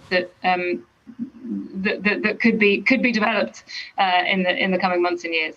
Okay, we can still discuss that further on. Thank you, Maria, for your contribution. I hope you do stay with us for the rest of the panel. But I want to finally move to Megan now and talk a little bit about elections. We have heard about public broadcaster and public broadcasters being more relevant during the times of crisis, during the times of war, be it, also Queen's funeral or whatever, anything that is crucially important. They do become more relevant during the elections too, right? How is the elections coverage, how is that an indicator of the state freedom, state of media freedom in a particular country? Thank you, and thanks for the invitation to be here. I think elections present a clear opportunity for looking critically at the status of public media in the country where the elections are taking place. I think that's probably why I was invited to join this panel today, which I'm grateful for. It prevents an opportunity for both the public media to demonstrate their independence and to demonstrate their ability to provide balanced, critical coverage of the contestants and those participating in the elections. It presents an opportunity for voters to evaluate and question their own trust in the public media as they're learning about the candidates and the contestants, and they're seeing how the government is being covered in the news coverage. But it's also an opportunity to have an independent assessment of the status of the media and the public media. And that's what we do when we observe the elections, and why we look at the status of the media landscape, and the media environment in an election process, and why we include that as part of our observation. And OSCE states have mandated us to include it because media is an important democratic institution that has a concrete role to play in the elections. And just like a court or election management body, we have to look at public trust in that body, in that institution, and independence of that institution. So we do look and we provide, and so do a lot of citizen organizations when they observe elections, provide a critical analysis of the impact of that independence or the compromises to the independence on the impact of funding, impact of how the public media are appointed and how they work and in coverage. And I would also note, we also look at the regulator and the independence of the regulator in that case as well. So would you say maybe what are the best working examples in Europe? What are the countries, because you monitor and you file reports, are there countries that are more independent than others if you look at the election coverage procedure? Well, I think it's, to go back to what Mr. Davey mentioned at the beginning, he said it's not so political. I would say that across the Council of Europe region, which are all member states of the OSCE as well, it is quite political in many cases. And there are political ways of ruling powers or those in power influencing, either directly putting pressure on the public media service or on the opposite end. Mr. Davey mentioned the need to have the audience, and Christina mentioned the role of government advertising, and therefore they can, quite to the contrary, eliminate competition for the public media if they see the public media is working in their benefit. As for how the public media is doing in our observations, across the board, during an election process, public media also have additional responsibilities and frequently are asked to give airtime to candidates and contestants and parties, and asked to organize debates, and asked to provide equal time to the contestants. Across the board, states, the public media and where we observe, they meet those requirements in terms of the additional requirements for elections. Where we see problems, though, is in their news coverage and their editorial coverage. And there we see more coverage of government and ruling party figures, and that are also running in the election, and that gives them an unfair advantage. You have talked about the independence of regulators. You said that you monitor that, and Maria mentioned that this is very important too. Would you single out any most important challenges there? There, we look not just at their independence, so their structure, how they're appointed, and how they are funded as well. But we also look at their effectiveness and whether or not they are doing the monitoring that's actually needed in order to enforce the rules, both the rules for general media practices and the election-specific rules. Often regulators are also a forum for election-related complaints or grievances, so we would look at them in that case as well. And it was mentioned today, starting from the very beginning, the stability, and that is one of the good practices, is having, just like a court of law needs to have security of tenure and making sure that the regulator is not influenced by shifts in political powers. That is one of the good practices I would highlight. Christina, I want to move back to you now and go back to this debate about the international instruments, because we have heard from the Lithuanian case that, international instruments do work in a sense. And then we have had Maria, who has mentioned some other instruments that possibly, potentially could be used, like audiovisual services directive, which I understand is the European level, because not the Council of Europe area, which is a wider one, right? Yeah. You have said already that you don't think that the Media Freedom Act, you don't have high hopes for it. But what about the rest of these instruments that have been mentioned?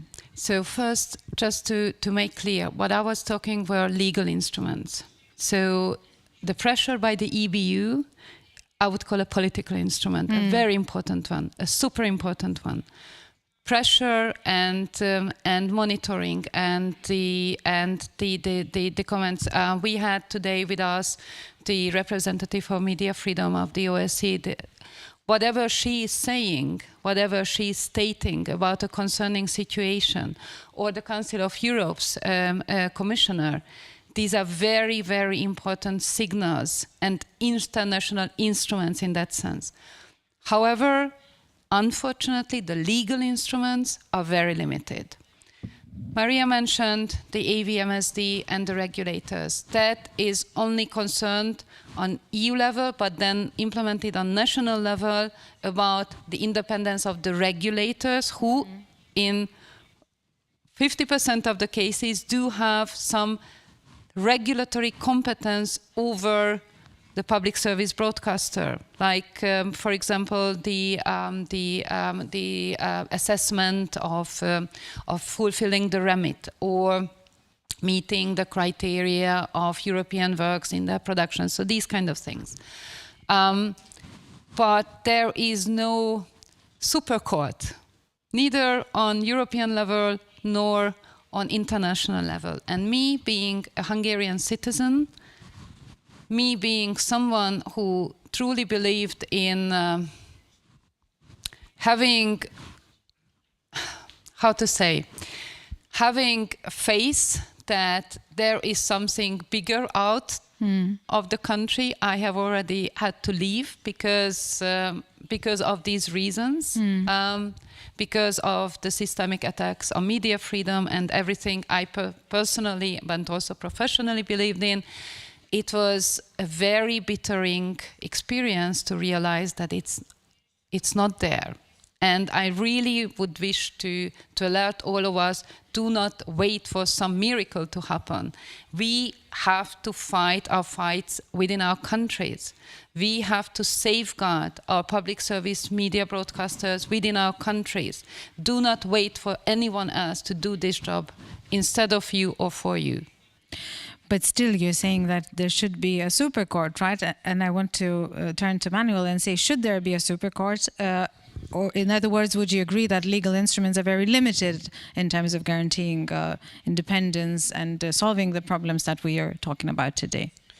I mean, they are limited, and it's kind of an irony. For years, nation states tried to keep the EU out of media policy as much as possible, and now suddenly that some governments don't take freedom of expression, media freedom that seriously, we hope for an EU solution, right? But we have to be aware that the EU has very limited responsibility for media freedom and media pluralism. The EMFA is based on the functioning of the internal market, and safeguarding an internal market is something different from safeguarding a public sphere that is working. So, and we have to be conscious of that. So the EU cannot solve this situation. Best case, they have some more safeguards in there. They help national governments and national civil society organizations in safeguarding the independence of media. But the EU cannot harmonize in that area. It doesn't have the power to do that. And nation states never wanted it to have the power. So I agree, nation states have to solve this. But this is also why I think the Council of Europe will remain so important in this area. Not only for the judges at the European Court of Human Rights, but also for national organizations, so that they can pinpoint to recommendations by the Council of Europe and make their national governments at least acknowledge what they are doing. And but are the recommendations enough? Yes, there are recommendations, but if they don't become obligatory, there's, space for the countries to not obey them.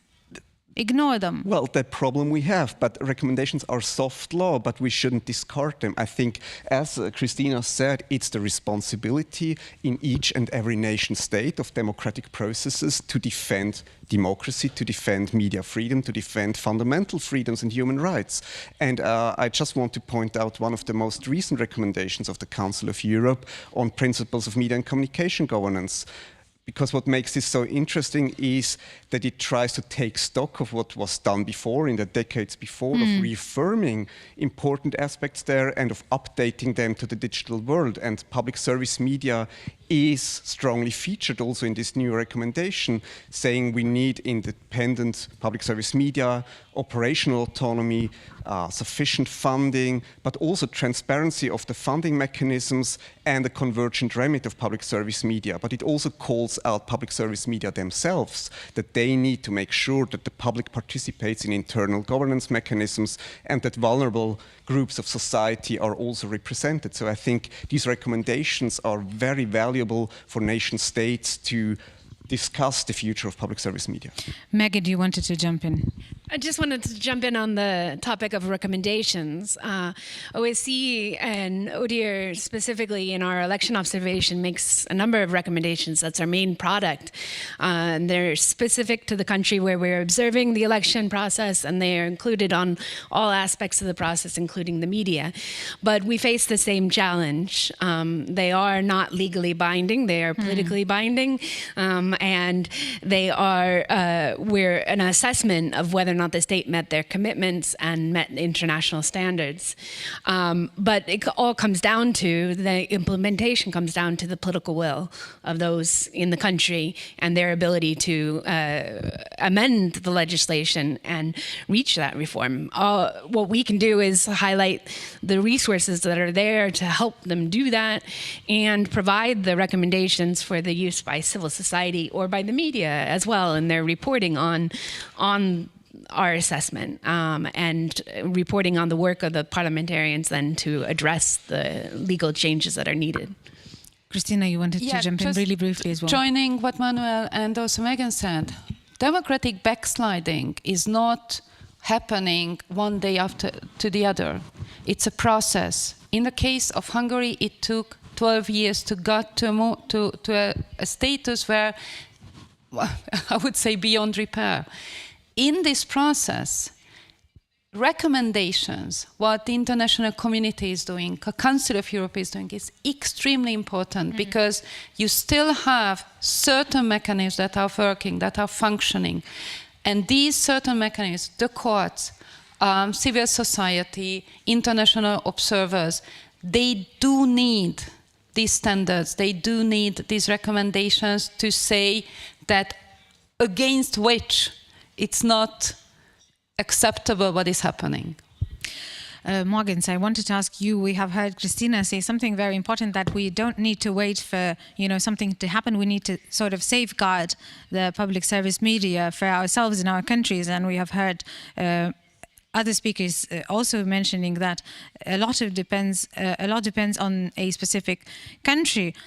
But still, given there is a lack of legal instruments, the recommendations are super important, as we hear.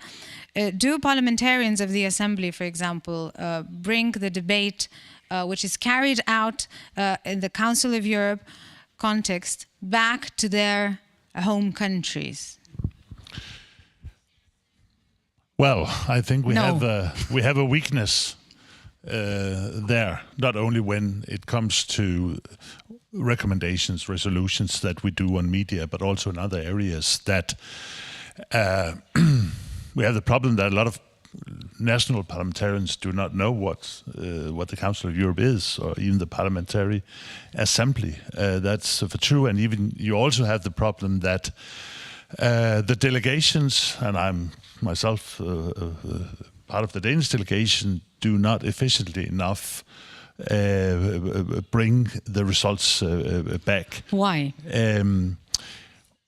Simply because it's difficult. It's difficult to bring interest to your national parliament colleagues on items which they don't are thinking about in their daily life. They work with lots of other things. But would you say that it's always difficult, or is it only difficult when there are other more important issues happening country-wise? No, it's generally difficult. Also because that people know that the Council of Europe decisions, unless you have a convention, is not legally binding. So it's not that.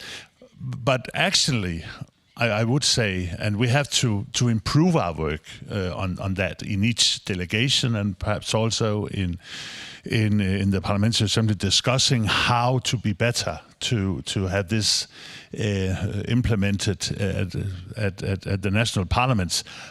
But actually, I know and that's why I agree what has been said, that it means something. A lot of NGOs, a lot of people fighting for different areas of democracy and so on, they use our resolutions. They use our recommendations in order to improve the situation in their different countries. So it is very important that they are there. But we as parliamentarians could be much better in actually doing the work of interesting our colleagues more for what is happening in the Council of Europe. One thing that I often have, and I've worked with media for many years, have been very stunned about, is that in many other areas you have a strong consumer structure or kind of movement structure when it comes to climate, when it comes to education, when it comes to you have a lot of interest groups who are also from the bottom in their countries trying to fight for this and that. We don't have, I don't see that in any country, any consumer organization or structure fighting for good media. Are you saying that the citizens don't care about what they see on TV and what they hear on the radio? That is the problem. Yeah, I think it's stunning. Neither in my own country we have any structure where people demand to have a good quality television or good quality content. In older days, in my organization belonging to the political parties, actually we had structures working with the media, the right for the access to radio and television and so on. It's not there anymore. Actually, one should work in order to have a stronger consumer kind of structure organization on this. That would also help. It's not only about politicians doing things, but I agree that not everything in detail that's to media and that's to other stuff should be decided in international areas or European structures, but the fundamental things should be laid out in binding conventions or in binding agreements, like also the Media Freedom Act. But I also think we should be careful of just thinking, okay, as long as it is something that has been discussed or decided in an international or European organization, then this is the truth. Unfortunately, we have seen in the UN on a lot of areas when it comes to, for example, women's rights and so on, that it has gone backwards. When you decide some standards international level, you can see that also countries not having the values that we think are the European, they can overrule those things, for example, in the UN. So that could also happen perhaps in Europe. Yes, we have seen that with Russia. Let's name things right.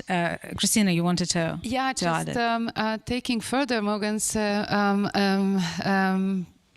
concern about that you don't see the consumers fighting for good media. In the morning, we had the excellent example that public service media is like ambulance. We need it when it's really burning. Public service media or fights for public service media, the latest example I could recall was when it was really burning and when in Greece, after the financial economic crisis, the Greek public broadcaster was shut down. And that was the moment when people went on the streets.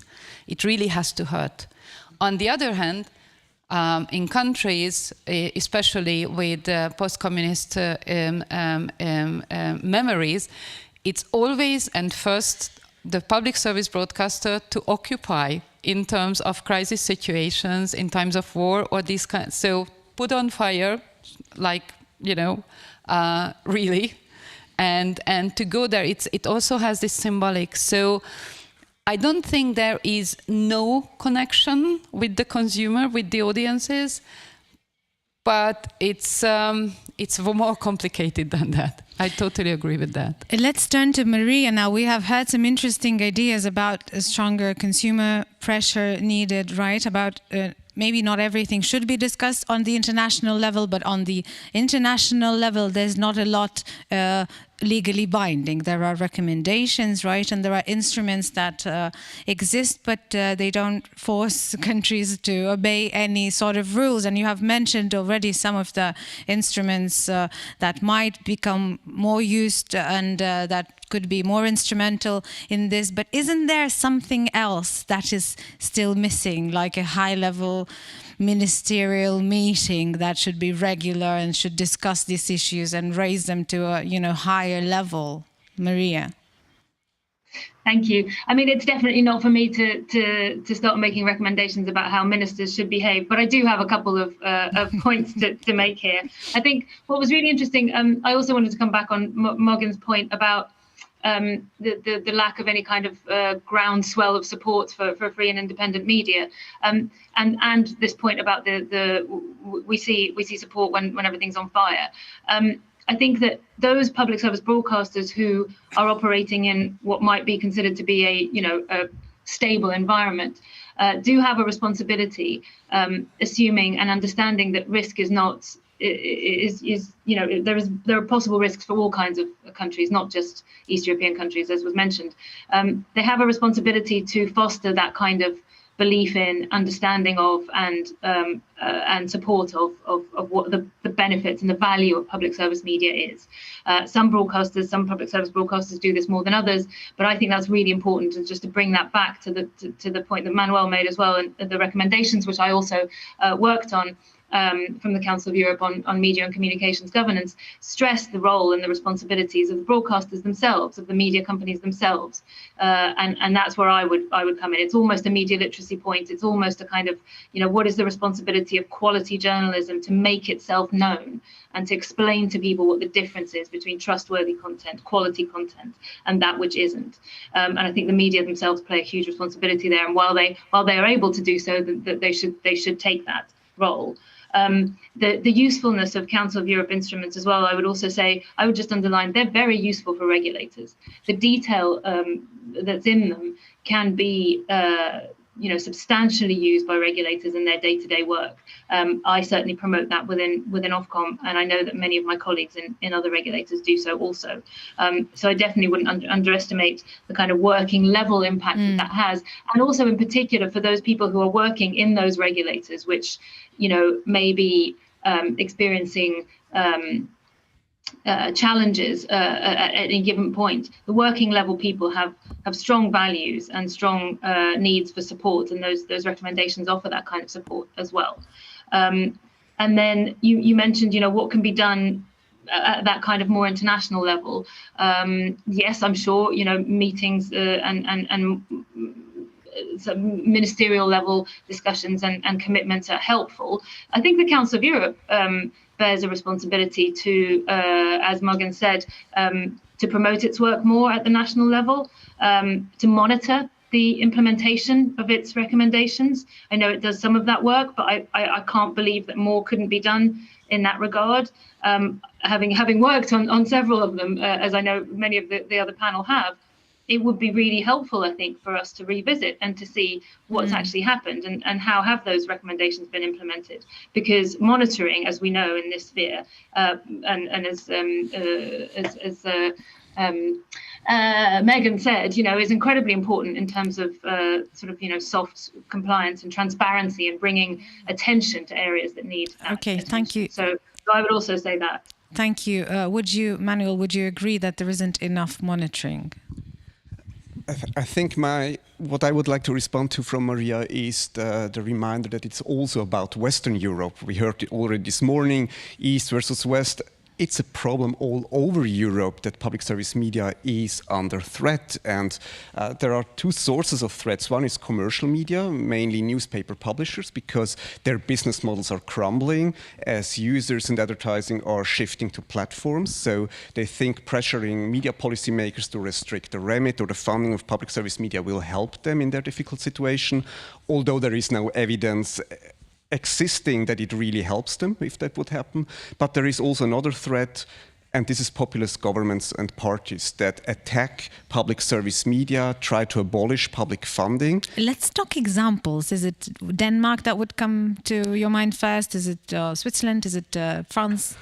Well, there are many examples coming from Switzerland. I'll bring one that most of you are familiar with. 4 years ago, we had a popular vote, the No Billag initiative, that wanted to abolish public funding altogether. And these were not fringe actors coming forward with the proposal. It was supported by the biggest Swiss party, the right-wing People's Party. It was supported by the Swiss Small Business Association. And they were not successful because voters saw that this would be the end of public service media. They rejected it with a majority of over 70%. But the next initiative is already on the horizon, and it seems less extreme. It only wants to cut the budget into half. But this will be the end of public service media as we know it in Switzerland. And it's not the only country. Denmark, when it moved from license fee funding to tax funding, the then government tried to cut the budget by 20%. President Macron in France just decided that it's a good idea to abolish the license fee without having a new model in place. The various Tory governments that were in power over this year in the UK think about privatizing Channel 4. They think about replacing the license fee. And this constant pressure on the funding, this constant pressure that budget might be diminishing, this has an imprint on managers of public service media. It has an imprint on editorial departments. Scholars in the UK are complaining that the BBC is too establishment-oriented, that it goes too easy on the conservative government because they want to appease government and avoid a budget cut. So these are dangerous developments. But is there a solution to that? Because it sounds like there isn't, because the threat of populist governments, that is a huge topic on, in Europe, at least in general, and it has to do with the polarization of societies and things that, we cannot, as public service media sector, we cannot really control. Or is there a solution? There is no solution for public service media or the media sector alone. As you say, these are deeper, bigger societal developments, and we discussed this also this morning, that we have all these underlying polarization processes going on in Europe. So these are challenges for democracies, really. And I also don't think that having a discussion about public service media is bad. I think it's a good thing. We have to think of public service media as a relationship to society. So we have to renegotiate the remit, the level of funding every once in a while. Otherwise, these organizations lose their relevance, they lose their legitimacy in the population. So this is important to do, but it has to be within a democratic framework that these discussions happen, and obviously not all political actors are interested in finding solutions. It's very important what you have just said now. Christina, you wanted to pick up on that. Responsibility of quality media and then public service media would definitely highlight. We are in a moment when quality media has to acknowledge that the biggest enemy is not public service media taking away money from them, but it's platforms, but it's platformized advertising. I am frightened to see, for example, in the country I live in Austria, how quality media is joining forces with populist politicians attacking the financing of public service media. This is simply wrong. And this is something where responsibility of quality media outlets, I would definitely highlight that there was a game change in that sense.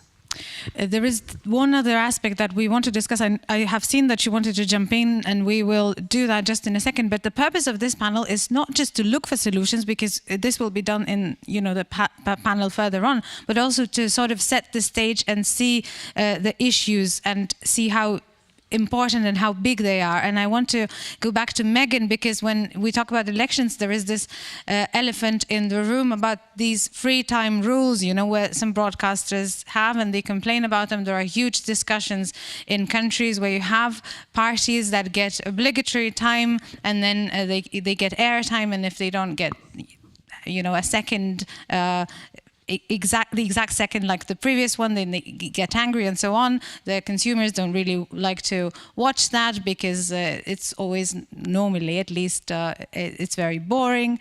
How effective is this election coverage system, and are there discussions in certain countries to change that? Are there good examples, innovative solutions to this? Well, yes, and you and I briefly exchanged on this earlier. There are additional in the vast majority of Council of Europe countries, there are additional requirements put on the public media during an election period. It can include, as you mentioned, free airtime for contestants. It can include requirements to organize certain debates and at different levels, or it can include just advertising requirements that are also applicable to private media. The question you posed to me is, does there come a time when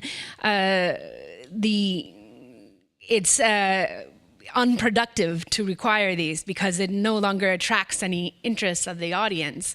And there are some cases where it has, and you raised concerns about this in Lithuania, and I understand that it's been now changed in Lithuania for local elections at least, but maybe it's still a concern for national elections. If you have requirements to air free airtime for candidates in prime time and all candidates on an equal basis, then you do risk then losing the interest of the audience and not having an effective programming, and therefore defeating the purpose of informing the citizens about the contestants. We looked at this in Moldova just recently and providing a legal opinion for them on their election code and about the this balance that you need to find between providing that information and treating contestants equally. The most common solutions that legislators have found is that they allow for some proportional allocation, some allocation that depends on support in parliament or in polling, and they allow for then smaller parties or those without as much demonstrated support being covered in non-prime time, or they allow for polling or selection of parliamentary parties for debates, and organizing separate debates for smaller parties. Solutions like that. But it is a difficult question because it's also equal treatment of the candidates. And the parties that are contesting in the election. It is an interesting topic. We could go into that deeper, but I think we are coming to an end, and there is a need to see if maybe there are people in the audience who would like to raise their concerns, who would like to ask questions, who would like to make comments. It is also possible for online viewers to do it online on Zoom. If you have anything that matters to you at this very moment, we still have several minutes and we can still address the issues that are of concern to you. I do not see any hands raised. Does anybody? Yes, Mr. Zingeris, you've got your microphone and you know how to use it. Mr. Zingeris is in the Parliamentary Assembly as well, the Lithuanian parliamentarian. There is a microphone that is installed into this, but if that's not okay, we might find you a different one. Yes, and then when you're seated, I think it's easiest to use it. Just fish out, okay. Yes, because otherwise you would not have to speak very loud. Yes, I see here among in the circle of friends, especially in the Council of Europe Parliamentary Assembly, such pleasure to welcome you in Vilnius. Especially yesterday, you have fruitful session in our parliament discussing rapporteurships, the two rapporteurships by Mr. Schenach and Mr. Jensen. Thank you for your deep insights, and thank you for staff of subcommittee for working together for those two reports. Today, of course, my question is related to very sensitive topic. During the last 32 years of our vendor side, for our independence time, and from the 90s, we come to the top level of free market society when yellow press, yellow news, bold news become firm first reality in our countries, and public services like yours and this conference supporting an idea of real legitimate existence of public services in member countries of Council of Europe, 46 countries. We successfully exclude Russia just during last sessions and have resolution about Putin voted in favor for unanimously for Putin regime like a terrorist one.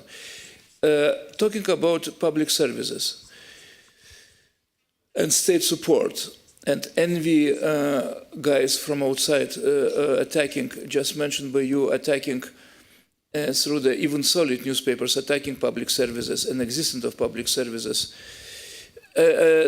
Don't we see the dictated by social media bolden topics and degradations of our real societies being in the ocean of yellow waves of information, and only public media, they have patience to be on unpopular but so extremely important human rights side, issue related to human rights, sexual rights, Istanbul Convention, and other issues who are related to cementing European network of values. So the set of values, cemented, set of values of Europe cemented by public services. So we should, in our speeches and in our recommendations in Council of Europe, who should be rightly said, not only recommendations, but more firmly implemented by the national parliaments, we should be more on the side of unpopular educational and cultural heritage issue, even if it goes to the Second World War, to Holocaust, to human rights, to other issues. So I would like to recommend you, well, I'm in Council of Europe from 1993.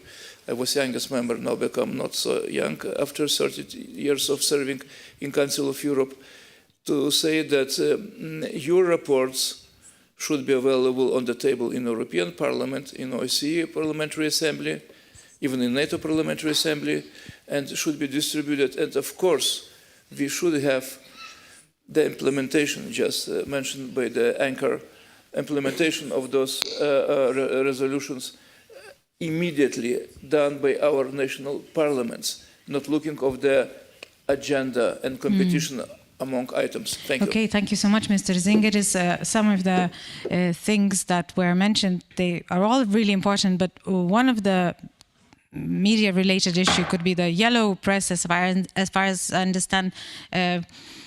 We heard Tim Davies saying that we don't need, unpopular production. We want the media to be watched by everybody, 90% of the people. But we hear Mr. Zingeris saying, just to put it very simply, that in the world of a lot of yellow press, it's the public broadcaster that should find the courage to be unpopular and uninteresting. Would anyone comment on that? Yes, Mr. Muggins. Well, I think this is very important because I totally agree with my friend Mr. Zingeris on that. Of course, public service, we have high expectations for quality. We also have high expectations for public service covering areas that are not very popular, like different kind of art and other stuff that is perhaps most for a smaller part of the population. And they should cover this area, but they also should cover the broader content for the broader audience on high quality level.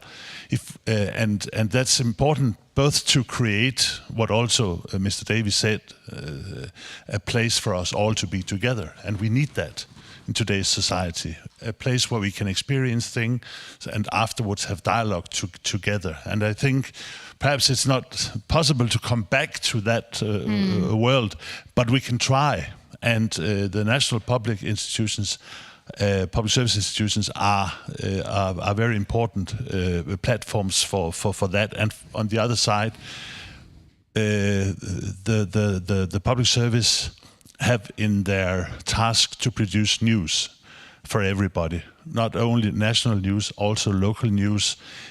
That is not for a commercial player to do, perhaps. So the role of public service is very important, but it has to be a public service that is for everybody, and you have to try to reach out for everybody. Manuel, is there a space for public service broadcasting, for production that is maybe uninteresting, but important? Is there a space for that production in public service media? Definitely, and it has to do that, obviously, because not all commercial media will be able to do that and willing to do that. I wouldn't write off private media completely in that sense. A lot of them on the local level are doing great work, also covering political decision-making, local elites that nobody else can cover. But I think this question about the remit of public service media really needs to also move beyond just talking about content. I think we can all agree, and it's a no-brainer to say a convergent remit is necessary. If it's only linear radio, television, then it has no future, period. But we also have to think about creating new public spaces for discussion, using new technologies. Now that Mr. Musk was buying Twitter, suddenly the Fediverse and Mastodon got a lot of attention. So why not have public service media creating Mastodon instances for people in their nation states, having a public, safe space for discussion? Why not talk more about collaboration with other non-profit institutions like museums, academia, libraries, and so on, and not just talk about content production? And why not talk more about content co-creation with audiences to have them participate more and not just being consumers of media content? So there are ways to rethink what a public service can be in the digital world. I think we are about to wrap up. A final comment from everyone. You, Mr. Josapaitis, have been looking at your phone because there is a budgetary procedure at the Parliament. But what is your final recommendation for all of the colleagues in the Council of Europe area when they're faced with a situation like the Lithuanian public broadcaster had? What is your recommendation for the others? What should they do? Well, I think after 50 years of occupation here by Russians, by Bolsheviks, we have a little bit more experience, and well, we feel, with bodies and with our blood, what it is to have really free and public service media, and I feel personally, but I think that I'm right, because in Lithuania we only party, Homeland Union, who were warning our citizens and the whole Europe that fascistic Russia one day will start again, make those things what they are doing and thinking all the historical times. Doesn't depend which kind. It was Tsar or something, or Bolshevik, Soviet Union or independent Russia. So I think that many issues and many things we are talking about, they were produced by this country. They tried to mix our brains, and even we don't understand this. And especially in the western part of Europe, So we are also in the western part of Europe, of course, if you see from this, from the east. But our mentality, we can get, all those things in one place, And in the western part, it's different. And also talking about Poland and Hungary, it's also a different situation, because in the historical time it was not really occupied, but informally, but the brains also were damaged. So now we are trying to get through this illness, and it is very important to understand that the independent public service media, we need it like a fresh air, because otherwise we'll die, And I think that we are doing good, even if we speak about those examples like from the past, parliamentary term, that we're trying to kill, free media. But even now also we have a big pressure from I mean, not we, but also, and we, but independent media from other side that we call, private media. And yesterday I was talking to somebody from the guests. They were speaking about this situation and this problem that it's everywhere. If government supports, public media, there is some jealousy, so from this side. But I think we'll go through this, and we have a good experience. We have already around 12 years this supporting the public media, and it's 12 years. It's already experience, and recommendations we have. We can write it down just step by step, but. The main important thing now to understand that the main enemy of our brains are, coming from the east, from Russia, and this is kind of soft power, that we not always do as much attention as we need. So, and this is very important that we should have media who would connect us, but not to destroy the societies. Okay, so keep on doing your work. Do not forget the Lithuanian public broadcaster. Just very briefly, Maria, governance, funding and remit, this is what we are discussing today. Yes, you have to go. We understand that. Thank you so much. Let's give you a big round of applause. To wrap up, is there anything else that we have not mentioned to implement the Council of Europe standards better? What else could we do? I think Maria is no longer with us. Would anyone, Megan, you would want to take I just wanted to say, Maria added to the discussion the topic of disinformation, and we also heard from the floor the topic of disinformation. We all know disinformation is an important issue in election processes, particularly following certain elections in my own country. And the public turned towards the public media for credible information and reliable information in elections, but in other circumstances too. We saw this in COVID times as well. But the role of media in elections to provide credible information and critical coverage, because it's not just about information, but it's also about critical coverage, is only as valuable as they are perceived to be independent. And anything that compromises their perception of independence takes away from this value that they're adding. Thank you so much. I think we will stop here because all of the solutions will be discussed in the third panel, which is still awaiting. There is a lot of content to be discussed. The Media Freedom Act will also extensively be discussed there. And I would like to ask everybody to give a very big round of applause to all of the participants of the discussion here. Thank you so much. And Elise, back to you. And thank you, Živile, for an excellent panel. Thank you so much to all of you.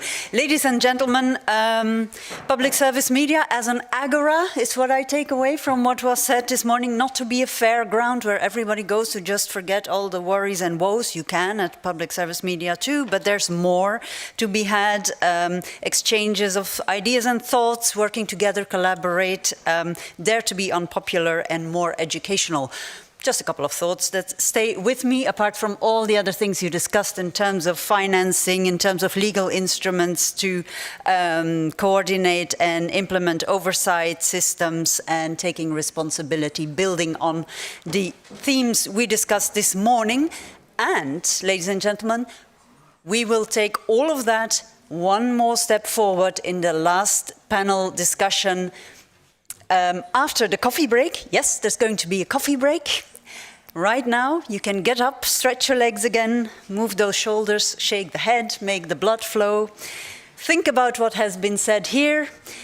Enjoy the discussions amongst yourselves, and we love to see you back at 4. And that goes for you online as well, of course. See you in little over half an hour. Thank you.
Boris, are you just being nice to me because we had the same time?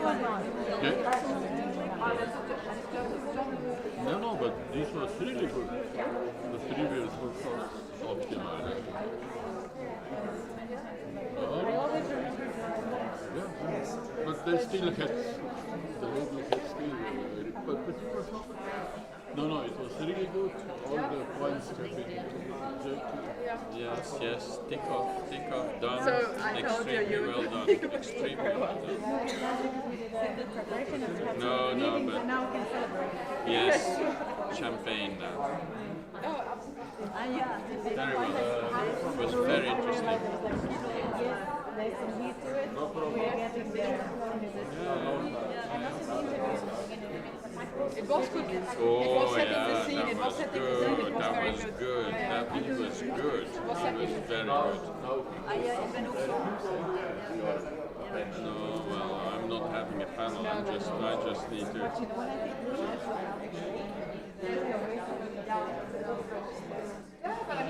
There are other people. That's other people. There's so much to discuss. No. We'll say no. This we cannot accept. No, you can maybe you can praise him afterwards, so then he doesn't do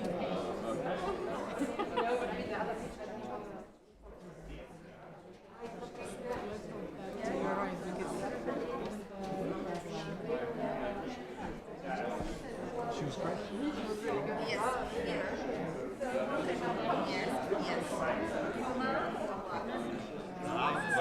Klausytis sveikinu, negalėjau, bet BBC interviu iššifruotas. Dėl video dabar reikia paklausti, tu manęs buvo įdėtas. O kur tu mantė? Kažkur nemoderavo jo. Kaip tu sekėsi čia? Ai, tu moderavai ir dar moderuosi?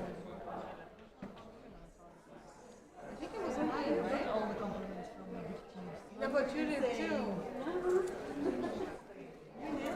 I've been down this.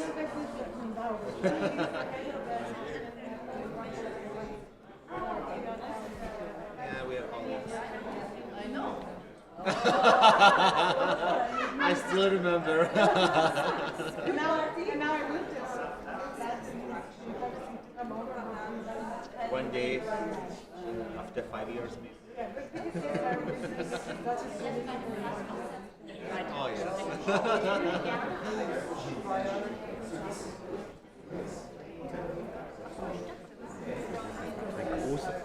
Das ist mein Head of Content in dem Projekt. Die wollten unbedingt. You mentioned something. Yeah, I thought myself at the time. That will help me to like. We also have time to pick up that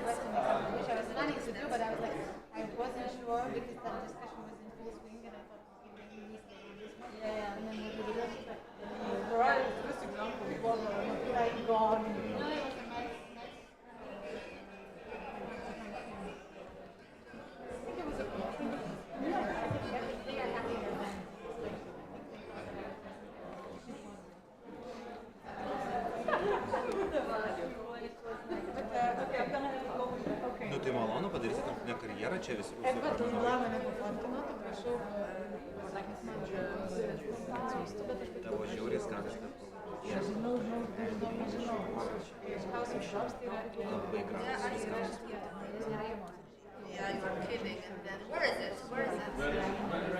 I gave it 10 minutes ago. Where is it?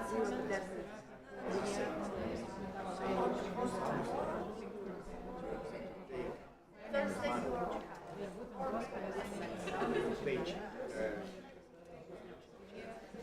Now, they have, like, they don't have an option, they have an option. They can hide, they don't have to offer the check. They don't. Just oro uostas ir dar. I know. Einam kalbos ar kažko. Kaip pridarė tavo fotkių. Einam kavykės.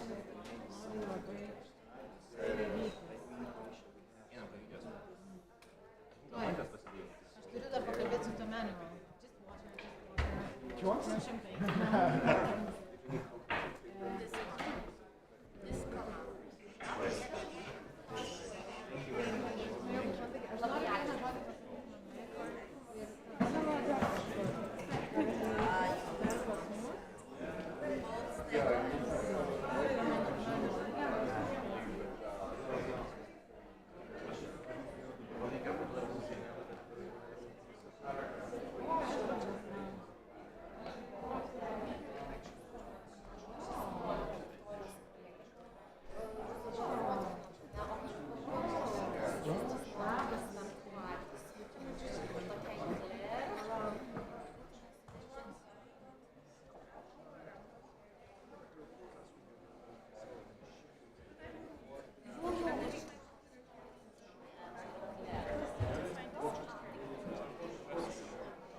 Matai, nu čia va vėl netvarka.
No.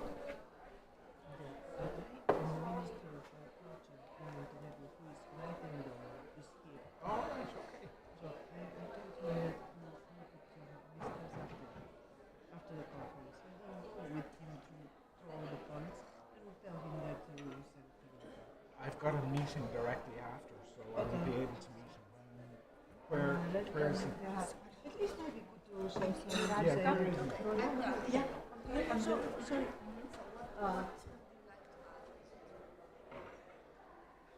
Does he speak English? Yeah, What's his name?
На 2 минуты, потому что я потом тоже убегаю после конференции. У меня тут коллеги что тоже в Литве есть, мы хотим вечером поужинать вместе. Ну, в принципе, я хотела сказать, что вам благодарна за поддержку вообще и общественному, и суспільному нашему всему. Нет, все нормально.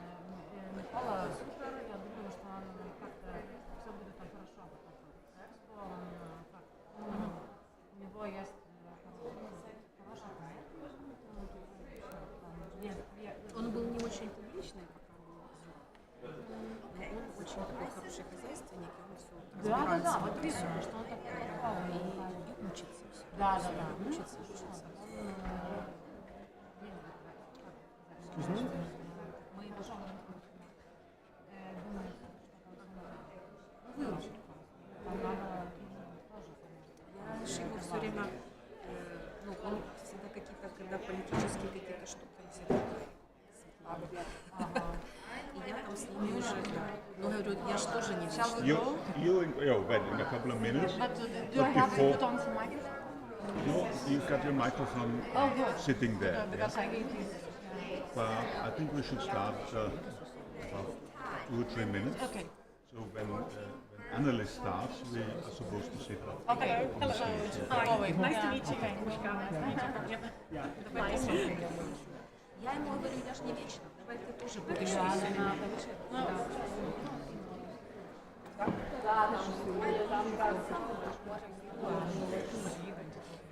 For myself. I'm talking about what he's asking. What did he ask? About the ethical rules and social media.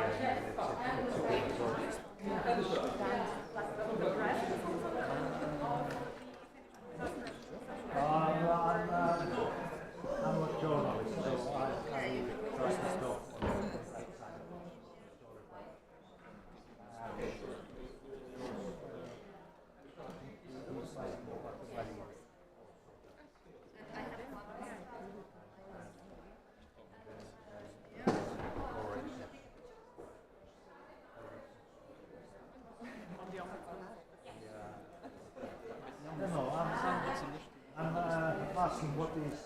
Christy, I'm going to have to step out before your panel's over, so I just wanted to say thank you. Yeah, well, thank you for coming. No, thanks for having me, and it's great to see you in person.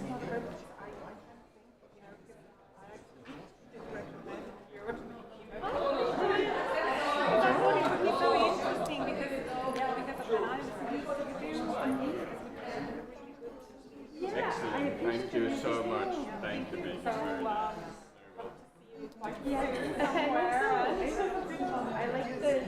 like the connection. Yes, it was good. I would be happy to participate anytime. Thank you very much. Brilliant. This was really good. Yeah, it was. Honestly. And I'm really enjoying it. I also was great opportunity to meet Christina and Manuel. Yeah.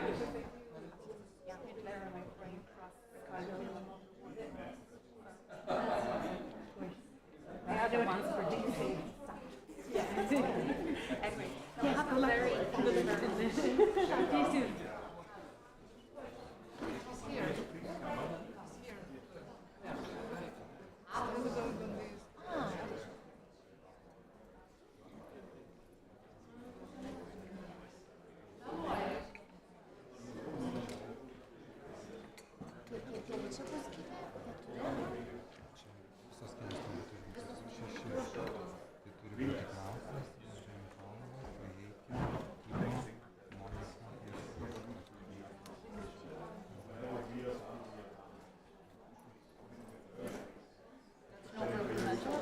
I'm ready. I'm sitting here.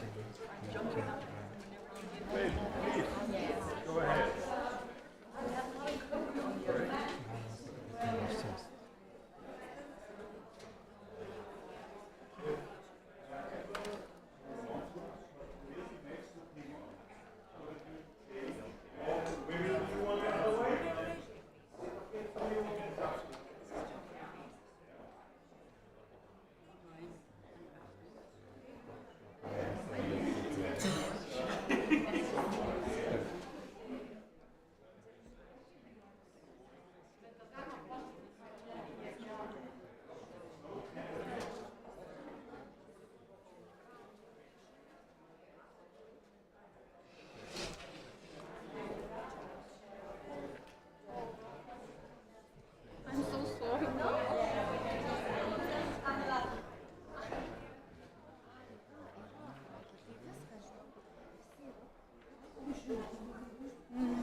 Ladies and gentlemen, good to see you again.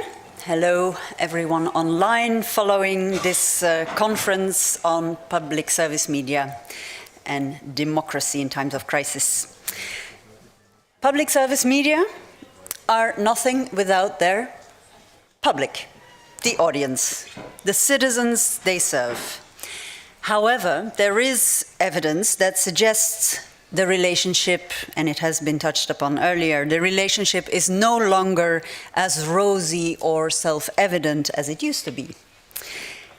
If we are convinced of the importance of PSM, and we live and work by the core values we uphold, how can we convince the public it is in their interest, that they should care? Big question, but maybe we should turn the question around and ask ourselves if we offer what the public wants and needs. Do we know what they want and need and think? Do we care enough? How do we conquer hearts and minds and make the audience bond and bridge with our raison d'être, making sure that citizens are heard, to guarantee freedom of speech, to hold authorities and those in power to account, and make lived experience in all their variety accessible and understandable to all. The next session moderator will take the discussion a step further and explore, together with panelists, how to ensure a renewed commitment for PSM and a better protection of freedom of expression as the way forward. And your session moderator, I'm happy to announce, is Klaus Unterberger of the ORF from Austria. Klaus, the floor is yours. Well, Annelies, thank you very much for the kind introduction. And actually, I'm very happy to announce some really good news, because what we will do in the next 90 minutes, we will exclusively speak about the future. Yeah, and address our future, as it is said in the title of this panel. It is about the way forward. So I'm addressing all of you, all my panelists here, as part of the solution. Yeah, hopefully you can respond to that, and hoping that we may contribute some perspectives of empowerment, also in order to inspire you, the audience here, and also those who watch us online, as we would need some visions and some competence as well to face all the tremendous challenges we are facing at the moment and in the near future. And I think if I've learned something here in this conference, I'm deeply aware that there's no comfort zone left for anybody of us. So we will need empowerment, and we will need solutions for the future. So we will focus on digital transformation. We will focus on information. We will focus on contribution for democracy. Yeah, what impact public service media could have. We will have some substantial expertise in the field of media regulation and media policy. But I'd like to add also some inside perspective of public service media, what actually public service media can do. So we'll intend to do some reality checking on that. So this is why I'd like to start with the youngest panelist here, and I'm connected hopefully online. I can't see him at the moment. Well, here he is. It's Patrick Grosse, and he's actually head of content of Enter, which is a social media project launched by the German Deutsche Welle. It's operating, as far as I understood, in 6 languages, and it's young, it's fresh, and it's got a great slogan saying it's time to listen to the young Europeans. So my first question to you, Patrick, would be, did you get any answers on that? What message would we hear if we would finally start listening to the young generation in Europe? Yes, thank you. Thank you for having me. That's actually the most important question that we in our media project all over Europe are wondering every day, because it's most important in media that we react to the interests and the questions and the worries that young people have, in our case, young people in Europe. So I would say we would hear back from these young people 3 main keywords. For us, these main keywords are orientation, constructive approach, and trust. That's what we see in our daily work and what we can see in dialogue with these young people on our platforms and in research too. Because you all know it's hard times also for young people, crisis after crisis, war, job perspectives, inflation. So young people are looking for orientation in their life. So they want to be guided somewhat. They want to get explained what's happening in the world and how they can get through their daily life. So that's one of the most important things that we identify. The second thing that we would hear is constructive approach. The new Reuters digital news report shows that more and more young people are actually avoiding news because it's too negative for them in this time of crisis. And that's something that they want very heavily to get constructive coverage, constructive news and constructive approaches. That's also something we do in our project. And the last point, as I said, trust.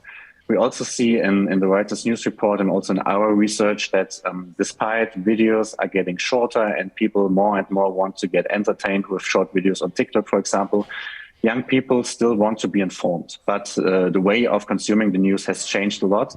But they still want the news. They even want background news. They want deep news, and they want to get it from reliable media. If we're talking now about PSM and the medias that we're representing. They want media that they can trust, and they want journalists to be transparent, and they want journalists to know about the life of the target group. So journalists should show that they know about the daily life and the life realities of young people. So orientation, constructive, and trust are our main answers to that, or what we hear from the young people. Thank you very much, Patrick. We certainly put that on the list. However, I'd like to ask you to explain a little bit more about your project. What are you really up to, and how it might affect and even inspire public service media? Yes, the Enter project. As you said, I'm head of content of the Enter project, which is a pan-European project. We're operating only on social media, Facebook, Instagram, YouTube, and also TikTok now. We are addressing young people all over Europe. We produce content in 6 languages and now on 21 social media platforms. And we collaborate with our different teams in different countries on a daily basis, which makes the project really pan-European.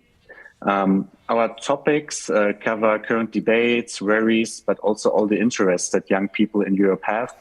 And the project is co-funded by the European Commission. So what we actually try to do is that we created this project as Deutsche Welle, the German international broadcaster, together with the French international broadcaster France Médias Monde. And we assembled public media in Europe, but also private media in Europe to build up this project. And we actually oriented ourselves along the 3 points that I said in the beginning. So our question was, what can be our contribution to media in Europe? And our contribution for young people especially would be to give them orientation in these different times of this information crisis, etc. And with our constructive stories, we want to show the diversity of Europe. That's what our initial purpose was, and build up trust to public media with this kind of project by following the users where they are on social media and contributing trustworthy news to them. And that's actually something we learn every day in our project, how we can do this and how we can get better in this. And we certainly come back to you, but I'd like to use you for some inspiration for the next minutes here on the panel, because we will start talking about media regulation and media policy. So seen from a young game changer, I consider you to be one. What would your expectations be when it comes to media policy and media regulation in Europe?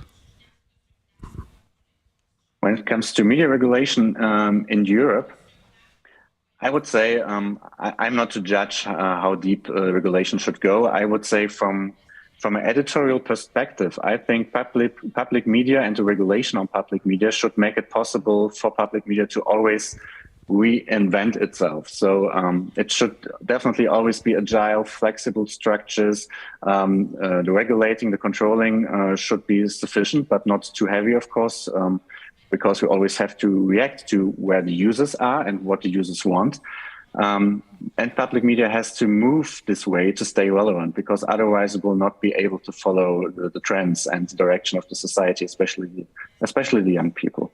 The second thing is, and that's again very editorially speaking, we should break up a bit the structures and should open up not only to other media, for example, also private media, but also to influencers, so to young people that know what the trends are, what the young people in Europe want.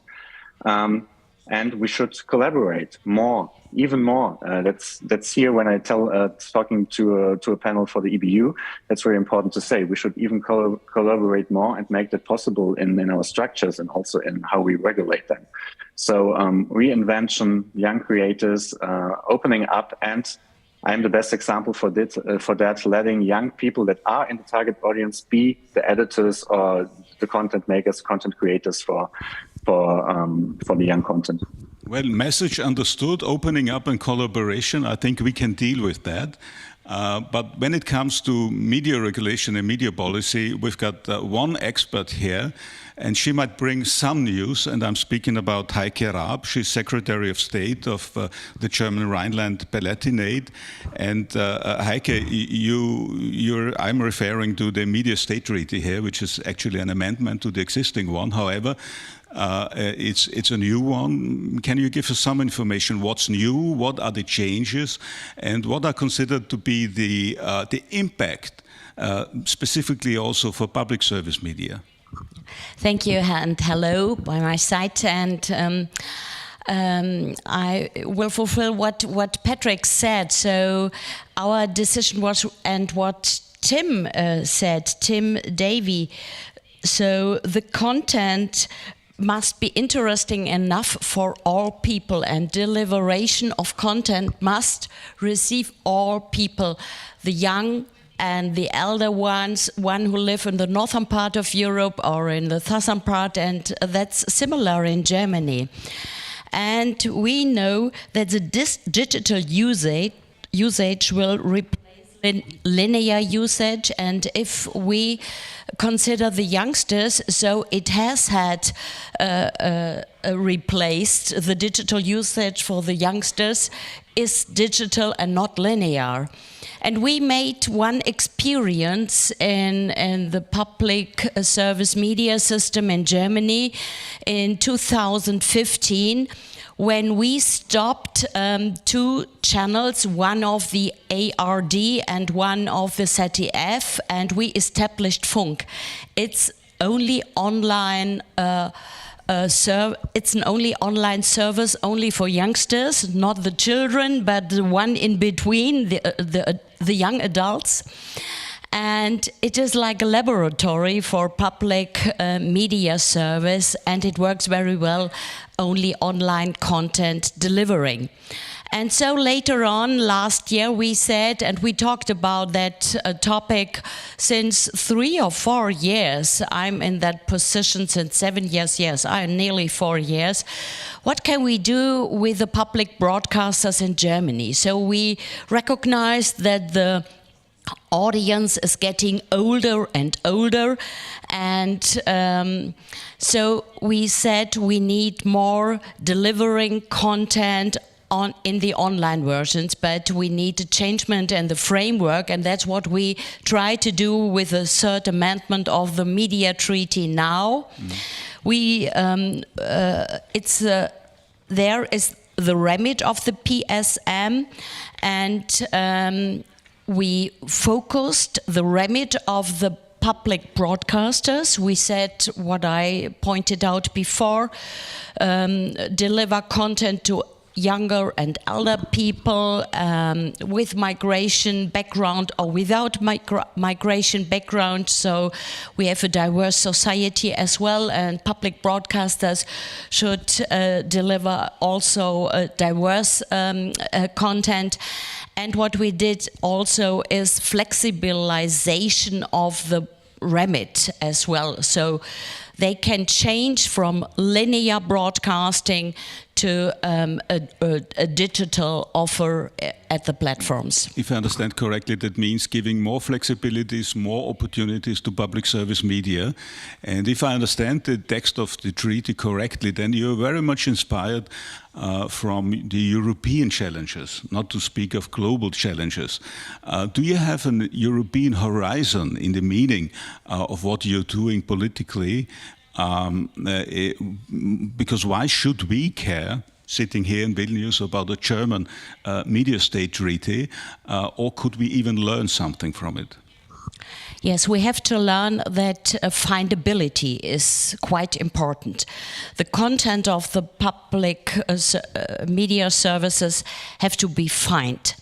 And it is so complicated. So in Germany, for example, we have the ARD, we have the ZDF, we have several channels, we have several radio programs, we have 100 applications, apps. It's too much. So we need a strategy for a common platform. We need it in Germany and hopefully in Europe as well. Do I understand correctly that is also to inspire public service media to move on in the digital world? Yes, they have to inspire, and I refer what Tim Davies said. He said the PSM must be loved and used by the majority of people, and this is a wonderful sentence.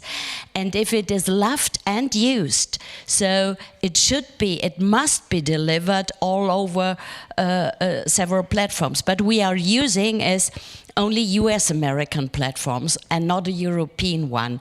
And I think if we want to view how we could move on in the future time, so we could move together and common in the future time. Well, that's definitely good news for the community of public service media. However, I'd like to add some critical note on that as well, being a journalist, so I'm allowed to pose some nasty questions as well. And when it comes to impact, I dare to take that personally. I'm working for public service media now for 40 years. Can you imagine? And I had a good life, being a reporter, producer, journalist, so high blood pressure, creative life, that's perfect. But when entering the world of public value, of media policy, I had almost all the time to protect and to defend and to legitimate. I think I had about 1 billion pages to write when it comes to the ex-ante test, to the public value test. And that's even worse. The deeper the crisis in society is, the more obligations we receive from the world of policy. But before we start working, we should start legitimating us. So, is there any hope with the clear remit of public service media that public service media is not just here to legitimate, but also a driver of change in the future? Hopefully it is, but public media services are under pressure at the moment, and we heard it the whole day. They are under pressure by the non-democratic parties, the right-wing parties, and I think they are a basis for democratic systems. And so we have to fight for public media services, but we have to reform them as well. So we have both challenges and we have to find solutions. Okay, so both sides are obviously working, and being in control of the quality assurance system of my company, I do not hesitate to legitimate, but nevertheless sometimes it's a very heavy burden upon a shrinking community. However, when it comes to regulation, we've got another expert here. I'm hopefully connected to Renate Nicolai. Yeah, can we see her? Hello, can you hear us? Yes, she can. Okay, well, Renate Nicolai is the head of Vice President Vera Jourova's cabinet, and Jourova's cabinet. So, and you are definitely bringing us some news from the dimension of European regulation. It's got a name. It's called EMFA, the Media Freedom Act. Could you tell us that the EMFA, obviously being one of the most far-reaching instruments of regulation, could it really become a game changer? Certainly. First of all, thank you very much for having me, and greetings to lovely Vilnius. Certainly our intention with the European Media Freedom Act is to make a difference for media in Europe in general.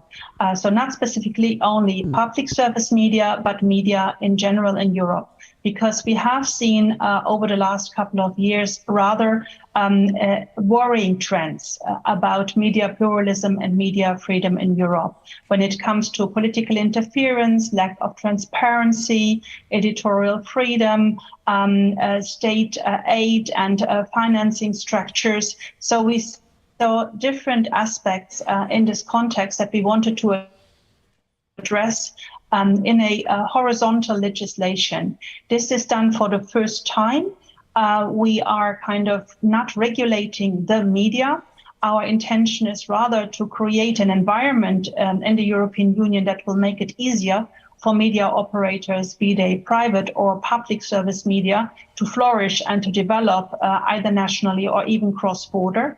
And of course, we are addressing in this new law also the public service media, being very well aware of the limited competences that we have for this specific media. But our idea is actually to protect public service media, because we are very much driven also in our work on the Media Freedom Act by the belief that public service media as a trustworthy medium in our digital reality is worth supporting, financially, is worth supporting also in the governing structures. And that's what we are trying to address with the Media Freedom Act. That's certainly good news and good intentions for the Media Freedom Act. And I think the community of public service media is quite happy when reading safeguarding independence and safeguarding also sustainable and sufficient funding for public service media. However, what if states do not deliver? And I don't need much fantasy here. Will it be just a friendly reminder, some sort of a paper tiger, or would it be effective actually in supporting public service media? It would certainly not only be a paper tiger if ever we come to the adoption of the Media Freedom Act in Europe, which I thoroughly hope we will, because we would for the first time have enshrined in European law a certain safety net at the European level. Many member states have good structures, but there are, situations in some member states that could improve. And with the Media Freedom Act, we would have a tool to actually address this with member states.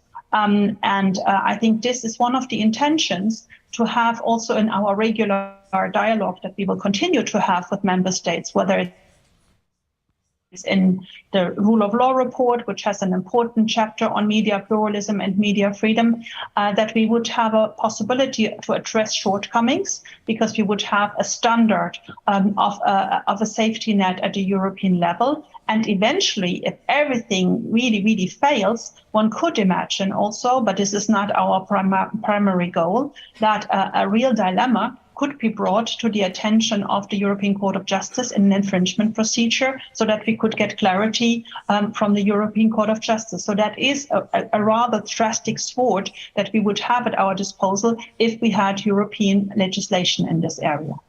So obviously it is about checks and balances, like in the journalistic world. And we learn from the text of the Media Freedom Act that there will be a new board founded. Can you tell us a little bit about that? How would that work? Yes, the European Media Board that we have suggested is actually a rather, natural development out of something that already exists in the function of ERGA, which is the system of the independent media authorities in the member states. And they would be, in our view, the club that would kind of deal with the situation on media pluralism and media freedom in the European Union.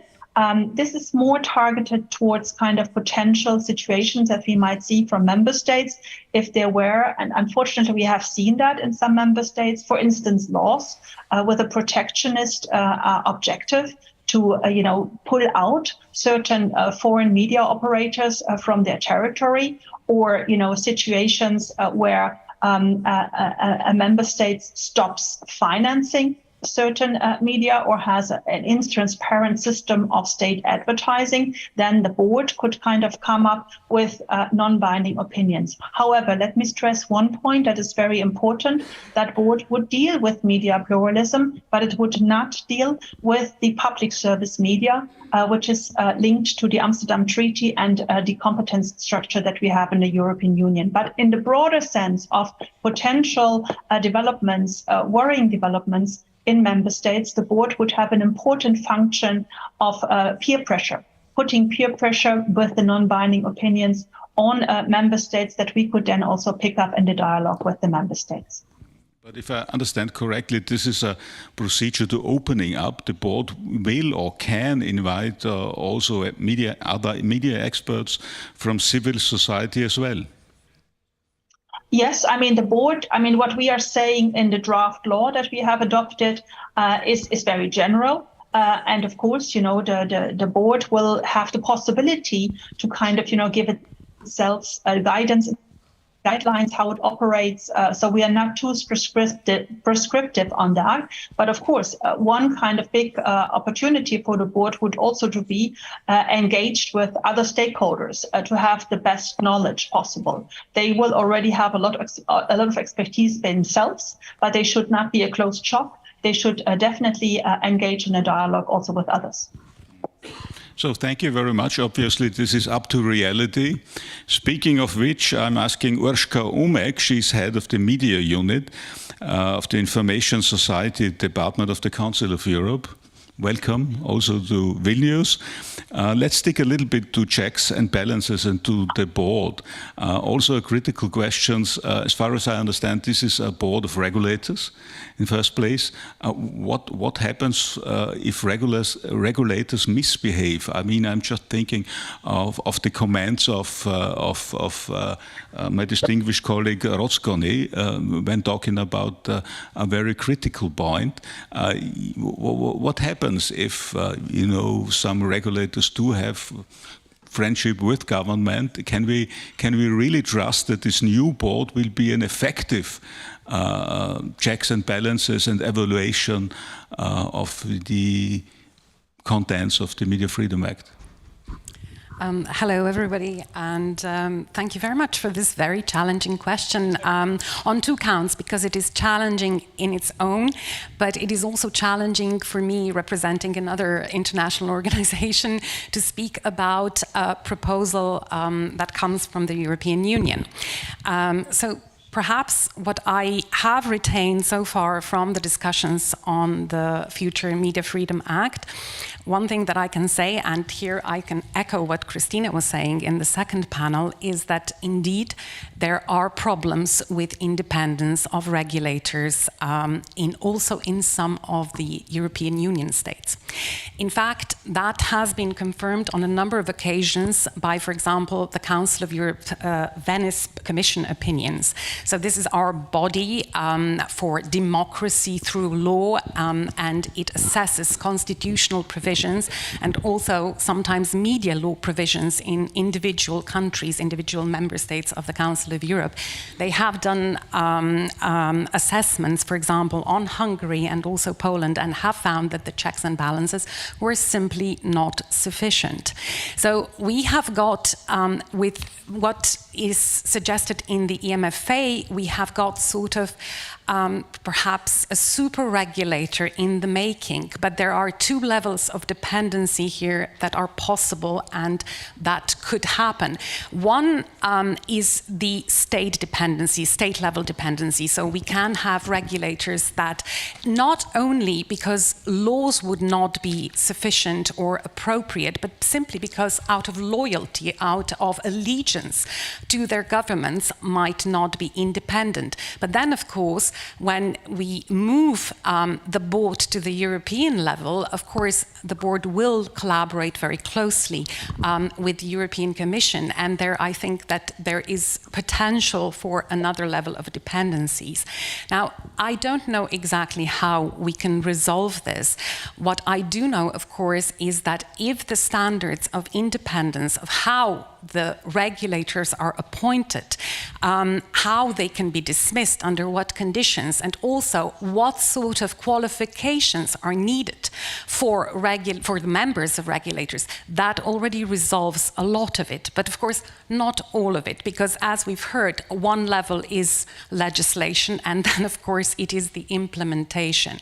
So I will refer back to the Council of Europe standards. We do also have a recommendation on independence of regulatory authorities dating back to 2000. It is on broadcasting regulatory authorities. However, I think that the principles can also apply to convergent regulators, if only, of course, these standards are being implemented. But obviously nobody really is expecting Council of Europe to deliver a perfect world to us. So obviously there's a lot of work to do also on national level, referring to democracy, transparency, but obviously the standards of Council of Europe did help to set the framework appropriately for the future. I think this is the potential of the Media Freedom Act. One question maybe, what would be the future potential of this framework of regulation? I think that we are at a point when something simply needs to be done and something needs to be reinforced. There are already standards in place. However, we are facing a process of digital transformation, and certain standards simply need to be adapted, adjusted to the new reality. So I think that, you know, we don't even have to speak about what we expect from these standards. We expect them to somehow better fit the reality in which we find ourselves, but maybe through the standards and processes are right now not equipped to face it. I would hope, of course, that in the future with the frameworks, both at the level of the European Union and the Council of Europe, we might be better able to do that. I mean, at the Council of Europe level, we have adopted, I think Manuel and Maria have evoked it, a recommendation on principles for media and communication governance just this year, where we've tried to sort of provide a very comprehensive framework for everything that should happen at the state level in media governance. What states should be doing, but also what regulators should be doing, what self-regulatory bodies should be doing. So I think that we see emerging the frameworks, but again, you know, at the end, it is a question of how and how forcefully they will be implemented. Well, I'd like to add another critical question when opening up the horizon of media regulation in Europe. My question would be, isn't there an elephant in the room, also in this debate, or even some tigers when referring to the digital giants? Because these are the major disruptions we see on a global scale. And I imagine somehow a situation where Mark Zuckerberg is meeting the incredible Musk or Peter Thiel, and they are sitting in San Francisco having a good time and laughing about those Europeans. They are kept busy by regulating each other. So how might European regulation really affect these, as I call, tigers, in order to protect us? Yes, well, perhaps because this is a bigger question than only the media. So maybe I will try to answer it in the context of the giants' relationship with the media. And here, of course, we do have to acknowledge that, first of all, what they do is, I think that they have at least a twofold function. They are gatekeepers to the media, meaning that they're the distributors and they effectively, a lot of the time, decide what we will be able to see, hear, view. And then, on the other hand, of course, as we have also heard today, they have been much more able to monetize media content than the media themselves. They have these quite advanced data-driven marketing strategies that simply work better for them because they have better access to audience data than the media that is basic whose audience we're talking about do. So for us, for example, it was important in the context of promoting quality journalism, for example, to address also this issue of giants and their relationship to the media. And we think coming, from the perspective of a European, pan-European organization, we do believe that the first thing is to embed the rules in the rule of law scope. So there need to be some sort of regulatory frameworks to set the obligations for both media but also platforms. Now also the recommendation on media and communication principles actually addresses both media and platforms. But if we just go, and you allow me 4 more words, there are a few things that could be done. First of all, of course, would be better brand attribution, so meaning that we would know whose content we're actually seeing or listening or reading, and we would know who has the editorial responsibility. Second thing, data sharing, also something that we need to think about.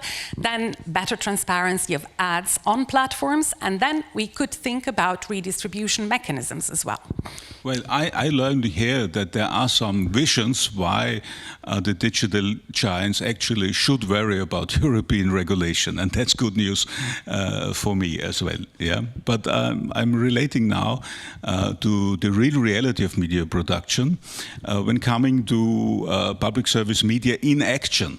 And before we talk here with our distinguished representatives of public service media, I'd like to show you a small video, and it's about a project called European Perspectives, and it's a project from European Broadcasting Union, very much inspiring and focusing on the digital transformation, and hopefully we're going to see in a few minutes what is already in place.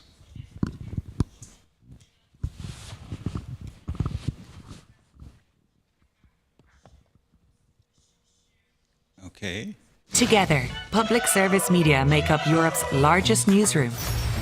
They invest 5.5 billion euros a year and employ more than 40,000 journalists to deliver independent, trusted news every second of every day.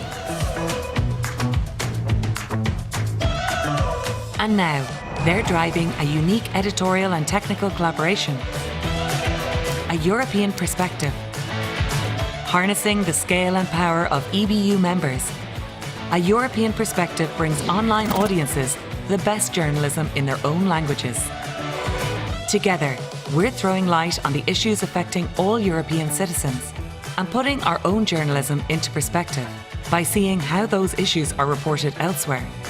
In a world of information overload and language barriers, each editor recommends their best stories to their counterparts in other countries.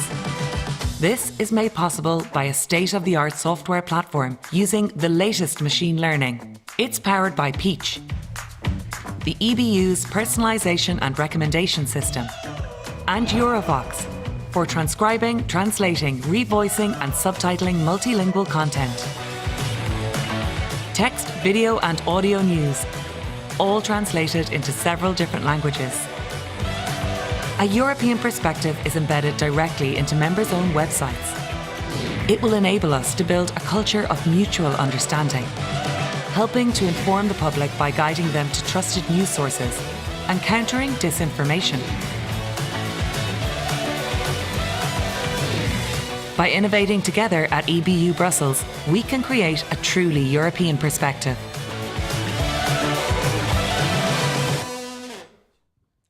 So, future has already started within public service media, and I think this is always a good hint and an answer to the question we've been posing at the beginning of the panel when speaking about collaboration. So this is the dimension when public service media is able to collaborate.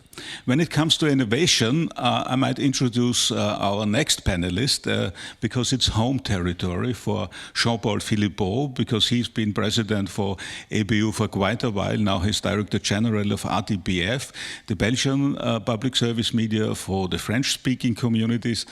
Jean-Paul, I know that your company right now is in the process of delivering and developing a new strategy, accelerating digital transformation, as it says. And when I read correctly, RTBF is meant to be a creator of experience, and more than that, it should dare to take risks. Now that's a good one. Finally, we found somebody taking risks. What risks are you taking? Are you the Crocodile Dundee of public service media? Certainly not. Okay, why not? That would be a good role. No. But I think that risk innovation it's part of our roots. But maybe before we talk about the how we transform, it's important to come back a few moments to why we transform. Because, first of all, universality is part of our DNA. And from the early beginning, 100 years ago, our remit was and is to reach everyone without border and restriction. And in the past, we always had the technical opportunity to do that. Frequencies allocation from radio and TV must carry for the cable. And when we move in the digital world, we don't have anything to secure that. We have to guarantee the access and the viability by ourselves because the techniques and the lack of regulation. And the second reason why we have to change is the democracy. As Delphine Ernotte said this morning in the introduction speech, there is a strong relationship between democracy and trustful, pluralist public media. I will tell you stories. We have an election, a European election, in 2 years. In Belgium, 17% of the voters will vote for the first time. 17%. They can change everything in the results. Or they will be informed, or they will take their decisions through apps, through social networks. And we know that in social networks and apps, there is no control, no regulation of information, Facebook, propaganda, and so on.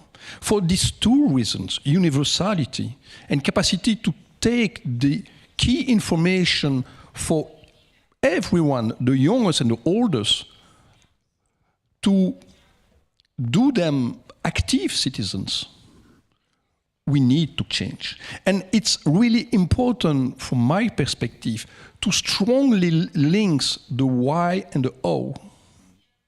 Everything has to change in our organization. I will describe why and how. Because nothing to change in the remit.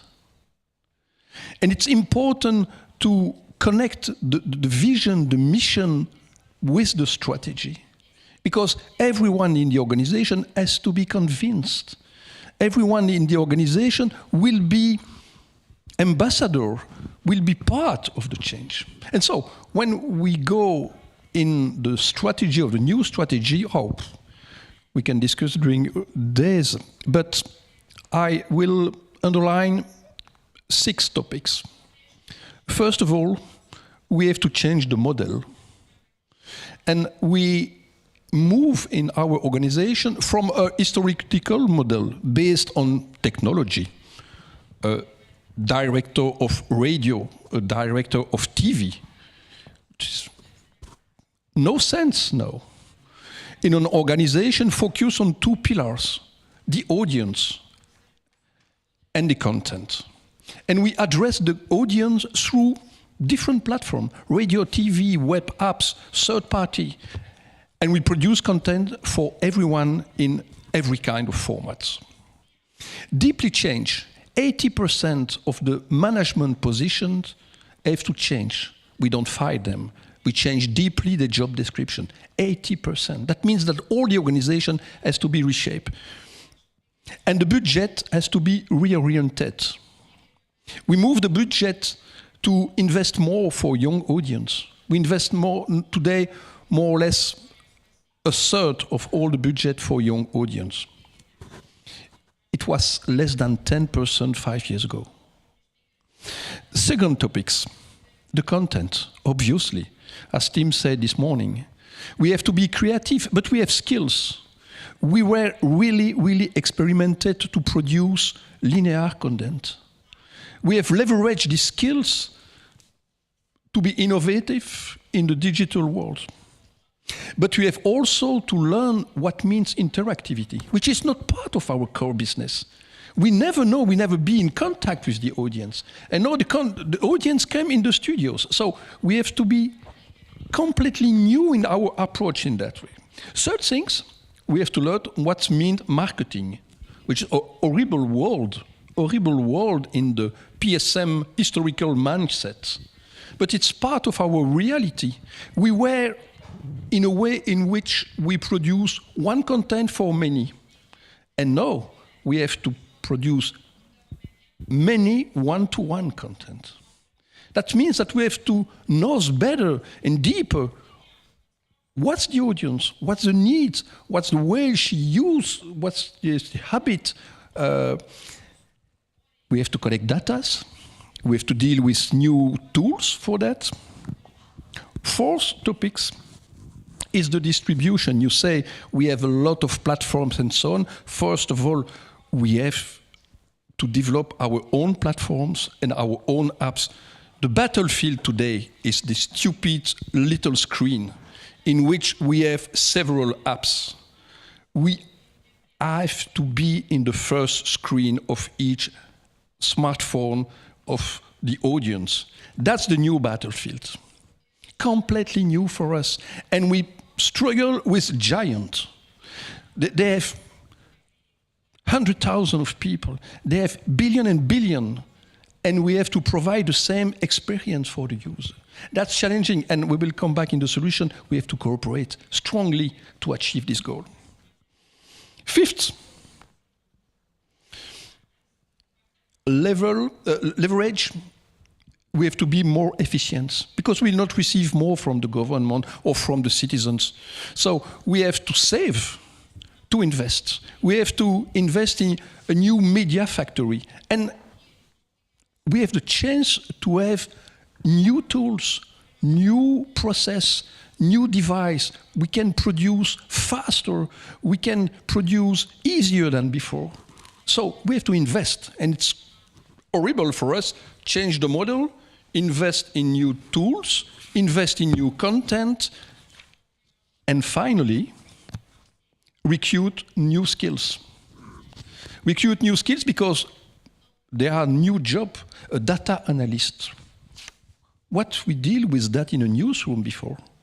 But it's core now to have data analysts, artificial intelligence people. So in my company now, we recruit 50% of new incomers in new position and new job. That means that we have to be attractive for them, and we have to create the place. So create efficiency, reduce the staff in the core business to have place enough to recruit new people. So organization, tools, platforms, skills, and innovative content. Thank you very much for telling the core elements of your strategy. Now I know about what risk you're taking. Actually, you risk that we take it from here and take it with us and spread the message. Thank you very much for doing so. However, I'd like to add some critical question as well, and it's about collaboration and collaborating with the giants. Some of us criticize that we are just feeding, we as public service media, quality journalism, that we finally end up feeding the giants by proliferating and giving them the content, and so therefore to make them even bigger. So I understand completely why we need, Google and YouTube and all the other giants for reaching out to the younger audiences. But isn't it also time for an own European platform? I mean, to open up to a vision for a public service media internet platform in order, based on the media, on the things we already do. Oh, sensitive questions. If we don't want to be content provider, we need direct, personalized connection with everyone. That means that we have to develop our own platforms with our own single sign-on. We deal with our own data. It's the only way, due to the lack of regulation. And I want to respond to what you say. Every authoritarian government regulates giants. Every, from Turkey to Russia to China, every. So it's not a question of technical capacity. I think it's only willingness. It's a bit cruel, but I don't understand why we cannot regulate the giant in some areas. If you take the example of Coca-Cola, I think it's the most secretive formula in the world. But when I buy a bottle of Coca, I can read what is good and bad for my health. They are obliged. The algorithm of Google or Facebook, it's a black box. We don't know anything. We don't know the name. We don't know what's behind. As you said, Mark Zuckerberg can decide tomorrow that no more content from RTBF will be available. Okay, no controls. So, to come back, so we have a direct access. We have to deal with the data, but we have to be pragmatic also. But Jean-Paul, what can we do as the community of public service media? We can complain about lacks in regulation, we complain about Mark Zuckerberg and the incredible Musk or whatever, but what can actually we do in order to reach out for the young audiences? I mean, their own video of European perspective is obviously the way forward. So, sure. But what the European perspective is a really, really, really brilliant idea and project. What is important, it's the introduction of the video. We have the money, we have the people, we have the content. So the links between that and the audience is the platforms. And to be honest, we never succeed to develop a pan-European platforms. Never. Because when we talk with public broadcaster, you cannot talk about merging. You can not and never talk about one by the other one. And so it's always mutual collaboration, the willingness of every members. And there is always someone we think that is stronger alone or with another standard and so on. It's a pity. It's a pity. But I think that it's not the end of the game.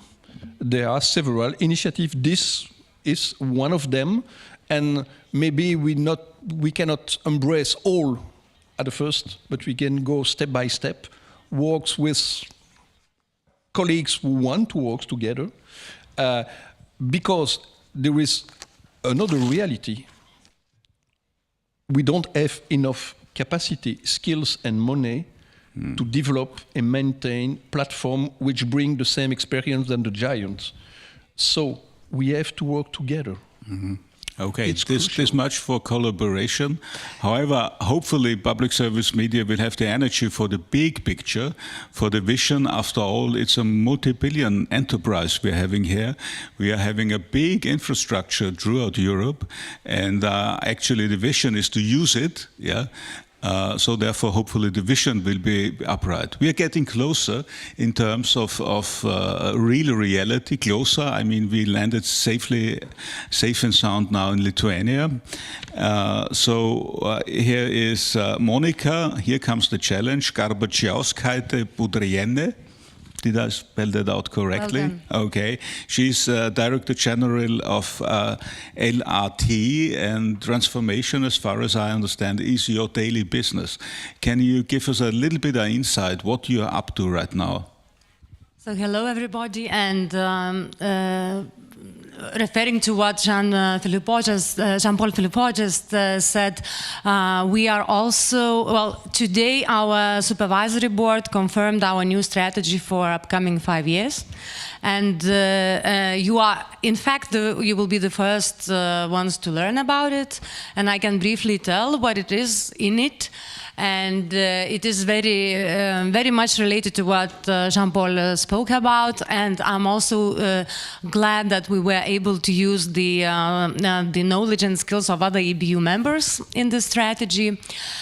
Also, referring to what Tim Davies said, we will be really eager to reaching out the audiences that were slightly abandoned or we didn't reach before. So our vision is to become an integral part of every Lithuanian citizen life. And I think it's going to be a big challenge because it's not so easy, because it is in the terms of public service media. Usually it is supposed to be like upscale content for well-educated people with less humorous shows, less entertainment, and so on and so forth. So this is going to be a challenge. But however, we love challenges. We've been doing it for past four years, transforming the organization. And what else? What will be important in reaching these audiences? We have several specific tasks. So one of them is, of course, young audiences. We have to provide good services for them, or otherwise they will seek it in different and not so very quality places. And in a rather small country as Lithuania is, the offer is not very good. So we must really cope with this. The other thing is that we need to reconnect with the regions. To reach everybody, not only the big cities, not only Vilnius, but to engage people in the regions. And in fact, we've been already doing it for some time, because we observed that after COVID, people became really anxious, society became fragmented, riots started, critics towards, as they say, mainstream media, including public service media started. So we really need to be closer to them. We did a lot of this in this summer, and it really worked. We are glad about it, and we will go on with this. So this is very important. Also, what's been said here and mentioned a lot is the formats. It's like how you reach these audiences is, of course, it is very clear that the phone that was shown today is the further the more source of news and other content. So for us, one of the most emphasis in our new strategy is that we will have to turn our news website into the main platform of LRT. And we will have to put more efforts in bringing content to our audiences whenever they are. And so, yeah, this raises a question also about the platforms, whether whether we have to be in YouTube, in Spotify, and in other platforms. But yeah, we do believe that. It's hard to fight these giants. It's better for us. It is important that they consume the content of LRT in the platforms that they are used to, and it's important the content itself, and that they realize that it is LRT's content. So these are important emphasis of our new strategy. That will be really challenging to fulfill, because we still have these linear channels. We have elderly audience that are used to the things that they have a habit, so we have to fulfill their expectations as well. So, the hardest part about strategy is decide of what not to do. And and of course data analysis and communication. We realize that it's regarding communication, it's very important to get out of the public service media bubble, to reach the audiences where they are, to learn why not they are consuming your content. And the data analysis department was also expanded recently. Yeah, something keeps you busy, obviously. So good luck for all the duties you've been telling us. I know that you're also a member of the executive board of the EBU. So coming back to the question of Patrick Grosse at the beginning, how important is for you sitting here in Lithuania the option, the potential of European collaboration within the family of the European Broadcasting Union? I mean, it's an old institution, but it's an institution within Europe. Yeah, some other people, maybe in the United States, would envy about that. How could you actually use EBU for your own benefit? It is old institution, but it's incredibly flexible and quality and quick institution, I would say, as being so big, and we've got a lot of knowledge and a lot of skills and useful things and researches and data that we use in our daily operations, and that a lot of ideas from other members that we implement. And I also hope that me being in Expo, that we bring a different perspective to Europe, to family, to understanding on how Baltic region is operating, how this part of Europe is operating, at what they, how we think and what is important for us. And overall, EBU as an organization is important for small countries with young democracies, as in Lithuania, because in the times of crisis, and if there is a pressure from politicians, EBU stepping in means a lot. Because they help. Also, what is important in EBU, for young democracies, that EBU also gives an understanding of certain standards, how public service media should operate, how it should be governed, and so on. And also, what I didn't mention before, speaking about our new strategy, what is important is the quality of content, of course, which is like a hygiene thing, but high journalism standards. We are about to finish Trust Journalism Initiative, which EBU is also one of the initiators in setting the procedures and higher standards for our journalists and having this international certificate. So I hope that would also contribute to our quality content and the trust, which is the most important thing. And standards, by the way, as you mentioned, it is the key word for our last panelist here today. It's Timo Huovinen. He's Chief of Journalistic Standards and Ethics. That sounds a little bit godlike, yeah? So, Timo, what are you actually doing in your work back home in Finland? And do we really need some new standards when it comes to digital communication? I'm referring here obviously to social media. Yes, hello. Despite of my title, I feel, and I'm a journalist, and I've been journalist something like 30 years, not 40 years like you, Klaus, but that's obvious. Yeah, but knowing those guidelines and laws that enables to do you braver journalism, not inhibit to do that way. And in Finland, we got that kind of system that I'm not between the ordinary viewer or listener or watcher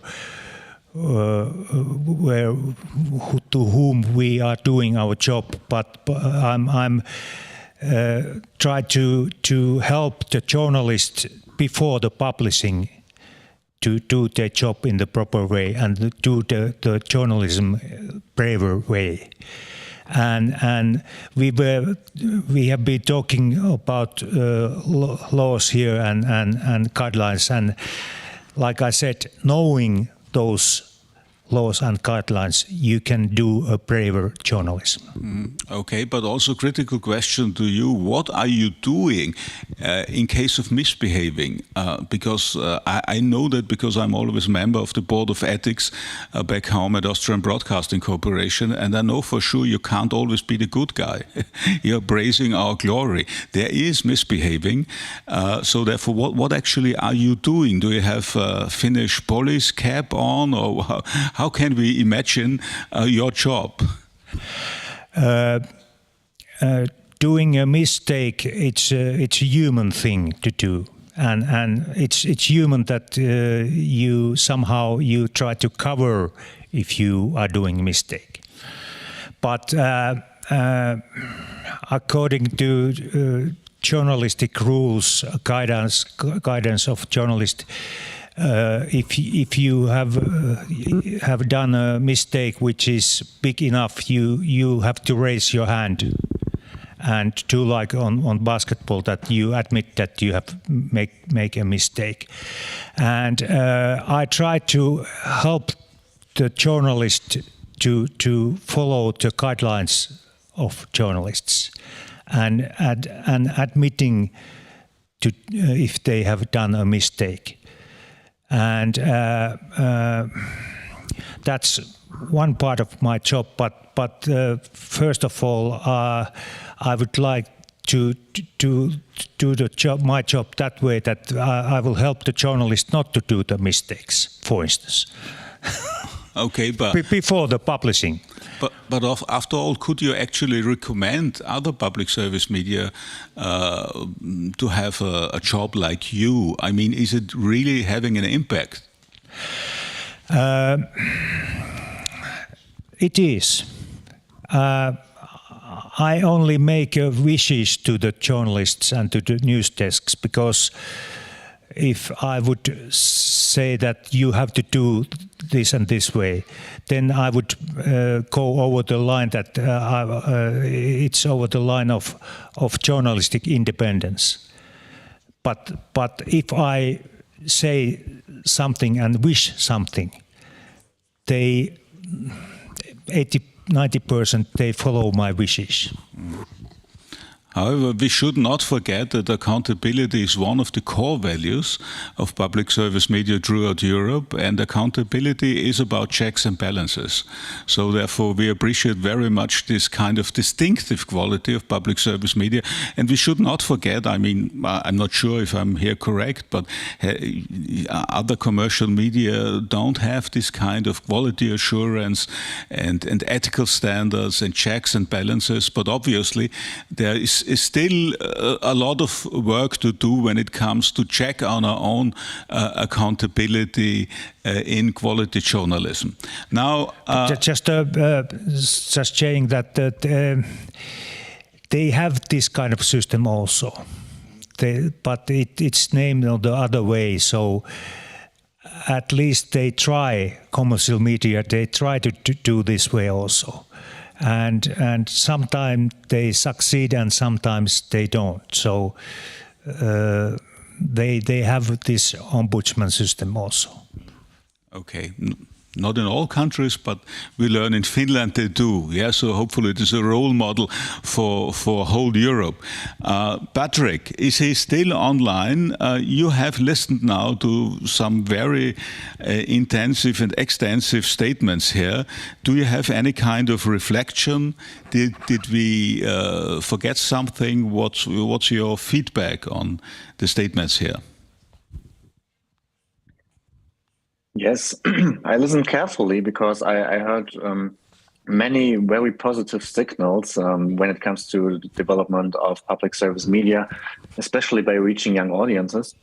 I think one of the important aspects that we heard was the keyword of flexibility, which is connected to our audiences, because we always say, especially in social media, content is king. But I would say also audience is king. So we always do what the audience expects from us, what the interests are and what they want to hear and see. So we should always keep in mind, I'm always talking for younger audience, but of course, public service media has a lot of elderly audience. So we should go in a system that's a bit more in parallel. So we should, of course, keep the linear system somewhat for the people that need it or want it. But in the meanwhile, in parallel, we need to have the digital change in our companies, which means, for example, having media labs, working on formats, working on reaching out to young audiences. So we should be in parallel and try to reach as many different audiences as possible with our resources. And of course, the second point, which was mentioned, very important, we have to adapt, and that's what I meant in the beginning with reinventing. We have to change our structures. So we have to adapt the standards to the digital world, because we are more or less moving 100% into it in the future, in the next decades. And make it possible when it comes to regulation. Also a very important point, I'm not an expert in that, but my important takeaway from that is we should always try also with regulation to make it possible for journalists to portray the life realities of the people. Because as I said, audience is king, and people should recognize that journalists are close to the life reality of the audience, because then you also are seen as a trustworthy media. And that's why we need regulations in countries where media freedom is, for example, threatened in some way, to let journalists be close to the audience. And last but not least, we should always, and I'm saying that again, we should always see ourselves and the structures that we're having as digital change driver. People in my company come to us and say, we want to learn from you. We want to work also for some days in your editorial team, because our project Enter really is already a digital change driver for the people and the companies involved. And it shows that it works, that people are interested, young people in Europe. So we have 65 million views since the start of the project last year. We have a new TikTok channel, which is working very well for 4 weeks already. And we will build up the project for our next phase next year with new languages and also strengthening the work together with influencers. So we actually see success, and we see that people want to be informed in this way, and that we reinvent ourselves to these conditions. And one last point, if you allow me, one last point is it's very valuable to have the EBU and other pan-European cooperation systems. I think this is very key to also build up a pan-European public sphere in some way. I personally, from my experience from our project, would not say that it would be useful to merge, for example, PSMs in Europe, because our understanding is every nation is still different and people have different life realities and different interests. So that's actually what we do, to work together as PSM, but also with private media in our project, because journalists on the ground are the best to know what people's worries and interests are. So thank you very much. I learned there is hope. Thank you very much for this empowerment. And I'm fully aware that we got some questions from the online community. Nicola, can you tell us? Yes, I will. So yeah, I have one question with reference to the European Media Freedom Act, and in particular to the provisions in Article 5, which talk about public service media. And the question is, can somebody react to the open hostility of the publishers regarding the guarantees for public service media of funding, regarding to funding? So is there any reaction to this question? Well, very good question. Heike Raab, you're addressing. Renate wants to answer on that. Didn't see it, very small. Renate, your answer, please. Yes, I can come in on that. I think we have actually in the very early stage that we are in on the European Media Freedom Act, which is, as I said, an innovative kind of new thing. We have never dared so far in Europe to come with such a horizontal kind of approach. And there are kind of, yes, indeed, two articles that are debated a lot, and that is the Article 5, which is about, the media operators themselves, and the Article 6. Article 5 is about the public service media, and Article 6 is about the kind of media operators and what we expect them to do. And on the Article 5, I think the there isn't so much criticism from the publishers against that. I think actually, I think I know the debate quite well. I think the publishers are more worried about what we have put in Article 6 in our Media Freedom Act, which is really about helping media operators to kind of in order to ensure that there are modern and flexible and ensuring good quality journalistic work, that they are dealing in a way that they deem necessary with issues such as conflict of interest. And we heard just the standards by the Finnish colleague, and we heard just also from the Lithuanian colleague that, there are kind of, examples like the trusted journalistic initiative that are being built into systems. So with this Article 6, we have, developed an idea in the law that we have kind of concretized in the recommendation that comes along with our act, what could be these kind of, policies to be pursued by also publishing houses so that you don't have conflict of interest. I think the criticism of the publishers is less about the public service media. I think that's really more a discussion about the public service media and the Article 5, about, whether that is compatible with the competences as in the treaty, combined with the Amsterdam Protocol. I think that's more the debate. I mean, that's at least what I can report from the rather intense discussions that we have since we have adopted the law with the stakeholders and also with the two institutions, the court, legislatures, the Council and the European Parliament.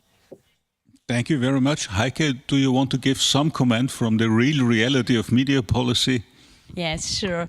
I would like to do it. I think we all have the same common goal in Europe. So to protect or safeguarding freedom of media and democracy. But we have a quite different situation in Europe. You pointed it out in your comments. And so what we are thinking in Germany, our question is, does it fit if we say one size fits it all? And we have in Germany a very complicated media regulation system, decentral, federalized, with some self-controlling systems, with supervision boards or control boards in each public broadcaster channel.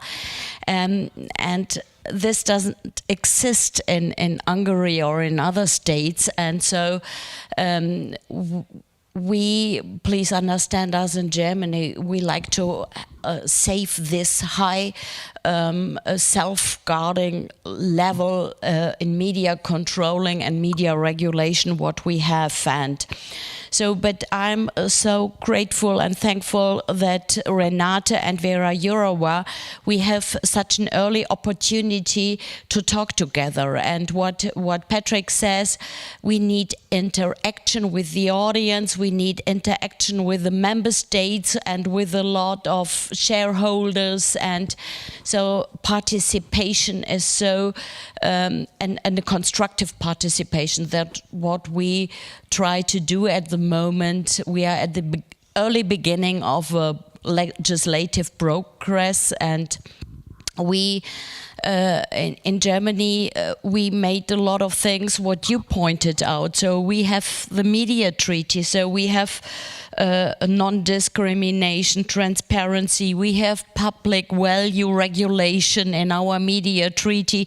When we transformed the AYMS directive into national law, and not all 27 member states have transformed the AYMS directive, and we need a coherent system, a legal system, and we try to be a constructive part in this dialogue, in this legislative process. There is another question. Nicola? Yes, there's another question. I think this is a question which refers to what Jean-Paul explained with regard to innovation and the new strategy. And the question is, are public service media really up to this big shift and change? And maybe it's a question which could be addressed to both of you, Monica and Jean-Paul, because what you described is really a big shift. So are they really ready to do so? I think they are, and we are already observing successful examples in Europe. Take Scandinavia. All of them are already working in this way, and it has been there for 10 years or so, the structure that Jean-Paul just mentioned. But of course, it is not easy because it requires the change of organization culture. And it requires making TV people to realize that web is the gate now. That if what you produce is not in the web, so it's not there actually. So it is not an easy thing, and of course the TV production is still expensive. So you must understand, must invest there, and it's not, still have linear channels. And also these developing digital products, platforms are so much better in it, and they have so much money and such a big experience in doing this. So we really need to catch up, because as it was mentioned before, we really have a knowledge in linear production and in big screen production. But being agile, being innovative, for us it's, I think, still a challenge. But we love challenges though. So.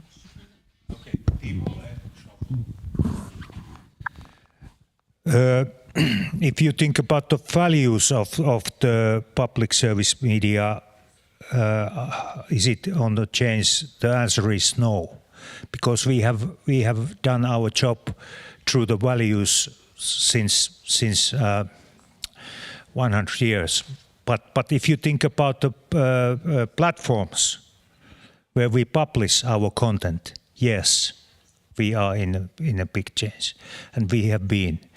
There is television and radio. They are, and I will say this with a great respect, because I have started my career on the TV. They are old-fashioned platforms.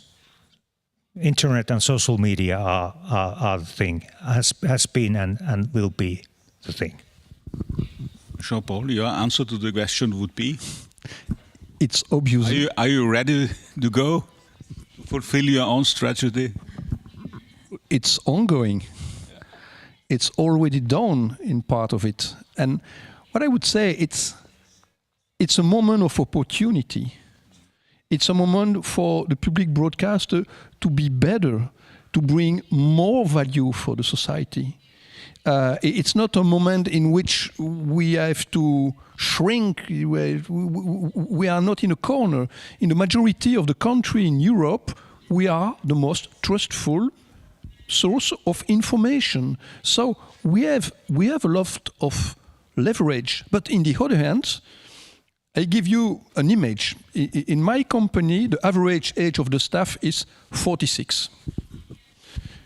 We compete against platforms in which the average age is less than 30. That means that we want to win the World Cup with veteran teams. That's challenging.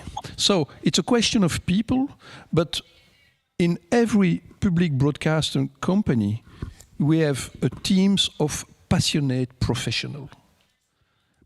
We have to shift with them.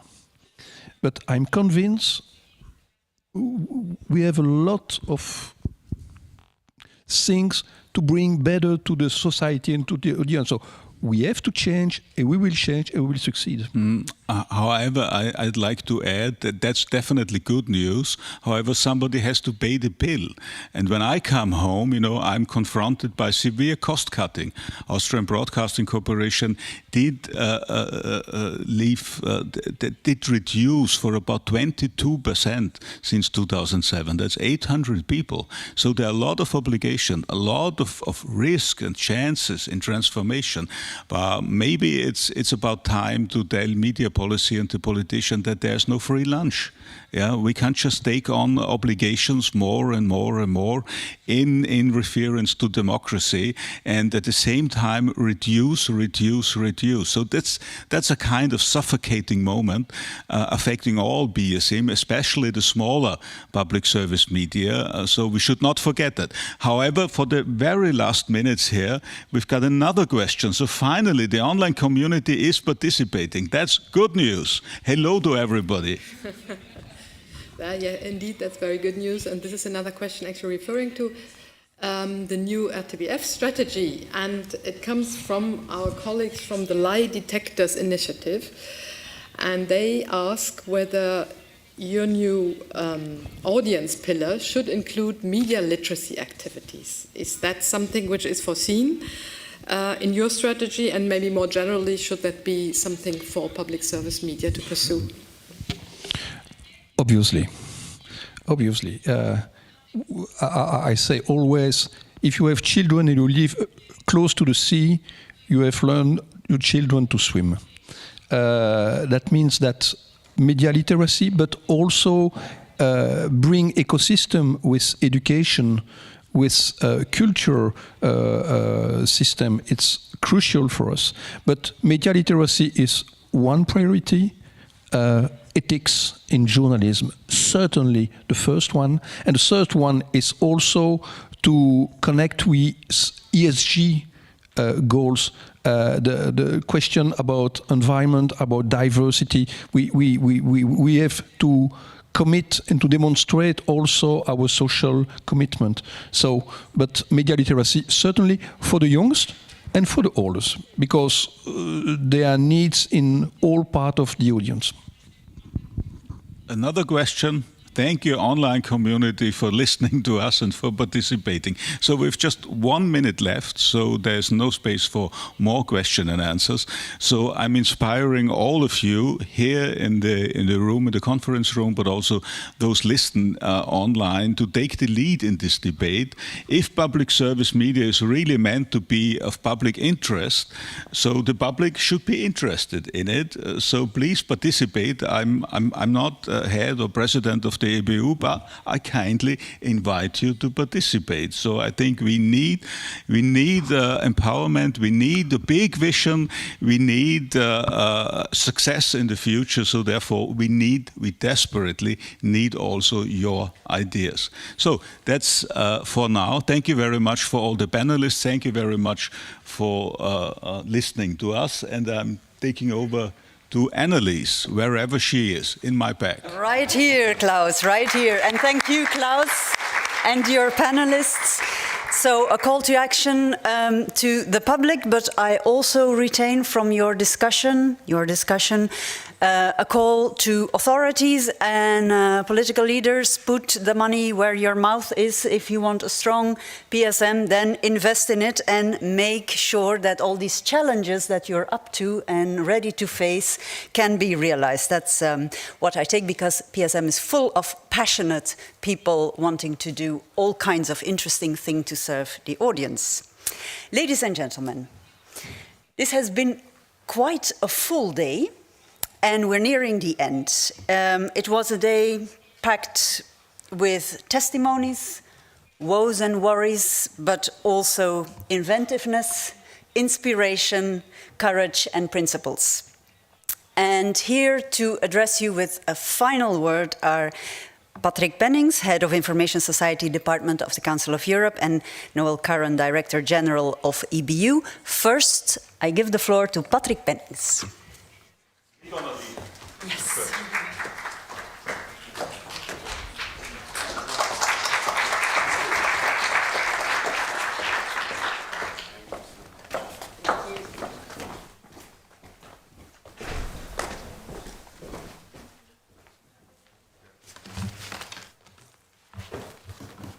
Thank you, Annelies.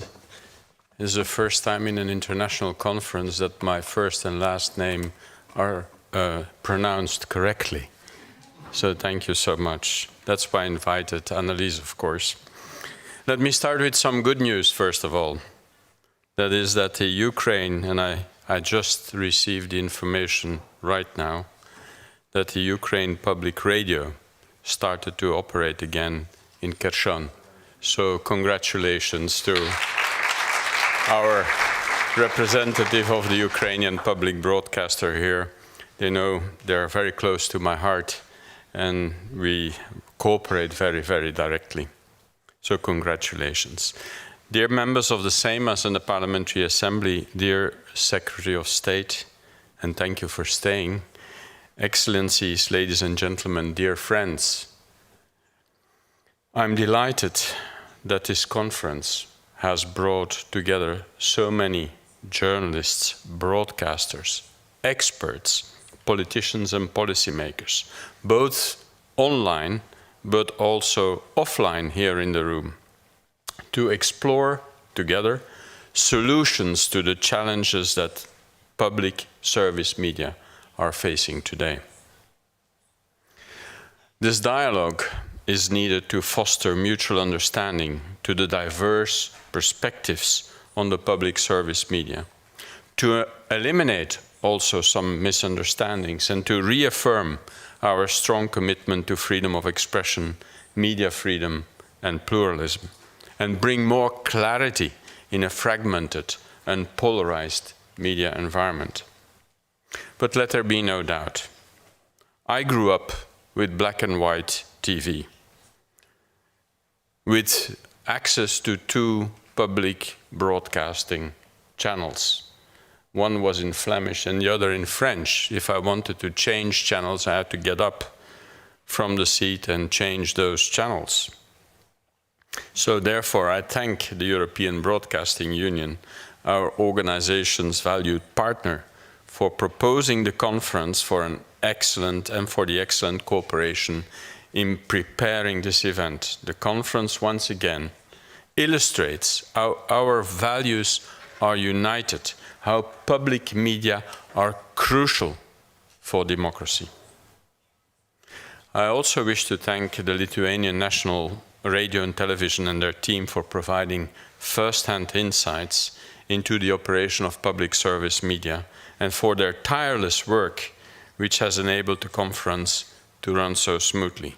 Thank you all for this. It is of particular importance that we were hosted here in the Seimas of the Republic of Lithuania. I can hardly imagine a better link between the focus of this conference, public service media for democracy, and our venue.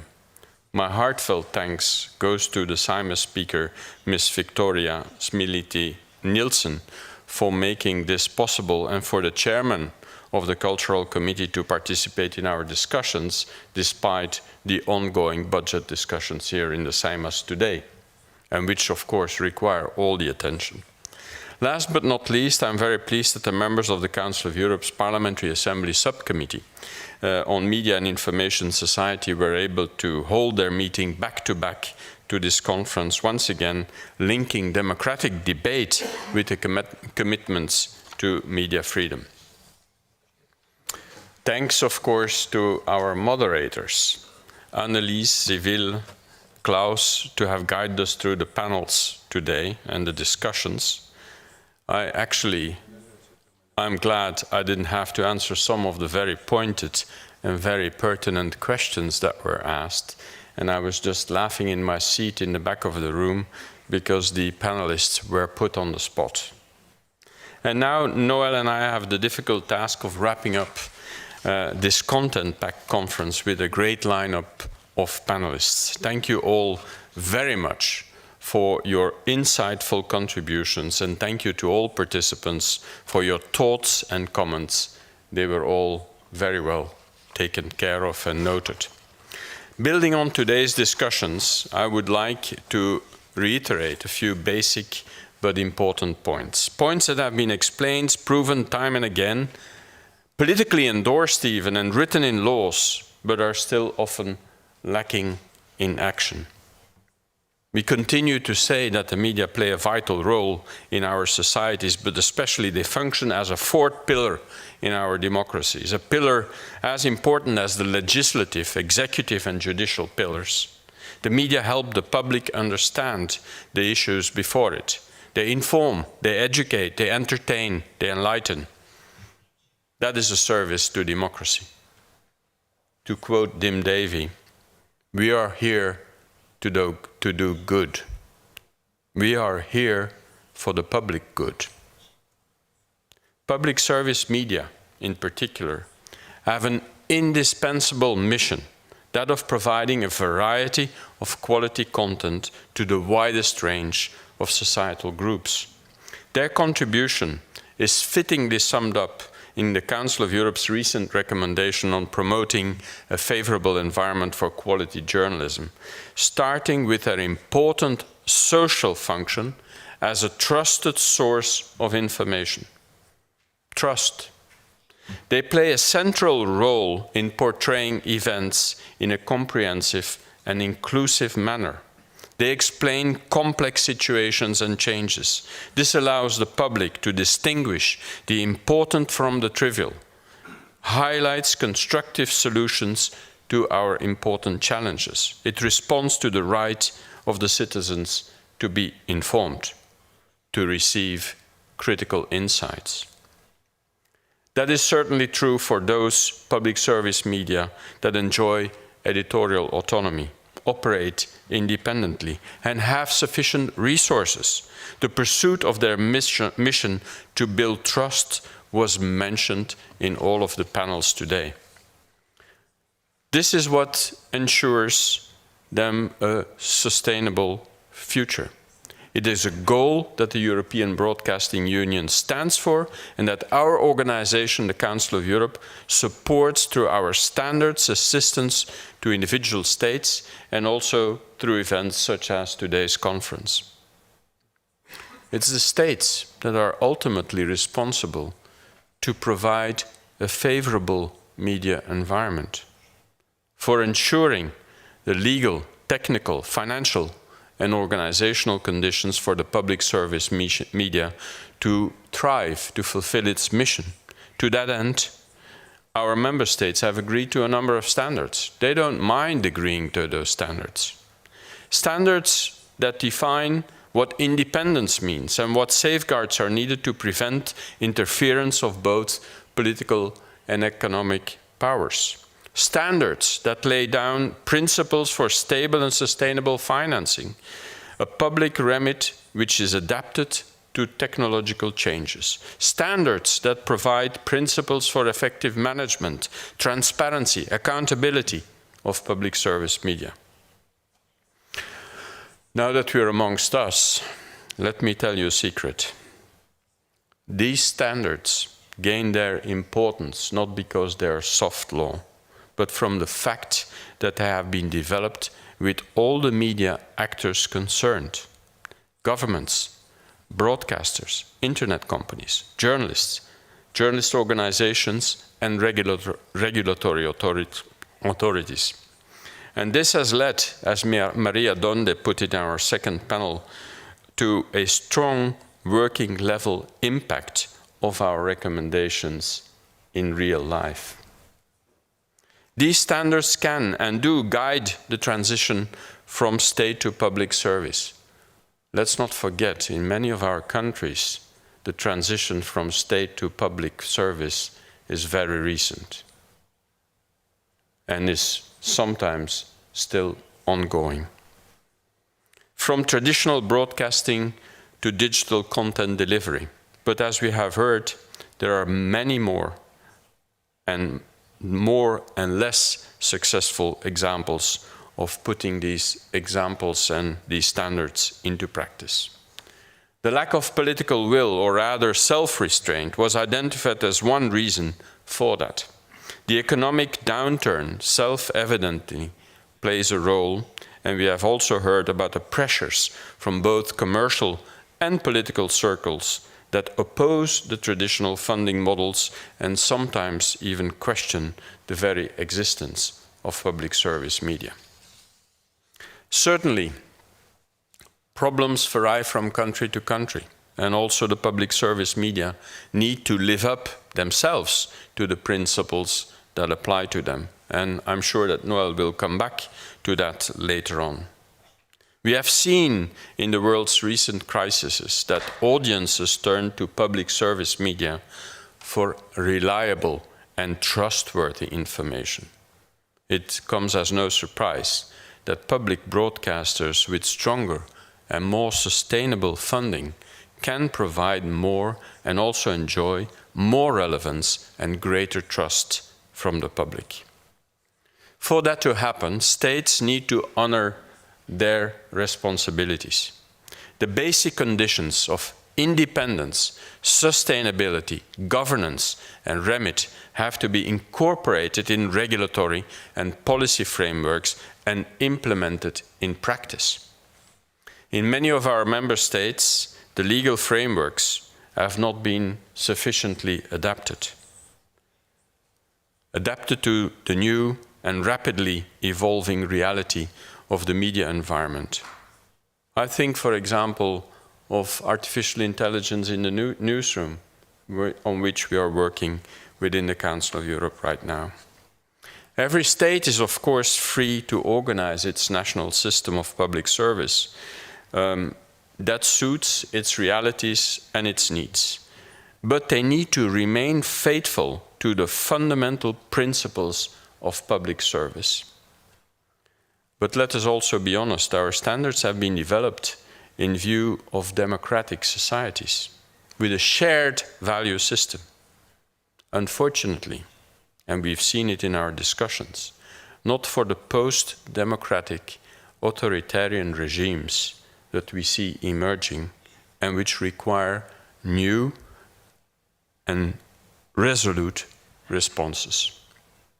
In this connection, there are high expectations, of course, from the Media Freedom Act proposed by the European Commission, which also, by the way, builds on the Council of Europe standards. The future act is meant to ensure another layer of defense against the current threats and uncertainties facing the public service media, but also more generally, the entire media sector in the European Union, as we heard from Renate Nicolai of the European Commission. Both the European Union and the Council of Europe are, of course, working together on numerous challenges of the media sector. Another shared concern in this respect is journalist safety, which we're also addressed today. Unfortunately, this long-standing problem has been intensified during the pandemic and now with the war in Ukraine. This ongoing, totally unjustified Russian aggression has strongly affected our geopolitical perspective, strongly affected the media environment, not only in Ukraine but across Europe. And we have also heard how it caused a complete crackdown of free media in Russia. We are witnessing an information war. Some speak of weapons of mass distraction, propaganda, a boost in hate speech and disinformation.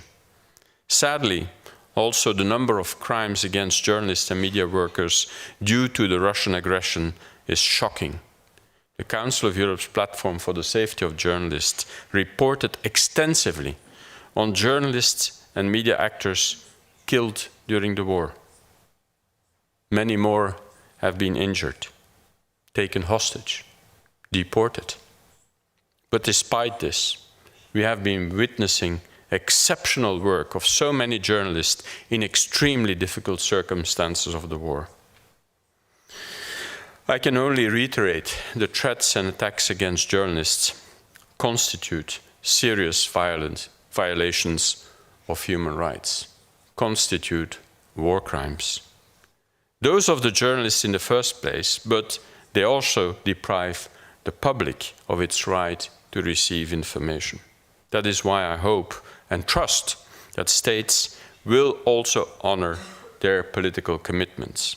Last year, the member states' ministers responsible for media and information society called on the Council of Europe to create a comprehensive campaign for improving journalist safety. Dedicated national action plans and coordinated multi-stakeholder action will be the key in the implementation and the ultimate impact. We will launch this campaign for the protection of journalists in 2023, and we will use one of the examples that were showcased here, namely Persveilig, and we will hope to also cooperate with them. To conclude, the public service media were initiated by states and remain institutionally and financially linked to them. But they have to be able to function independently of them. I know, we know, that this is not an easy balance to strike.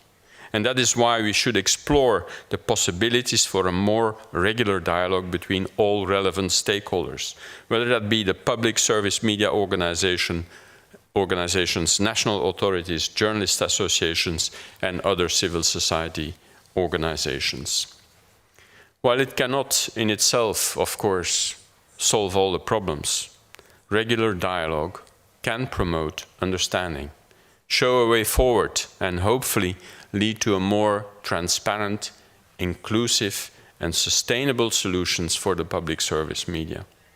With that, I thank again our moderators, our panelists for their insights, the interpreters and the technical staff, the EBU, Noel and the colleagues for the initiative and your work in preparing this conference. Thank you to Monica and her colleagues of the LRT for all your support, to my colleagues at the Council of Europe, which are also here and back in Strasbourg, and to the Seimas for hosting us today and providing the possibility to many online participants to join us.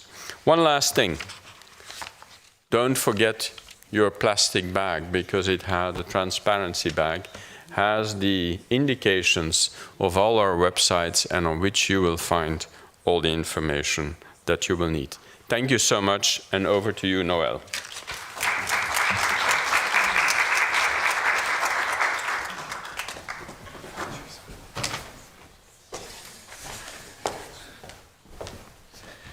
I always think it's a sign of a good conference when it runs over. So I think we'll take this as a good sign. I'm just going to say a few extra words for Patrick. First off is to, just say today's discussions were just really excellent. Really important topics, safety of journalists. On the second panel, I thought the honesty around some of the issues that we face, where you have countries where there is no independence.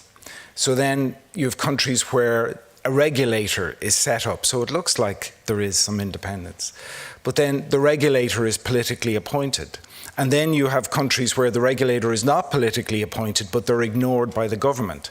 And I think that kind of honesty is what we need. We have international reports, as was pointed out, that are just being ignored. And I was very grateful and of the acknowledgement of the work that EBU does and Council of Europe does and the impact it has. And I can give you a firm commitment that we will continue that work. But it is, we need to be realistic as well around the level of challenge. And I felt that second panel particularly was. And then I think the final panel was, to hear that positivity in terms of what Jean-Paul is doing, what Monica is doing, to hear that forward-looking change and to hear that public service media is changing, because it is. I see it every day, everywhere I go in Europe. Despite the challenges, it is changing. So it's been an amazing day. I want to thank the Council of Europe. Our cooperation goes back a long time. Standards that the Council of Europe have developed have been absolutely fundamental in setting a framework for public service media in countries. And I think that cooperation and that work we do together, and we share a common aim, and we have really close working relationships, and I think that is absolutely vital. I think we had the idea for this conference, again, with a sense of a frank perspective, which is, Tim Davey today was talking about that it isn't about the politics, and I think that's absolutely true for Tim, because the BBC do have a charter until 27, and they are still in a very strong position.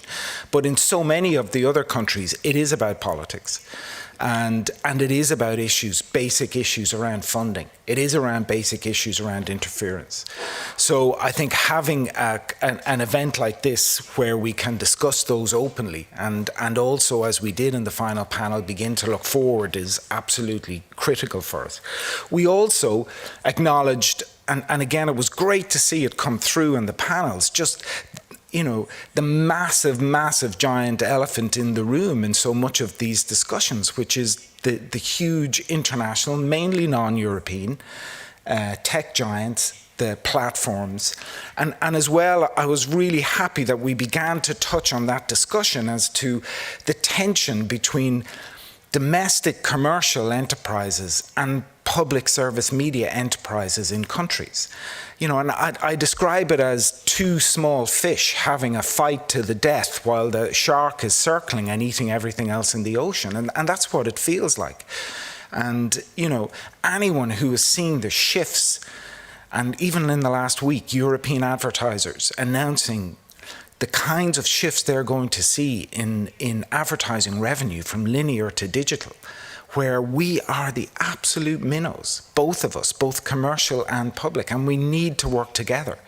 And this continual dogfight that we see in some countries is just playing into the hands of those particularly non-European entities who are making the most out of this situation. And we are open to those discussions, and certainly at EBU we are. I think we also talked, and Patrick talked about the responsibilities of the state, we talked about the responsibilities of regulators. I want to kind of finish by saying I absolutely agree 100% with all of that, and we completely and totally subscribe to all of that. But we have a responsibility. The public service media organizations that get public funding have a responsibility as well. We have a responsibility to adhere to our core public service values, and we've outlined those at EBU. We have to defend and fight for editorial independence.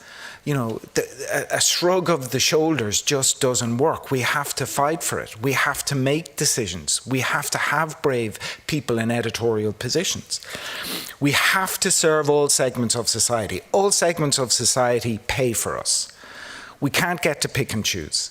We can't just go for the masses. That's important, and I completely agree with Tim that you become irrelevant if you don't hit on an overall level big audiences. But don't mistake that for only focusing on big audiences, because part of that 90% figure is made up of minorities, and we need to continue with that. We need to invest in journalism. Invest, train, invest in investigative journalism, invest in international journalism. We desperately need to continue doing that, and we do it, but we need to continue it.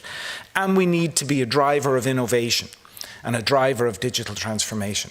And I think on the last panel, particularly, we heard, and having YLE there as well as Jean-Paul and LRT, we have shown we're not dinosaurs. We are open to change. You've seen and heard it today.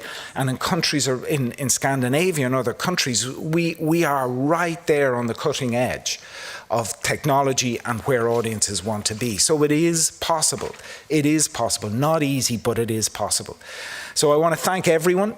I want to thank our Council of Europe partners on all this. I want to thank Nicola and everyone from the Council of Europe who were involved in organising this. LRT have been fantastic. I want to thank Monica, but I also want to thank, I used to be a journalist, a TV journalist, so I know the people behind the cameras are the ones that make it all happen. And there's, great production crew here. Everyone has put a huge amount of effort into it. I want to thank the speakers. I want to thank the moderators. I do also want to make a special mention of our colleague from UAPBC who has come here today. And, I think what they are producing under the circumstances that they are producing it up and down to bunkers, no electricity, this horror visited on their country is an absolute inspiration for me, and I think for all of us. And, finally, I would just say public service media has been around 100 years, you know, and you know, people have been predicting that we wouldn't be around for a long time.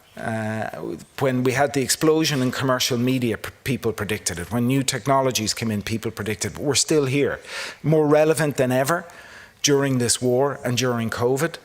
So we're not going anywhere. And if we want to ensure that we stay relevant, we need to change. And I think we heard a lot today about the kind of changes and our openness to change. Thank you all. Thank you all for coming, attending, taking part, and for waiting here. Thank you very much.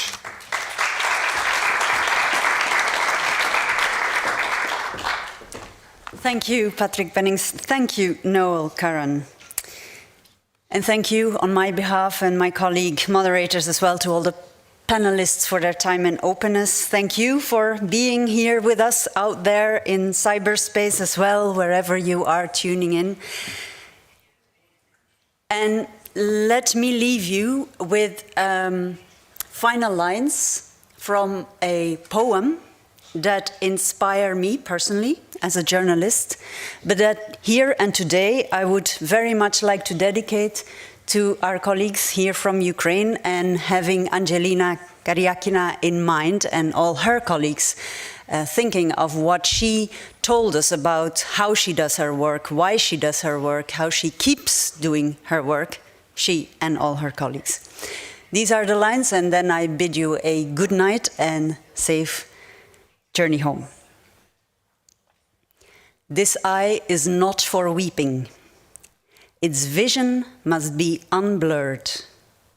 Though tears are on my face, its intent is clarity. It must forget nothing. Thank you.